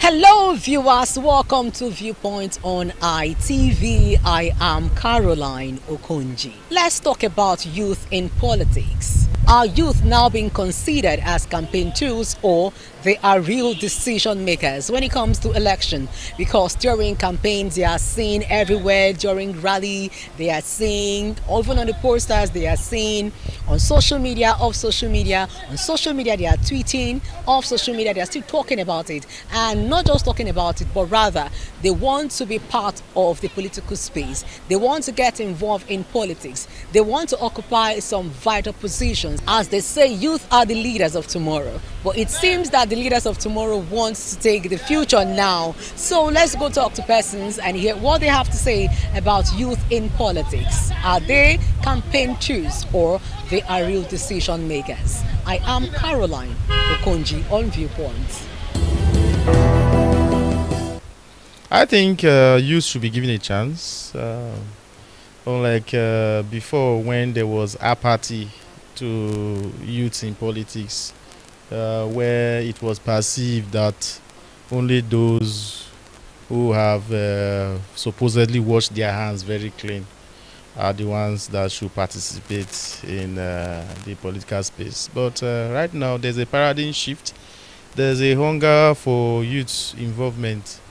But I think also that the youth are not getting it right. You see that a lot of youths who have come up to say they want to participate in politics either being greedy, or they cannot even put themselves together. You know, the problem we are having is the political maturity and ability to carry power. Many people still have not been able to grasp it. There's always a parable I make every time. To whom much power is given, greater responsibility also follows. The ability for you to manage power, either political or spiritual power or whatever, depends on your ability, the ability you have. For example, like myself, I was very, very young. I was around 29 years old when Goodluck Jonathan picked me up and started to nurture me politically through the help of Alhaji Sa'ad Abubakar III, the Sultan. So when we ask, why is the Northerner helping you? Yes, generally you see that a Northerner is somebody that likes to help people grow. You know, and you look at it also, you see that those people who are participating in politics majorly are northern youths. You know, we have more northern youths participating in politics than southern youths. The reason is because the northerners usually like to project their own. They like to make or help the younger ones to grow, you know. But here in the south, we like to push the younger ones down, and we want to have it all. But I think that once that happens, it is now left for the proactive youth who was not invited to the table, but for him to now bring his own table or his own chair and put on the table. You know, so if they don't invite you to the table, then you bring your chair and sit in the table. I think that is what's going to happen in 2027. The youths are getting warmed up, but I will advise caution, because most of the youths that, like I said, are coming up now, they are either money driven or power driven. You must be people driven. That is what leadership is all about. You know, how can they trust you with an office, for example, as small as special assistant, and then you are embezzling there in that small office, as small as that office is? So these are the things we are talking about. How can you be trusted with power? How can you be trusted with an office of the governor that control trillions of naira, when you cannot even control thousands of naira and then be accountable for it? So my advice for the youth: accountability should be their watchword. Number two, they must be selfless. You know, you must be selfless. The youth should warm up and then come into politics, and then also the older ones should also make room for the youths, and also mentor them. Mentorship. Like I have some people now who call me leader. It's not just to call me leader. No, I mentor those people. I show them how politics is being played, and not the dirty politics that has to do with responsibility, you know. So I think the youth will get it right this time. The youth who are mainly involved in politics as we speak are not people who can be used as campaign tools. But then we should get something clearly. Everybody say I'm a politician. Who is really a politician? A politician is not just somebody who plays politics. You know, you can come in as somebody from the motor park, as one of those people they give 5,000 naira to go and scatter ballot boxes. You call yourself a politician. Some people can come in as those people who they see in wards when we go to ward meetings. And then when we are leaving, we share 20,000 for them. And then they say, Rankadede. They call themselves politicians. Why some people who are kingmakers, who neither hold any political office, nor are involved in money, they are kingmakers. These are the politicians. These are the main political figures that you should respect, you know. But then there are some people also who hold public office by voting or by appointment. Then those people are also politicians. So you can see there are many strata that politicians fall into. But however, I'm talking about those people who are kingmakers, and I'm talking about those people who have held political office either by election or by appointment. These are the people I'm talking about here. And I think that the youths who fall in this category of people, I think they are doing well. And I don't think they can be used as tools to shortchange the future of the incoming generation. There is a saying that youth are leaders of tomorrow, and today was yesterday's tomorrow. So if youth are leaders of tomorrow, it then means therefore that when they are involved in politics of today, they are defining their tomorrow. In other words, the involvement of youth in politics in Nigeria today is the best thing that can happen to the country, because if you want to invest, you invest in the youth, the upcoming ones, so that the top will not be extinct. If you don't get the youth engaged in active politics, and the older ones that eventually fade off, how do you fill the gap? Therefore, it is very, very important that we allow the youth to participate and make themselves useful. And if you check the government of our performing governor, Senator Monday Ukpebo, you will find out that almost 60% of the persons in the government are youths. And that is because they believe they have something to offer. The earlier they start to participate in governance, the better. So to me, involving youths in politics in any country, not only Nigeria, is the best investment you can make. To me, no youth worth his name or his presence in this world will turn himself to a tool, except if from the beginning he chooses to be a tool. And in other words, if you are a youth and you believe in participating in politics, yes, in every leadership there is followership, but that followership does not mean you are a tool. It may be a way of pupillage. It may also be a way of learning the ropes, so that when the older ones are getting off the stage, then you come in. Therefore, no youth that knows his worth and his creation will turn himself to a tool in the hands of others. And in any case, politics has gone dynamic, has gone quite very on the populist side, to the extent that you can no longer go into brigandage to gain power. You must be grassroots oriented. You must be in tune with the people at the grassroots, and you must know what the people are talking about and what they need, so that when eventually you come forward to say you want to vie for a public office, they know you and you know them. If they accept you, you go. If they don't accept you, even if you hired all the tools, you will not get it. We need young people at the age of 40, 50 who can also work for us as a leadership in a federal constituency. Someone that is representing us like Charity Agoba William.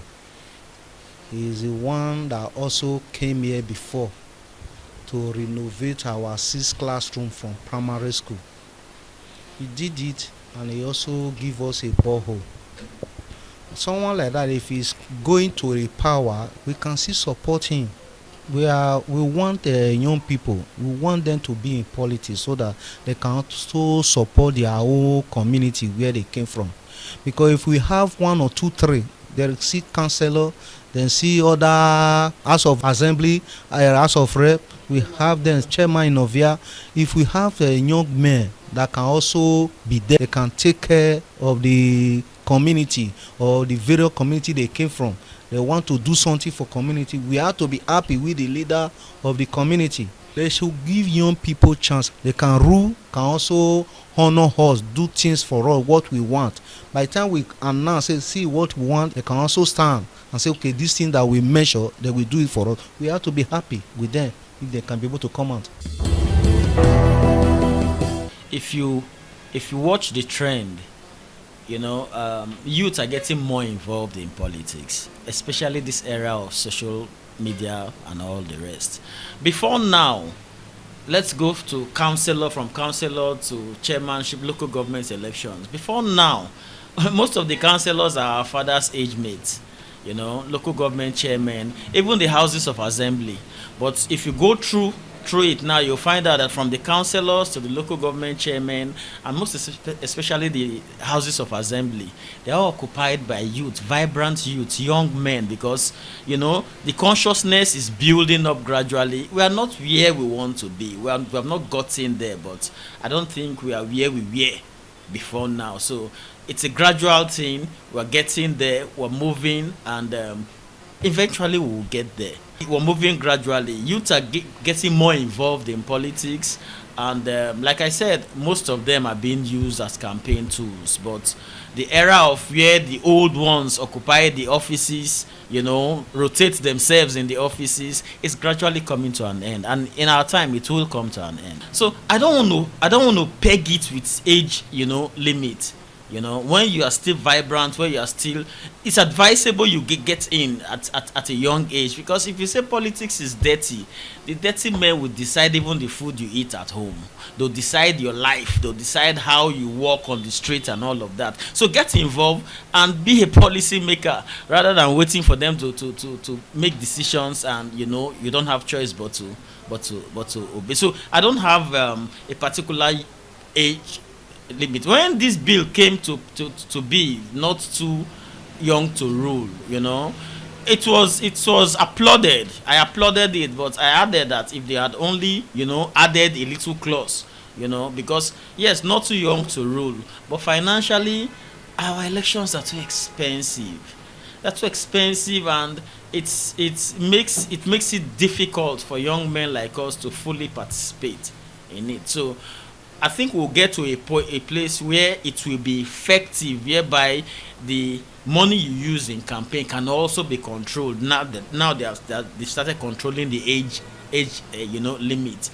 So we'll get there. It's all encompassing. We shouldn't leave it for those godfathers. Young people should be given opportunity, but young people with experience, not just any youth will vie for certain positions. Certain positions should be given to experienced young people, because these offices are offices that need your agility, your vibrancy, your youthfulness. But it is not all youth that can, sincerely occupy certain positions. Else, we'll go back to where we are coming from. So experience matters, experience counts, antecedents count. When you come out to say, I am vying for XYZ position, first and foremost, the first thing some of us look is your antecedents, irrespective of whether you're a youth or not.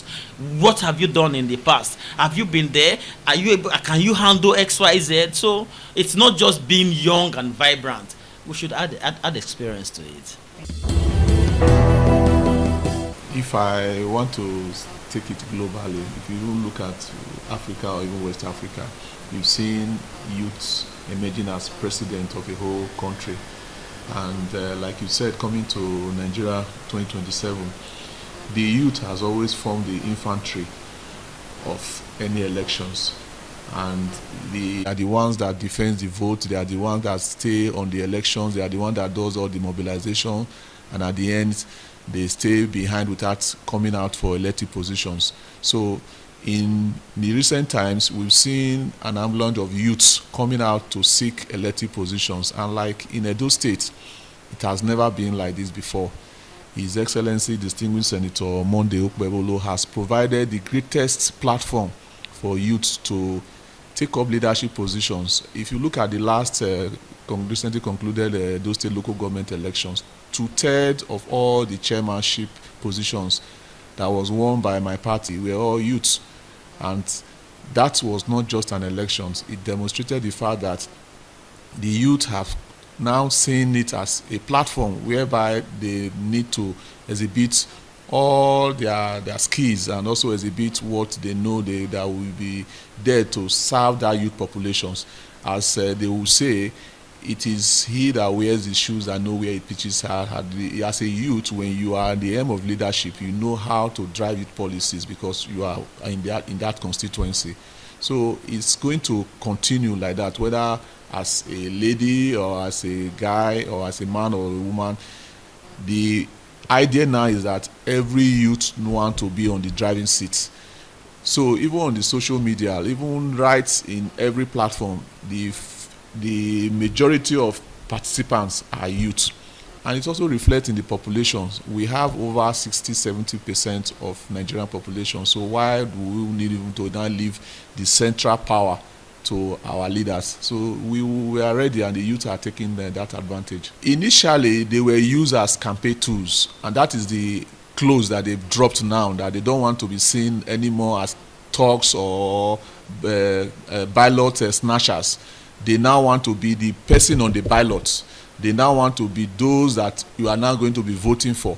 And that is why, whether in the local government, in the House of Representatives, in the Senate, youth are now taking up those elected positions. So they are now being voted for, not them carrying ballot papers or now being taken as thugs or mobilizers for other members of the society or the political class. So the youth are now taking the central stage by themselves now.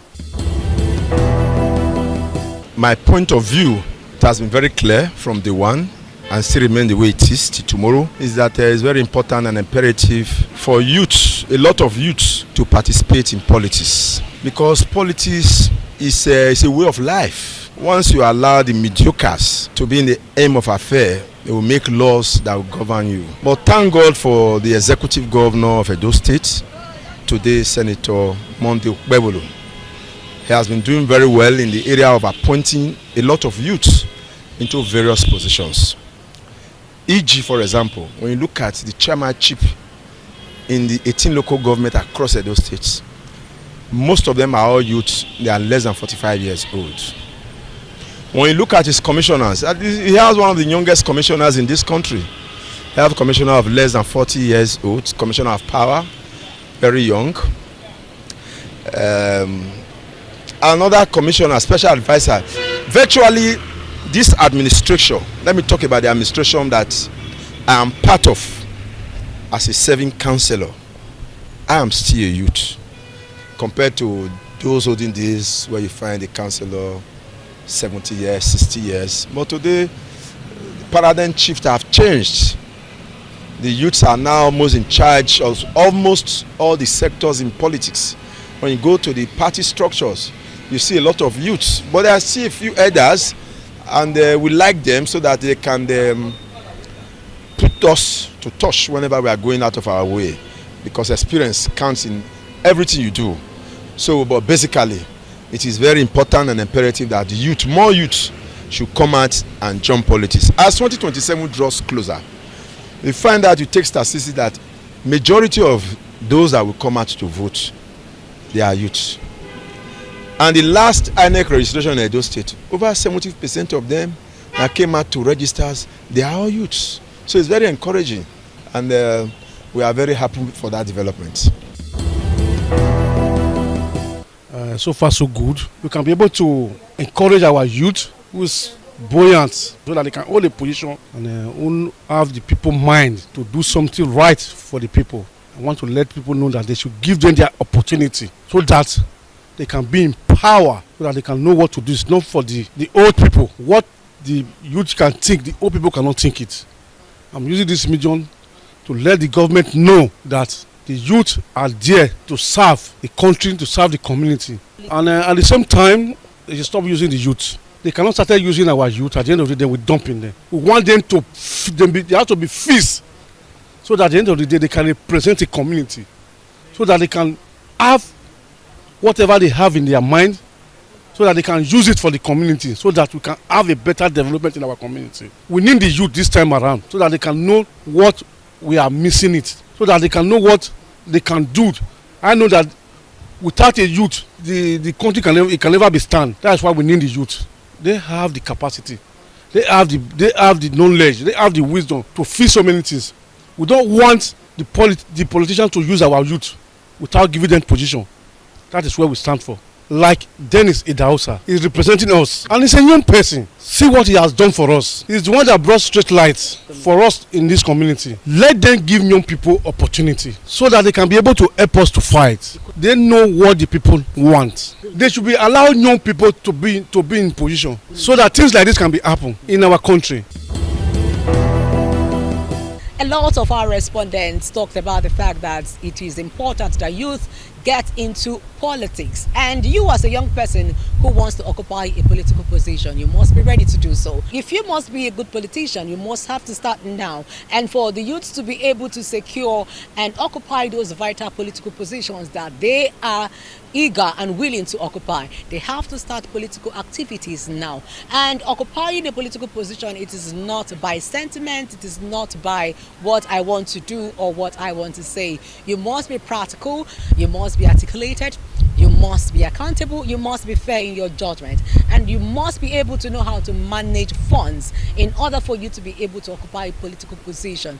And not just to say as a youth you want to go into politics, you must also have to have that political experience. You have to get involved in order to be grounded in politics. It is a Viewpoint on ITV. I am Caroline Okonji, saying to you many thanks for watching and bye for now.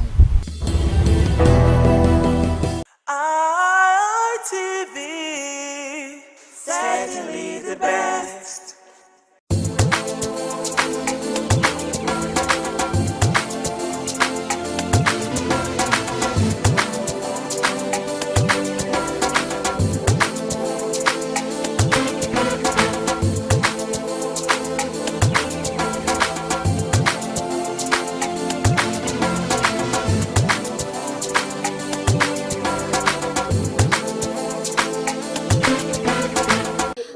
To another edition of Market Survey here on Independent Television. I am Stephanie Notot-Yua. The rainy season is here, and this year's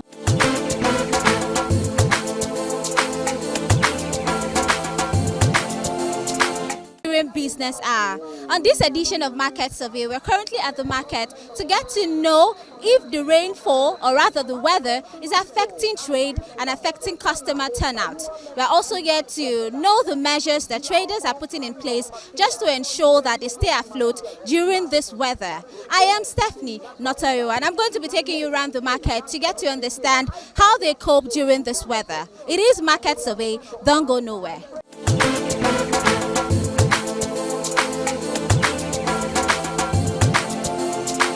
The rainy season is here again, bringing much needed relief from the scorching heat. Across many parts of Nigeria, dark clouds now gather almost daily, followed by steady rainfall that nourishes crops, fills rivers and cools the environment. While the rain are often welcomed by farmers, the story is quite different in many markets where thousands of traders depend on daily sales to earn a living. For many business owners, the weather has become both a blessing and a challenge. Every morning, markets gradually come alive as traders arrange their goods, hoping for a productive day. But these days, the weather has become increasingly unpredictable. A bright sunny morning can suddenly turn into a heavy rainfall within minutes. This uncertainty has forced many traders to constantly monitor the skies while attending to customers. Whenever dark clouds begin to gather, many quickly rush to cover their goods with tarpaulins, nylon sheets or umbrellas. Some temporarily suspend sales until the rain stops. Others struggles to prevent water from reaching their product. Across several markets, rains is becoming more noticeable. Customers now spend less time shopping whenever rain begins. Instead of moving freely from one shop to another, many buyers either postpone their shopping or return home earlier than planned. This has reduced the number of daily customers for many businesses. For traders who depend on daily income, every missed customer represents a missed opportunity. Some say business now moves slower compared to the dry season.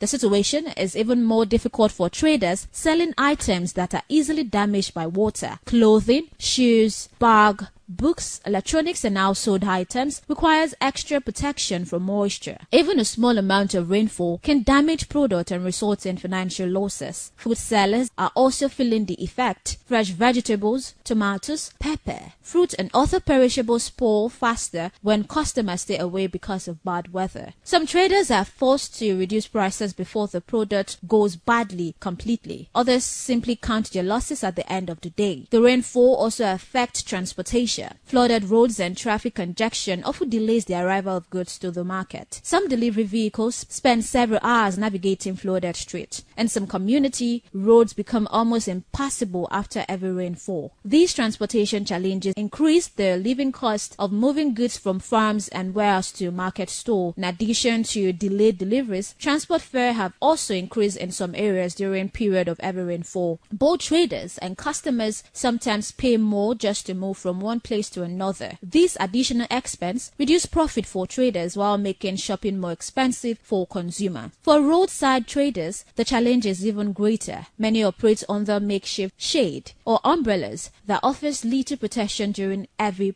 downpour. Strong winds sometimes blow away covers, exposing goods directly to the rain. Others are faced to pack up immediately, completely, and wait for better weather. Street vendors who sell snacks, drinks, and cooked food also experience reduced patronage whenever rain keeps people indoors. Many customers prefer staying home rather than going out unless absolutely necessary. As a result, sales often drop significantly on rainy days. Business owners operating open-air restaurants also face difficulties. Outside seating areas become unstable during rainfall. Some customers cancel plans to eat outside, leading to fewer sales. Even those running small kiosks must constantly clean up waters that enters their shop after every rain. The rainy season also affects artisans and service providers. Despite these challenges, traders continue to find creative ways to keep their businesses running. Many have invested in stronger umbrellas and waterproof canopies. Others now use thicker tarpaulins to protect their goods. Some traders have raised their display tables to prevent flood water from reaching their product. Others carefully arrange goods on shelf instead of placing them directly on the ground. Some traders now store sensitive items inside plastic containers or waterproof packaging. These simple measures help reduce losses caused by unexpected rainfall. Technology is also playing an important role. Many traders regularly clear drainage channels around their shops to allow water flow freely. This helped reduce flooding around business premises. Some market association organize environmental sanitation exercises to keep pathway clean and prevent blocked drainage system. Despite unpredictable weather, rising transportation costs, and declining customer turnout, many remains determined to keep their businesses alive. Every raining days present new challenges, but also new opportunities for innovation and adaptation. For many traders, success is no longer determined only by what they sell, but also how quickly they respond to changing conditions.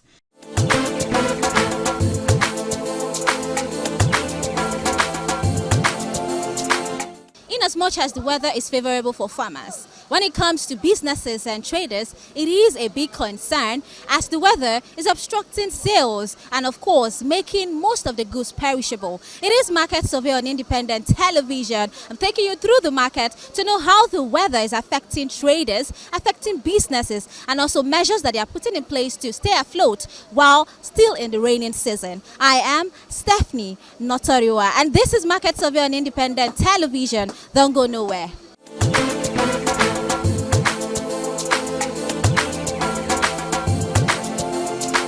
Not see, I say, not see tomatoes I carry now. If they break up, if I dare say I show just now, I not go break.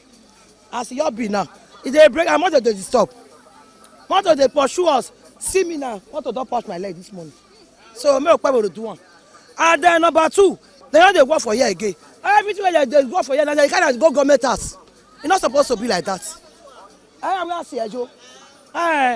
They go more block and they can't go government house. Everything they do for here now, they can't go government house. So as you take for sure for a market, now make call them sorry. It's not good like that. Men still do and make we enter inside market. It's not good. See now, if you have to stay now, about 10 months to go past now. They pursue now, they go push you. They go they push you.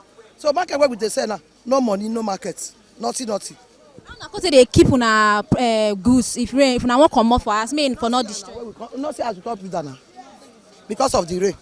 I make a computer like this. And rain see the enter. Not see see the enter inside. So we beg of power.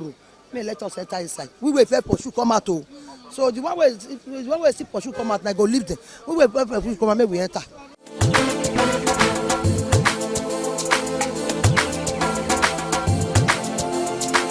Rain they beat us. Our market rain they beat and rain they swallow our market. May can't do the market for now we they beg and for. Say may can't do it for us so. We will take money by low. We not see the money, no market. Now we they beg and for.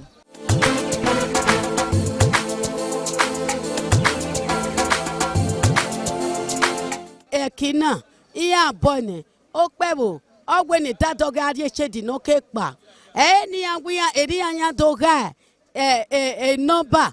Aga ilaone they can be able to number it to the way ni agwalo. Because here where with the number or say confusion. Like my own store now, menya kwe no mabe mwe. A store memory.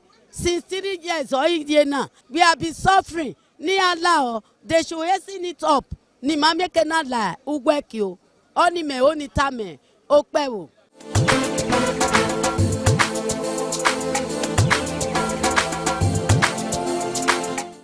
Where they affect us. Even this thing where they mold here now, block where they mold, they pack everything go back. I don't know why. So we they shout every day. Nowhere to shade now, nowhere to shade, nowhere to say anything, no market. Block where they say they want to work for a cyber market, they pack and go back again. So now waiting I see be that. So me don't understand the block where they pack, they go back. I don't understand.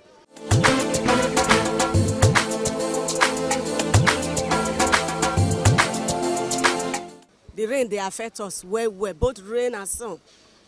Nowhere to stay. We are in, our enemy is in bondage. Should you understand? We don't understand UNA, our government, how they treat us. Now, since UNA pursue us, come out for inside market.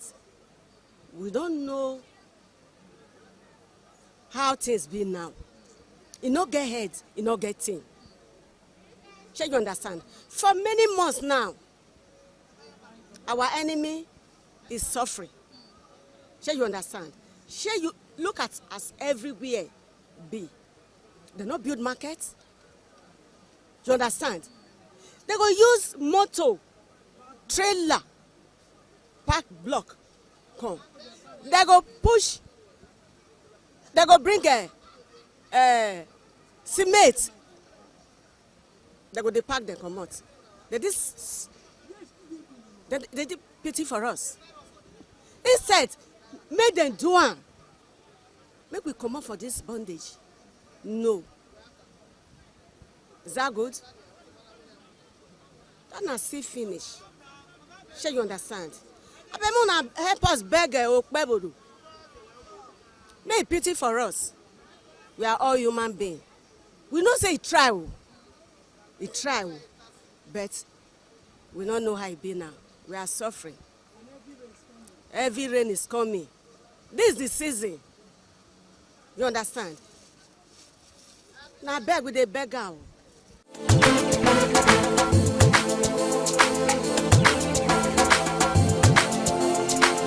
I bet we beg the governor may repair the market for us. May we enter. We dey suffer. You not be small. Rain too much. Sun, you know see us everywhere. Be so now beg we dey. May do am for us. May we enter.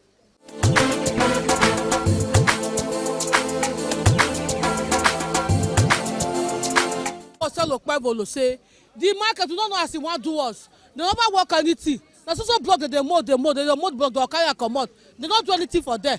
They don't use the market to block industry. I beg me come see us to see where we don't defeat again. So where they beat us all the time. See grass, see everywhere. Customers when they see them again. Now grace of God we take they sell for here.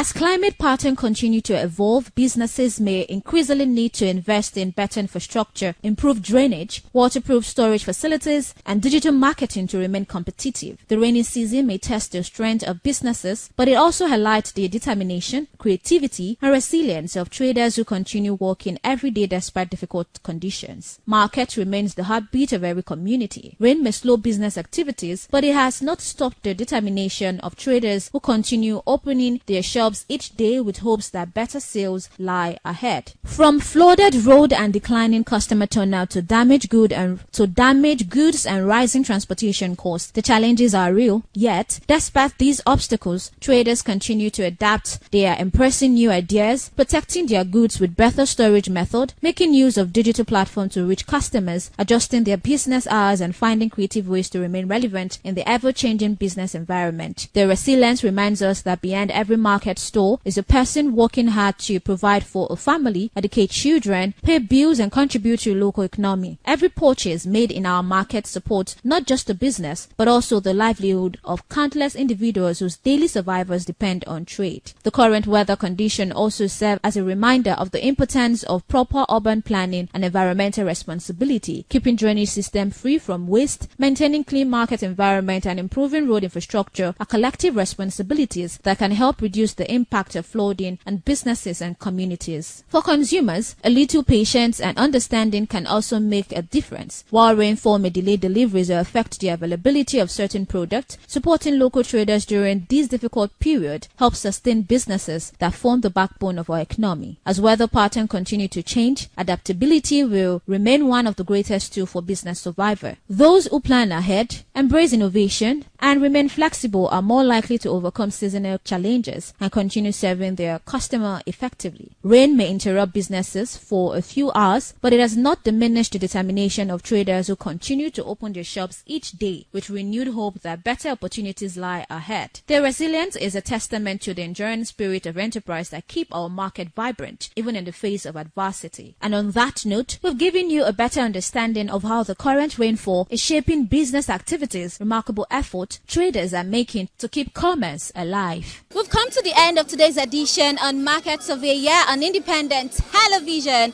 And of course, you've seen and you've heard that of course the raining weather, or rather the raining season, is affecting trade as traders are clamoring for change during this period. I am Stephanie Notoriua. Thanking you so much for staying tuned.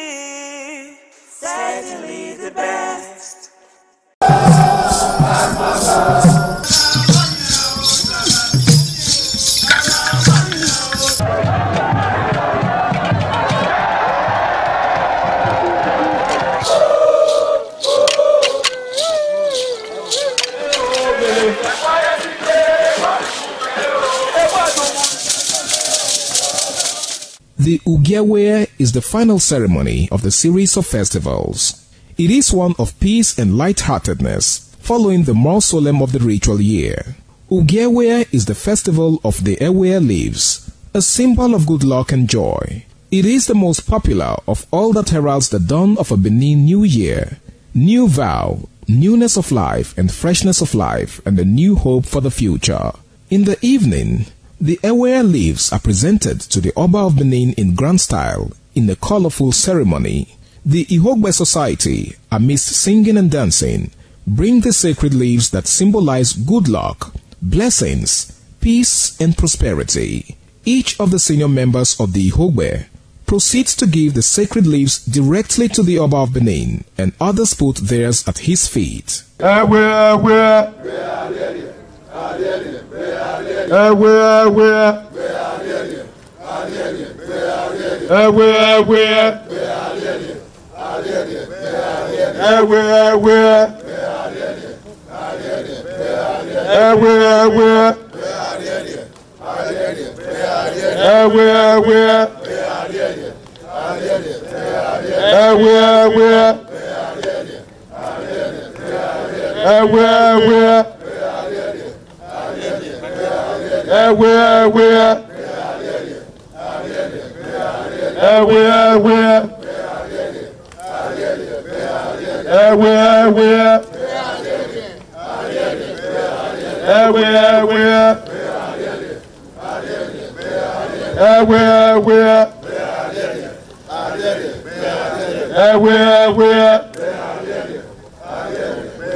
some days, there comes the Ugemobo Festival, which the Oba celebrates outside the palace gate.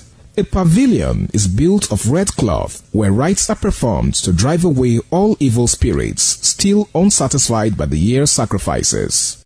The Emobo Festival is to commemorate an event in Benin history which dates back to 1504 AD.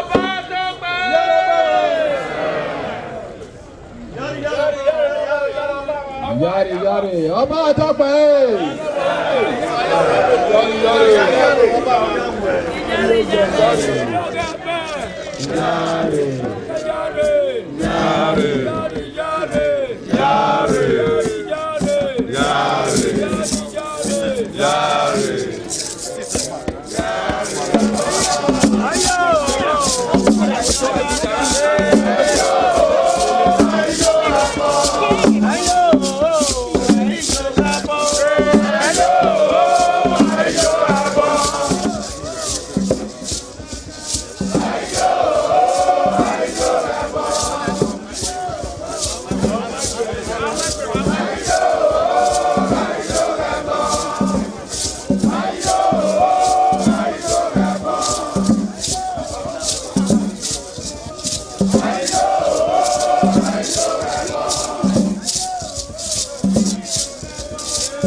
The Oba of Benin added a colorful mood to the year's celebration as he walks round the city center amidst cheers.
Hello viewers, welcome to Viewpoint on ITV. I am Caroline Okonji, and on today's edition of the Viewpoint, we're going to be talking about the special criminal court that was actually established by the Edo State administration. We will illustrate their activities since its inception, the purpose with which it was established, the benefit of the court to the citizens. That is basically all we're going to be looking at on today's Viewpoint. I am Caroline once again on Viewpoint. Let's go talk to some persons and hear what they have to say about the establishment of the special criminal court by the Edo State government. I think as far as policy on paper goes, it's a great initiative, and it's something I support the concepts and the initiative. In advanced nations of the world, you have different courts for many different, shades of crimes and criminality. And the whole idea is to speed adjudication and ensure that justice quickly gets to the people. But I always have a problem with implementation of good concepts and policies, especially when they are knee-jerk policies that are set up without properly thinking through and factoring in the sustainability quotient. I think that's where we have an issue. So far, it's been a lot of jamboree. We've not been able to get a real framework of any value to say, this is how it's going to run post the governor, for instance. It's just been like a task force instead of an institution. You see, special courts should be integral institution in the state that would outlive the government. So it is to that extent, I don't want to discourage the governor. I just want to advise that he brings in more legal experts, and if possible, understudy advanced nations where these things work. We need special courts. In fact, we need more special courts for related offense. A situation where you are crowding a traffic offender and a felon, somebody who has committed felony, in the same courtroom, waiting turns.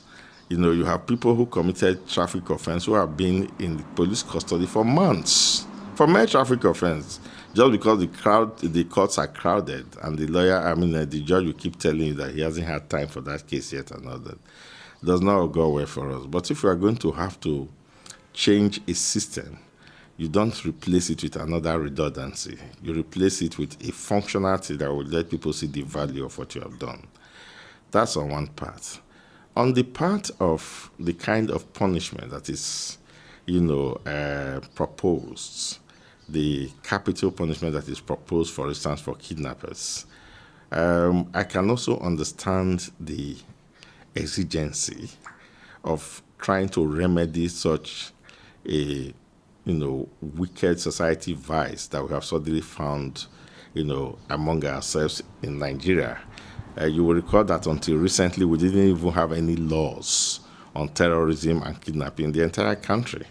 Until very recently when our National Assembly had to pass that. So you can understand that such exigency would overwhelm us.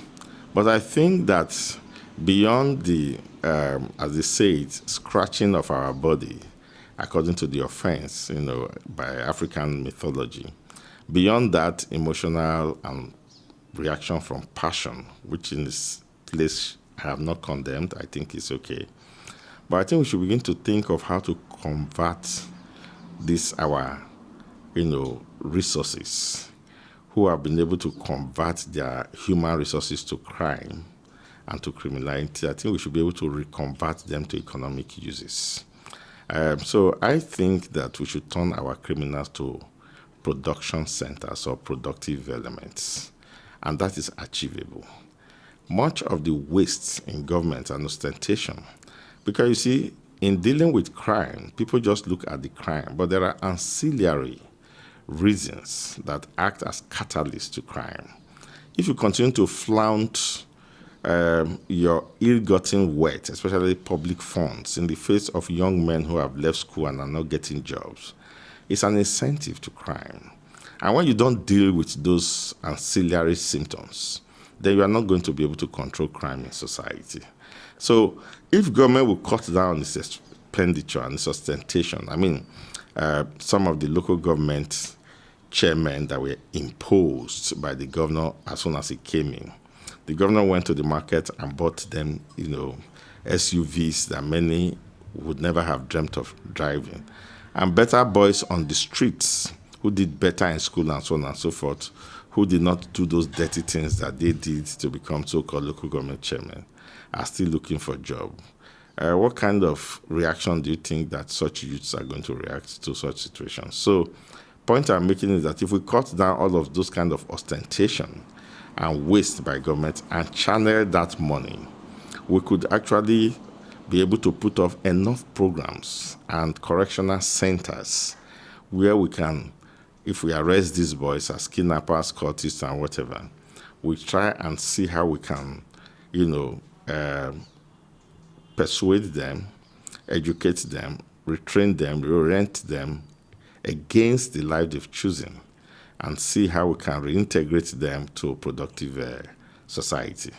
Because to put all of the blame on the criminals, and I'm very much against criminality and crime, to put all of the blame on criminals in our society is to be unfair to justice and equity.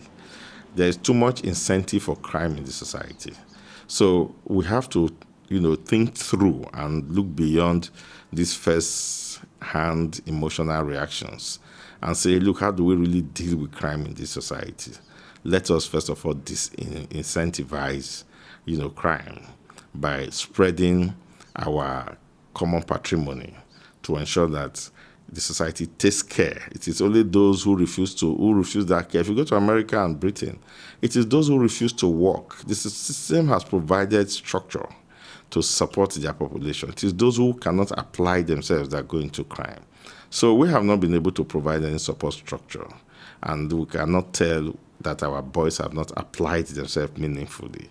So rather than just take them and waste them under the hands of bullets and then do that publicly, I'm also against killing people publicly. I don't know if that is part of the overall policy, but the governor mentioned it, that they will be killed here at Ring Road. When you do that, you are going to desensitize people towards violence.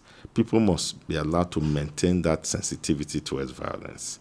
If you begin to show youths murder, well, maybe it's not murder now, whatever name you call it, and you begin to kill criminals publicly, it will get to a time it will no longer mean anything to young ones to see life taken or for themselves to take lives. And not to desensitize them. They should still maintain that sensitivity.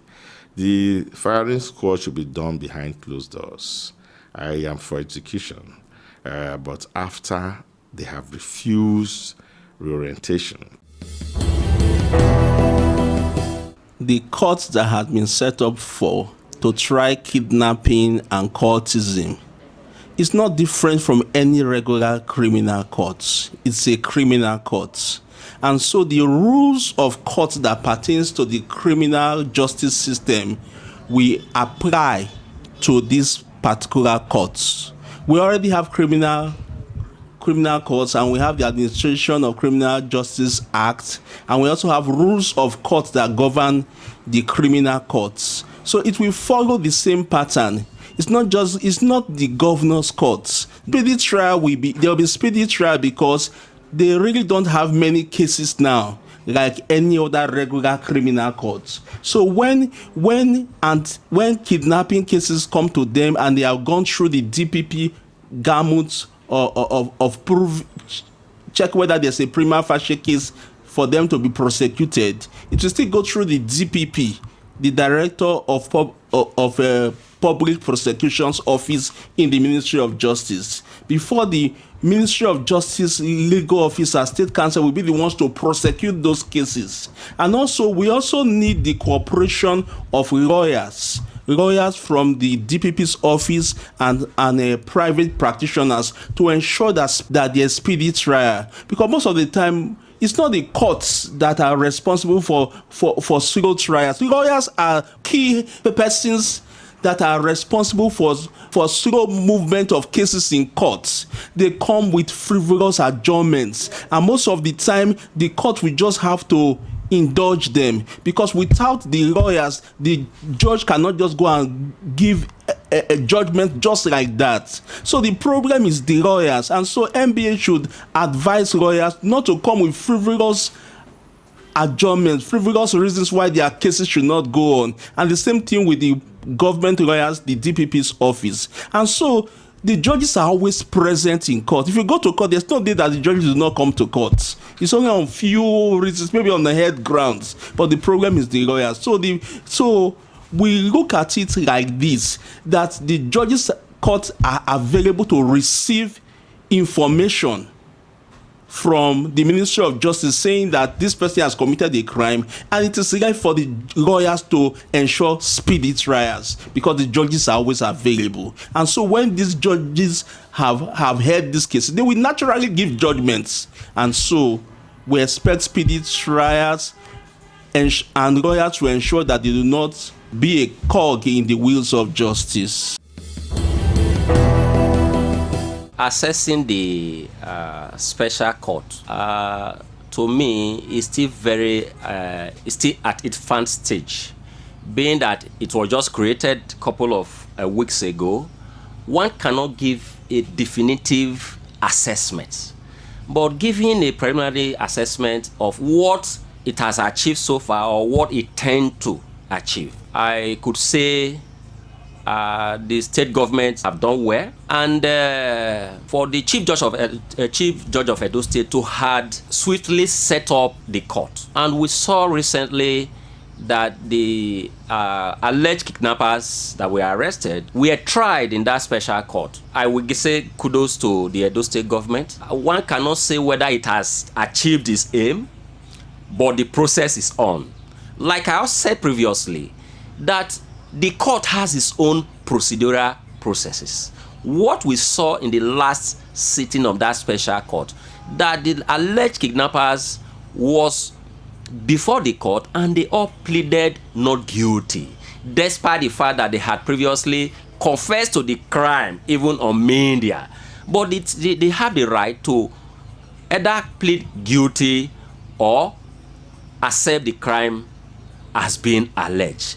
But as a procedural processes, when a suspect or a defendant before a court plead not guilty to a crime, the court will refer to Department of Public Prosecution for advice. That is why I said earlier that the 2 ways as said by the governor, it is not feasible for the court to hear a criminal case and dispense judgment within 2 weeks. Sometimes it takes days or weeks or months for the DPP to look into the issue and advise whether the accused persons have case to answer or not. We are monitoring keenly the activities and the processes of this special court. As civil rights activists, like I said, we are more concerned about the fundamental right of citizens. We wouldn't want a situation whereby the process will be abused by the state actors. We wouldn't want innocent citizens to be victimized by that special court, because we have seen recently that even the police and security agencies will now arrest innocent citizens and threaten them to either part way with money or they will be charged to that special court. That is what is trending. But in all, we will ensure that we work in synergy with the government and the judiciary to ensure that the special court that is set up to try the alleged kidnappers, cultists, and terrorists achieve its aim without abusing the process. Special court means courts that have been set up or tribunals that have been set up to handle specific matters or issues of concern that are specific or peculiar to certain issues. this is not the first of its kind in the country and also in Edo State. Before, you can see special court like the robbery tribunal that was set up in 1970, yes, to try robbery cases so that they can be treated expediently.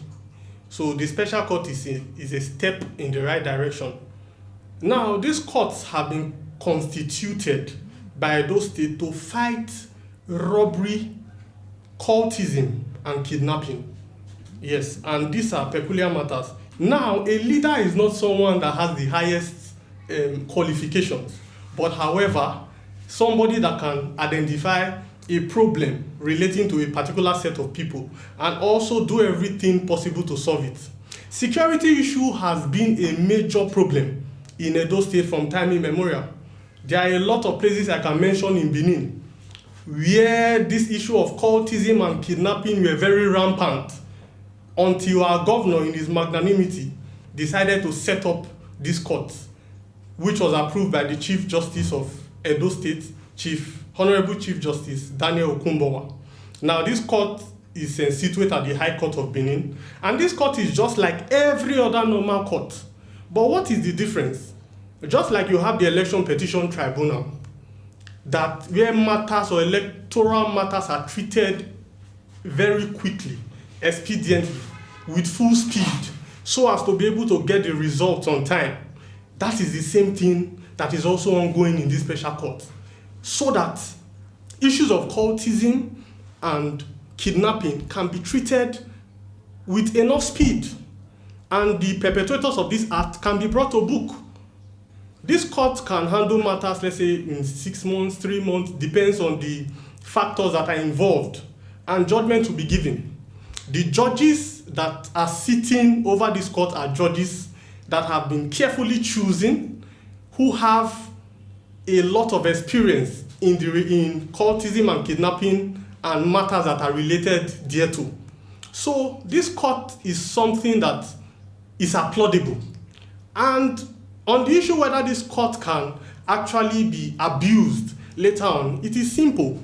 The laws that set up these special courts are also the laws that also regulate the normal high courts. The only difference is the time frame for these matters to be handled and settled, which is the Criminal Code and the Administration of Criminal Justice Act.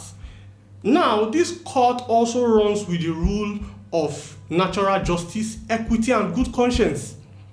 This court also runs with fair hearing. It's not like, oh, a criminal is just carried there and at the end of the day he's tried and is convicted. No, the same processes will be followed. Everything that ought to be done in a normal court will be done. And if these people are found wanting, they will be brought to book. So they are working and proper investigations are being carried out to make sure that these criminals are apprehended. Why? For the safekeeping. Okay, what is the primary responsibility of a government? It is the protection of life and properties. Yes, if a government cannot protect the life and properties of the citizen, that government has failed. This special court to try criminal matters relating to kidnapping and cultism. So nobody is happy when he's kidnapped, and nobody is happy with the monstrous, the satanic activity of court-related killings. It was about two years precisely. Yes, 2 years precisely. This was where a young man was killed. You understand that created unnecessary tension and panic in this area. Yes, with the creation or establishment of these special criminal courts, if we are sincere with ourselves, we should tell ourselves the truth that court-related killings has reduced drastically, and even the activities of kidnapping has even reduced drastically. Yes, what I am pessimistic about is the issue that the police is now taking undue advantage to even plant fears in the mind of the people to further extort them. That this creation of special courts, if if you don't cooperate with us, we'll charge you there, and you know that the governor is interested in the matter. You understand? The suspect will just go and look for money one way or the other to settle his way out. That is not the philosophy of the creation or the establishment of the special criminal courts. The courts was established to try matters related to kidnapping and court-related killings, and it should not be an issue that will not give impetus to security agencies to extort the people. For me, we have experienced it. We are not happy. Yes, that is why all hands must be on deck to support the administration of Senator Modu Bevolo to ensure that real kidnappers, yes, are arraigned or are charged to that special criminal court, and are real confessed courtists are charged to this special criminal court that will send further signal to people, to kidnappers, that those states is no longer comfortable. It will send signal to courtists that those states is no longer conducive for the activities of courtesan or court-related activities. Well, first of all, let's commend the governor for doing what he thinks is necessary to checkmate insecurity in this state. Because before he came in, the situation was very bad, and the insecurity level in this country was almost, in this state in particular, was almost unbearable. People were just being killed and slaughtered like as if they didn't matter. So he has done a lot to checkmate insecurity, but there's still more to be done. I think that is why he has brought in the special court, so that in addition to arresting these persons, as soon as they are arrested, they should be given justice as demanded by law. We shouldn't just go and put them in the cell, because what we used to have is you just arrest somebody, go and put him in detention. After a while, maybe you get remand. Maybe if you are lucky, after a year he is out. Sometimes many things happen. The person, you just see him back in the society. So that is what the governor wanted to checkmate, or wants to checkmate.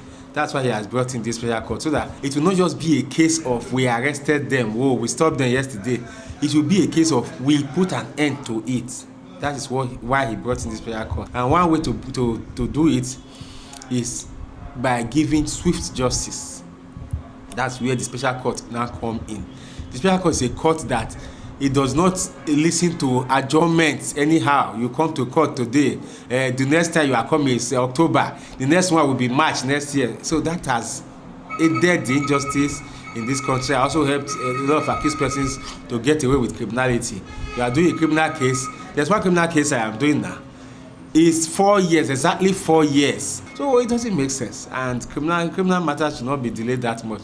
Criminal matters are matters that by nature, investigation has been done. You have come to a conclusion on where things stand. You already have an idea of where everybody is standing. Just go ahead and do the case.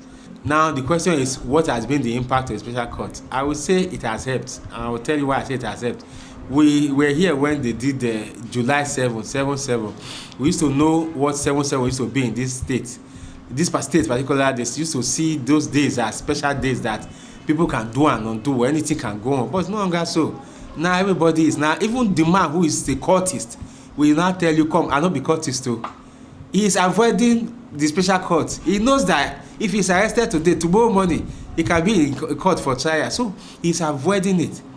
I am aware that these people who were caught at the vegetable market for kidnapping that day, they have also been taken to that court, and their case has been sent to DP for advice, and swift advice is also to be expected from the DP's office, so that these people will not just go and stay in detention 3-6 months when nobody is looking, then they are released and they are sent back to society. No, special court is there to give you sharp justice. If you commit today, tomorrow you may be facing court. In another 1 month time, we may be hearing your judgment. So people are now more careful. However, there are some areas we need to also watch out for. The area of police now using special court to extort people is getting on the rise. That's where I feel people like the NBA, human rights organizations, need to wake up. Before any small thing that happens now, before you even argue with policemen, they will tell you, if you do anything now, we'll change this case for you. We'll change it for you. You'll see yourself in special court. A matter that does not involve special courts, they will find a way to wrap it up, and before you know, they are arresting you for courtism. No evidence of the courtism. They are arresting you for kidnapping. No evidence of the kidnapping. Just to harass, intimidate, and threaten people. Matters that should go to special courts should actually be matters that have gone through police to the DPP's office. It shouldn't even come from police to the special court. It should be through the police to the DPP's office. The DPP has screened it. It is the DPP that is going to try the person, not the police. It is the DPP that knows, is there any evidence that I can use to convict this person if I go to special court? Not for police to just from their office take somebody to special court. So I think we need to checkmate that part. We should remove the power of police completely from the special court. Because police, that we know, we know where we are coming from, we know those who we are. A policeman will tell you to your face, I know you didn't commit any offense. I know you didn't commit any offense. You will still be there another 1 month because you have not done what you're supposed to do. I have said it, not like I was told. All matters go through DPP. Then the DPP, of course, DPP is a staff of the state government, direct staff. Unlike the police, that is not a staff of the state government. The DPP is a direct staff. He answers to the governor. The governor can call him to certain matters. So he can now work within the mandate of law because he knows what the law. DPP is a man who studied law and he has gravitated through the rigors of criminal justice to get to that office. He didn't just wake up suddenly and was made DPP. He has grown in the ranks. So when you now say, oh, this person is DPP, he has the ability to look at the file and say, this file is a file for special court. This one is not for special court. So that's one area I feel we should be very careful with. We shouldn't allow the special courts to become the tool for the police to extort our young boys. That's what it has become suddenly, but we should checkmate that one and ensure that on our own part, we keep the society safe from these kidnappers and courtists. Finally, before I leave you, let me just add this one. Courtism and kidnapping, they are offenses that are based on evidence. They are not offenses that are based on hearsay. Because of the serious nature of those offenses, we should not just be, police should be, it has come to a point where we should bar police from arresting people from hearsay when it comes to courtism and kidnapping. Once somebody say, I know that my neighbor, somebody that you and I, we have issue, you insulted my wife, I insulted your wife, I will not go and report that you are a courtist. The police should not make any arrest. Having heard what some legal practitioners and some activists and citizens had to say about the establishment of the special criminal courts by the Edo State Administration, while some are still applauding the administration for establishing the court, some are still saying that the purpose with which the court was actually established should not be abused and security agencies shouldn't use that as an opportunity to intimidate and exploit citizens of their rights. It is a Viewpoint on ITV. I am Caroline Okonji saying to you many thanks for watching.